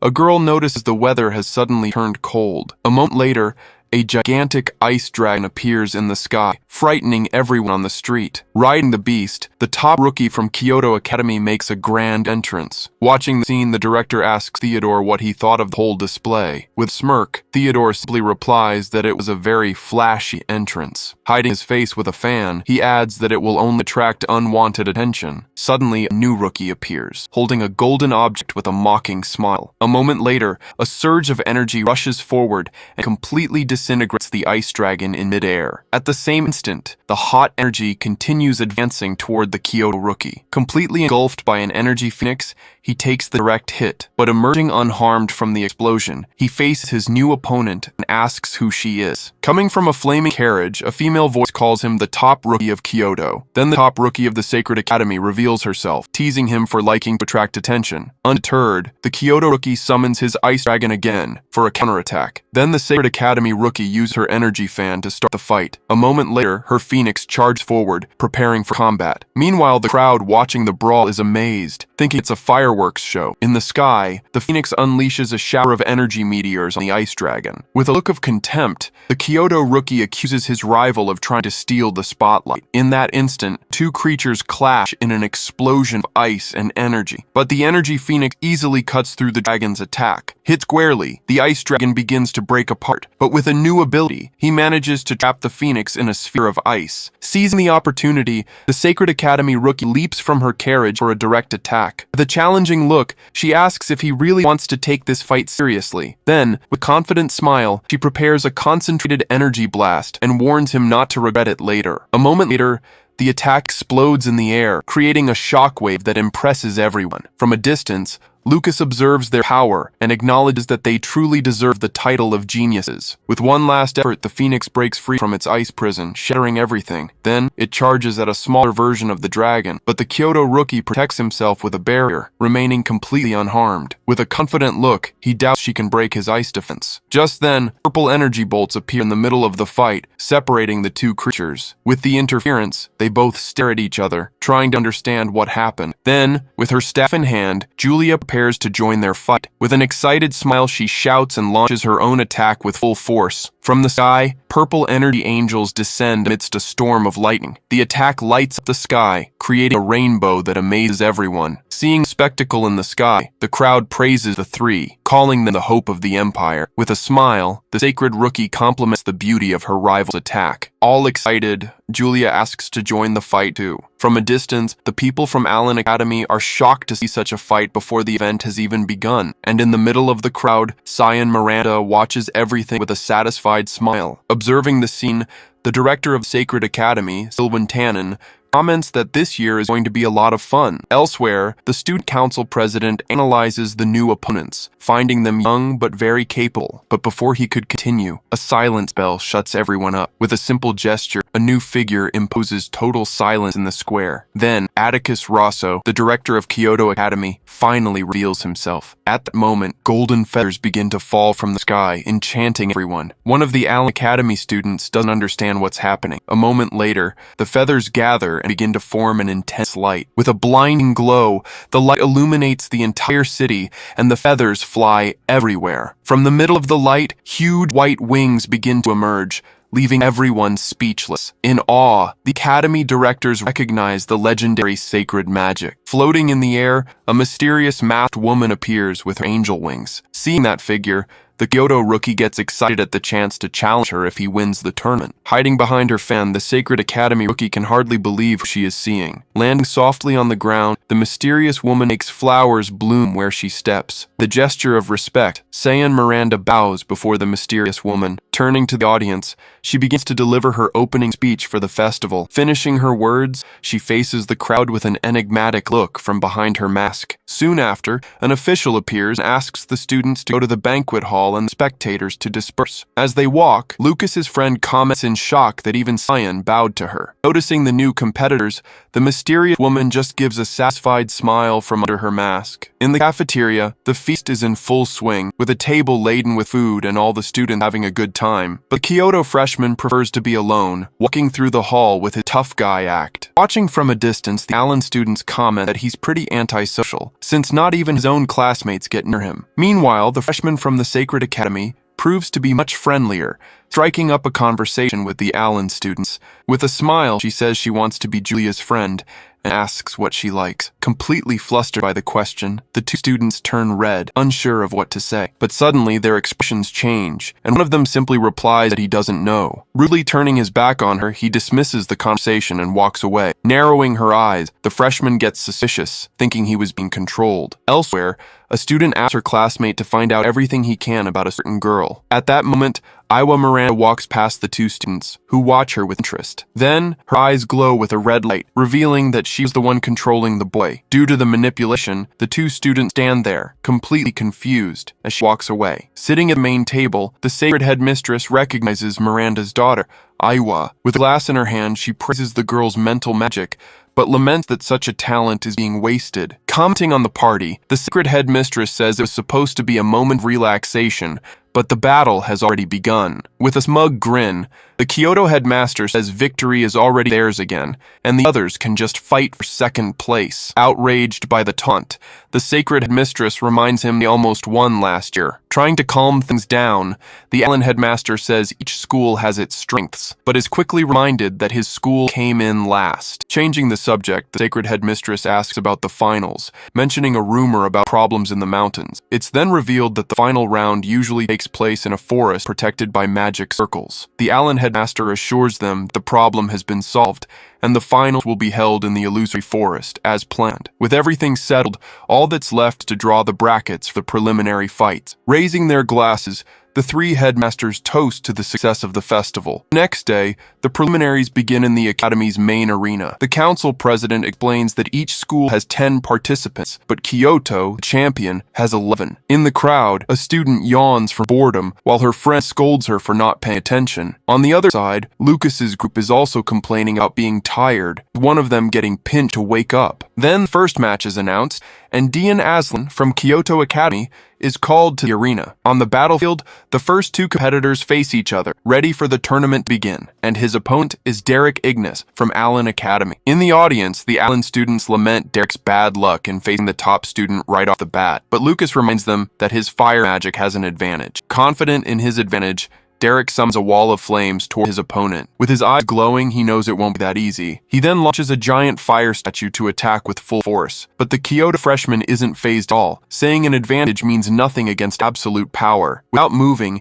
he creates a wall of ice that instantly stops the fire attack. With the impact, Derek's fire body begins to fall apart. Surprised, he watches his own energy fade before his opponent's power. With a single gesture, the Kyoto freshman launches an ice counterattack. Completely dominated, Derek is hit by ice spikes and falls. Defeated. As his flame body extinguishes, the winner of the first match is announced. Mocking his easy victory, he questions the level of Allen's top 3 students. Shocked, the Allen student can't believe the fight ended so quickly, with the winner not even moving from his spot. With a worried look, Lucas realizes that with that kind of power, maybe not even Julia could beat him. Leaving the arena, Derek is met by Julia and Aiwa. Worried, Julia asks if he's okay, and he laments that he couldn't even make his opponent fight seriously. Soon after, the second match is announced, pitting the Sacred Academy freshman against Miranda. Surprised, they realize it's another fight against one of the top students. But with a confident smile, Aiwa says this isn't Allen Tower, and this time, she will restore her honor. In the stands, the Sacred Academy's crowd cheers wildly for their champion. Thanking them for the support,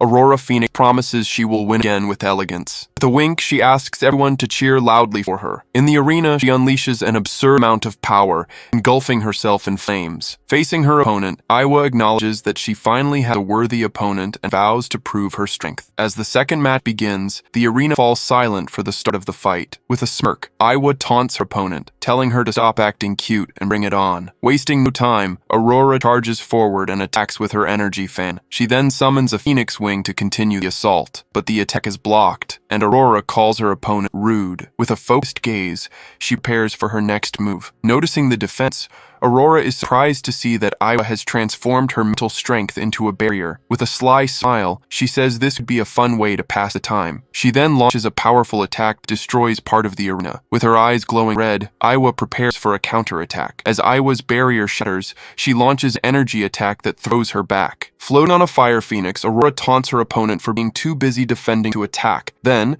she prepares a strike with her flaming fan and summons her phoenix. The firebird charges forward and breaks through Aiwa's barrier, hitting her head on. Screaming in pain, Aiwa is completely swallowed by the flames. With an air of boredom, Aurora laments that the fight is already over. But with her eyes glowing, Aiwa said no, and that Aurora is the one who's finished. Suddenly, the arena transforms into an illusory forest, and Aurora is caught in a trap. Amid the flames, the two face off, with Aiwa now in control. Shocked, Aurora doesn't understand how Aiwa managed to turn the tables. With a wicked smile, a giant version of Aiwa appears and warns that she won't escape her mental magic. Screaming, she tells Aurora to get a taste of defeat, but with a smirk, Aurora reveals she was just playing along. In the blink of an eye, an energy explosion occurs, reversing the spell. Surprised, Aiwa realizes her own attack has been reflected back at her. With the explosion, Aiwa's illusion completely shatters. In disbelief, she can't understand how Aurora escaped her control. In the arena, Aiwa's body is thrown with force, falling defeated to the ground. In the audience, Lucas realizes there's something strange about this fight. He then understands that Aurora fell into Aiwa's magic and intentionally missed all her attacks. This forced Aiwa to show her full power in order to take control of her mind. With this strategy, Aurora managed to turn the tables and break the illusion. With a victorious smile, she reveals she was just playing along with Aiwa's little game for a while. With Aiwa down on the ground, Aurora explains that if he hadn't seen her magic before, she might have fallen for the trick. With one final blow, the match is over, and Aurora is declared the winner. Confused, the Allen students try to understand how she escaped the mental magic. But Aiwa, angry, explains that magic only works with the blessing of the gods, and since for the last 1,000 years, one can only receive the blessing of a single god, no one can use more than one type of magic. Realizing the truth, Eric concludes that Aurora is hiding something. With a worried look, Julia warns them to be very careful around her. Pondering, Lucas remembers that martial arts training builds resistance to mental magic and wonders if Aurora trains as well. With the defeat of their two best students, the rest of the Allen class is already starting to lose hope. But one of them tries to cheer the group up, saying they can't give up yet because their best student is still going to fight. In the middle of the crowd, a student yawns, wondering why everyone is so drained of energy. From a distance, two elite students comment that the martial arts class demoralized them, but it's still too early for despair. With a wicked smile, Mr. Greg reveals that everything is going according to plan, thanks to a cursed item he acquired. A while later, the other academy's matches finally come to an end. With a yawn, Lucas's friend announces that it's Julia's turn to fight. The fifth match is announced, Julia Ryan from the Allen Academy versus Tegan Valentine from Kyoto. As the fight begins, Tegan immediately goes on the offensive with earth magic, but Julia defends herself with a lightning barrier, ready for combat. With a serious look, she analyzes her opponent's swift movements. Protected by stone armor, Tegan advances fearlessly. The crowd murmurs that Julia would have lost if she hadn't defended herself. Watching the fight, one of the elite students suggests she avoid a direct confrontation. Giving his opponent no chance, Tegan unleashes an earth explosion in the middle of the arena. From the ground, a giant stone statue rises, charging at Julia. But with a quick gesture, she prepares a lightning counterattack. With a blast of concentrated energy, she shatters the stone statue to pieces. Her hand glowing, she reveals her special technique, Palm Thunder. Looking at the rubble, she realizes her opponent has hidden and invites him to a game of hide and seek. Suddenly, a stone spear erupts from the ground, nearly hitting her and catching her by surprise. Struck by a golden light, Julia is thrown to the other side of the arena. As she hits the ground, the energy spreads through her body, pinning her in place. Realizing it's a trap, she understands she's fallen for a petrification spell that has slowed her down. Celebrating the direct hit, Tegan prepares for his next attack. Confident in his strategy, he knows Julia lacks combat experience and that he can win if he immobilizes her. On the ground, he raises a stone pillar, trapping Julia even more securely. With the arena in ruins, a column of earth closes in on her. With a determined gaze,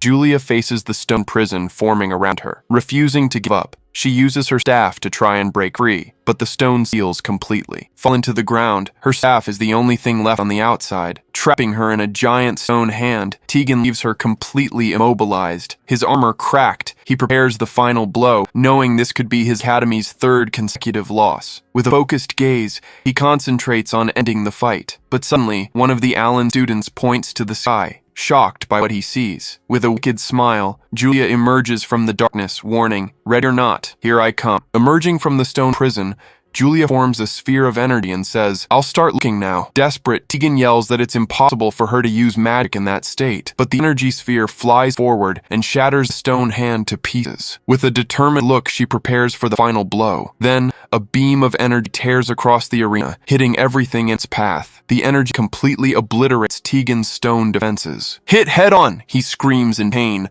not understanding the power that struck him. With the arena completely destroyed, Julia floats above the rubble, with Tegan collapsed on the ground. With her staff in hand, she reveals she was tracking his magic ever since he went into hiding. Realizing her strategy, Tegan understands she predicted everything, even before he took her staff. With a smile, he admits she didn't dodge on purpose and concedes defeat. Celebrating her victory, Julia is announced as the winner of the 5th match. In the crowd, the Allen students celebrate their first win, their hopes renewed. Meanwhile, Aurora explains the elemental hierarchy. Fire beats ice and ice beats lightning. With a smile, Julia realizes that by that logic, she would be the weakest of the three. Countering the elemental logic, a student points out that Dean beat a fire mage, so Julia can win too. Listening to the discussion, Lucas becomes thoughtful, processing the whole situation. Just then, her friends rush over to congratulate her on the win, telling her to do her best in the finals. In the midst of the celebration, a mysterious note suddenly appears in her hand. Opening the paper, she is completely confused by the message she received. Elsewhere, Iwa is shown sleeping peacefully in her room.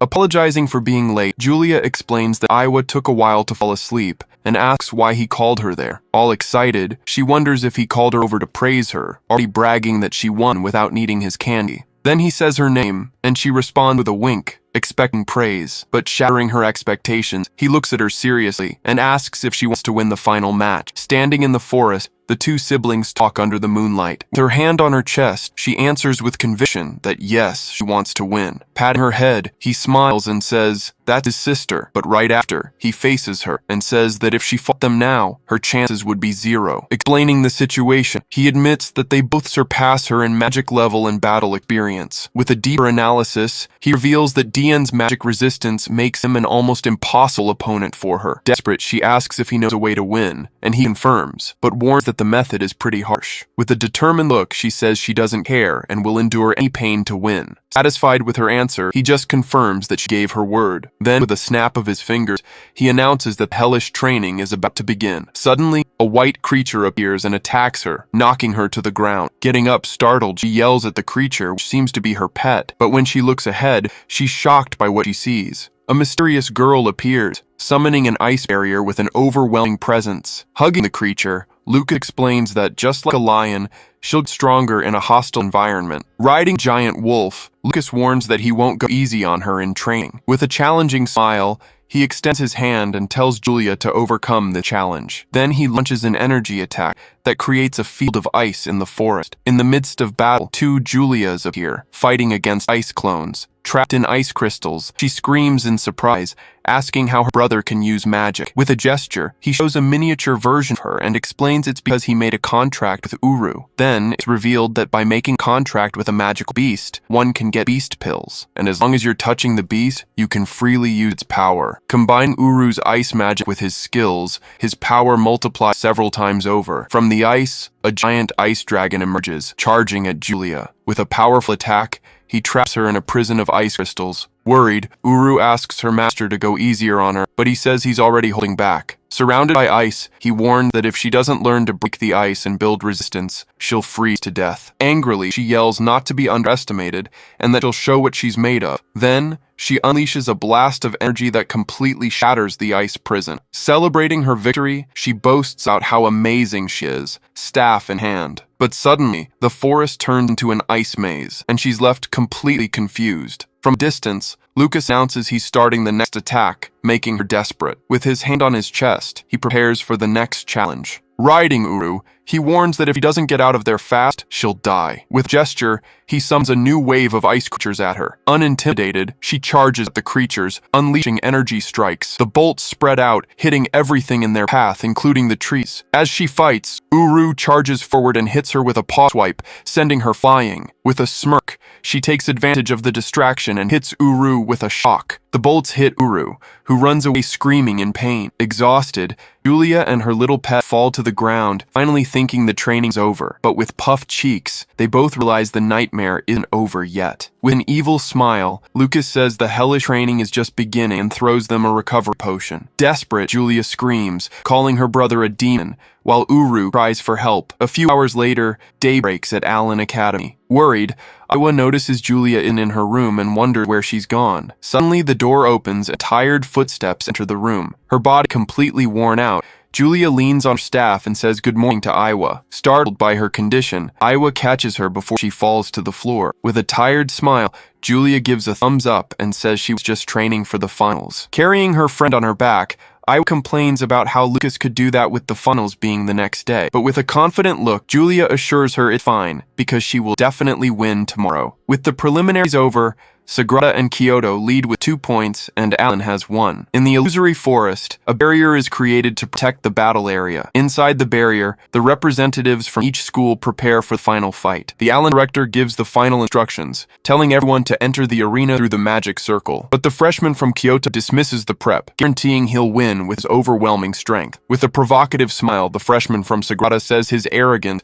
only makes her want to beat him more. Meanwhile, Julia yawns sleepily, looking completely exhausted. In the audience, the Allen students find Julia's sleepiness odd and start to doubt her victory. Annoyed by the pessimism, Lucas gives everyone a knock on the head. Remembering the training, he reveals that even he and Uru needed a medicinal bath to recover, and that Julia, even after a healing potion, slept the whole day. But he knows the others don't understand the situation, gets irritated by their defeatist attitude. Worried about his classmates' condition, a student decides to give them tonic pills. Back in the arena, Aiwa is worried about Julia, who assures her she's full of energy. Handing her the crystal rabbit, Aiwa reminds her not to forget her belongings. Confused by the mention of Mountain Train, Aiwa immediately figures out what happened. Then she raises an energy trophy, wishing Julia good luck. In the stands, the Allen crowd cheers excitedly, confident of victory. From a distance, Lucas notices the effect of the tonic pill on his friends. Thanking everyone, Julia raises her own trophy, while Aiwa questions what Lucas did to her. Patting her head, Aiwa tells her to be careful, but Julia guarantees she'll win no matter what. Together, the two walk towards the teleportation circle. Stepping onto the circle, they prepare to enter the arena. Inside the forest, Julia is teleported to a random location. Remembering her brother's advice, she decides to hide to conserve her strength. Running to hide behind a tree, she prepares for battle. But suddenly, a swift strike cuts the tree in half. Leaping over the debris, Aurora appears, ready for combat. With a determined gaze, she faces Julia, ready to start the fight. Scared, Julia hides behind a tree, wondering if she's already been found. In the audience, the Allen students hope Aurora doesn't find Julia so she can avoid the fight. But with a confident smile, Lucas just watches the scene in silence. Hidden, Julia sees Aurora approaching and shrinks down to avoid being seen. With a hand on her hip, Aurora leans against the tree, not noticing Julia's presence. Confused, she comments that she was sure she heard someone around there. Suddenly, an ice explosion goes off in the distance, drawing attention. Looking toward the noise, Aurora sees a large ice crystal forming in the sky. With a smile, she recognizes Dian's style and says only he would announce his location like that. Grabbing her fan, she gets ready to head over there. With a leap, she propels herself toward the ice crystal. Where she was standing, only a pair of purple energy boots are left behind. Tired, Julia sits on the ground, relieved to have tricked Aurora. In the stands, the crowd is shocked, not understanding how a lightning mage could pull that off. With a loud laugh, Lucas celebrates the success of his sister's plan. Flashing back, a scene from the training shows an exhausted Julia wanted to disappear. With a smile, Lucas reveals the training was so tough, she learned to suppress her presence, but he always found her. In the forest, Dian and Aurora finally meet, ready for battle. Like a strategist, Lucas celebrates that his plan worked, and that after their fight, it will be Julia's turn. With his eyes closed, Dian prepares for battle, summoning a giant ice sword. But Aurora launches a surprise attack, with blades of fire coming from all directions. With a swift move, she hurls a fireball that shatters his ice sword. Unimpressed, Dian says that's just one of her attacks. Using her fan, Aurora mocks Alan's student for being shy. Then Dian unleashes his full power,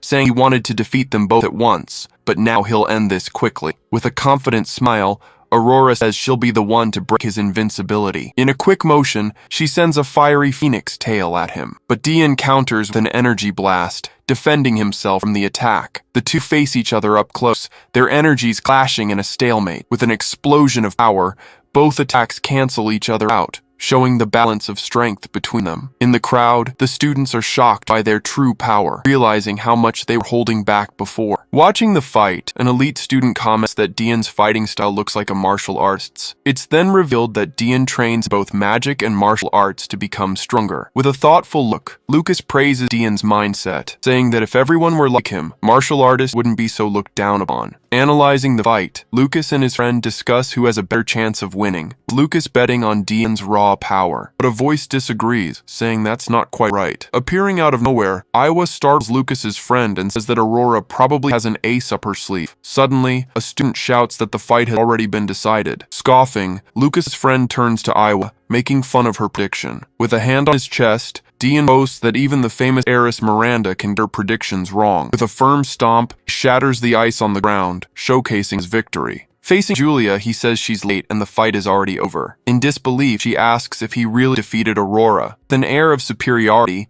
he brags about having the strongest ice magic in the world and that no one can beat him. With a cold look, he says he's going to end this now. Desperate, Julia summons her thunder shield to protect herself, but Dian summons a giant ice dragon, which charges straight at her. The dragon hits her barrier, shattering everything in its path. Even with her defense, she is thrown far away by the impact of the blow. Advancing with an ice ball, Dian launches a direct attack at Julia. With a powerful blow, he throws her far, making her bounce off the ground. With her feet firmly on the ground, she prepares for a counterattack. Dodging the ice attacks, she uses her speed to escape. With a smile, she realizes Dian's movements are slow compared to her brother's. Running at high speed, she taunts him, zipping past him like a flash. Annoyed, Dian calls her pathetic for only knowing how to run away. In the middle of her run, Julia steps on a magic circle she created herself. With a boost, she leaped into the air, preparing for an aerial attack. Then, she scatters several magic circles across the battlefield. From the ground, ice walls begin to rise, surrounding the arena. Startled, Julia realizes she's fallen into a trap. From the ice, a giant tower forms, trapping her inside. From high above, Dian watches his prey, ready for the final blow. With a shining ring, he reveals he chose this place on purpose, showing the true power of Kyoto's top student. From high above, Dian prepares a final devastating attack, summoning a gigantic ice crystal. Plummeting down, the immense ice crystal descends toward Julia, who faces the threat head-on, but unfazed, she unleashes all her energy, preparing to counter the attack with full force.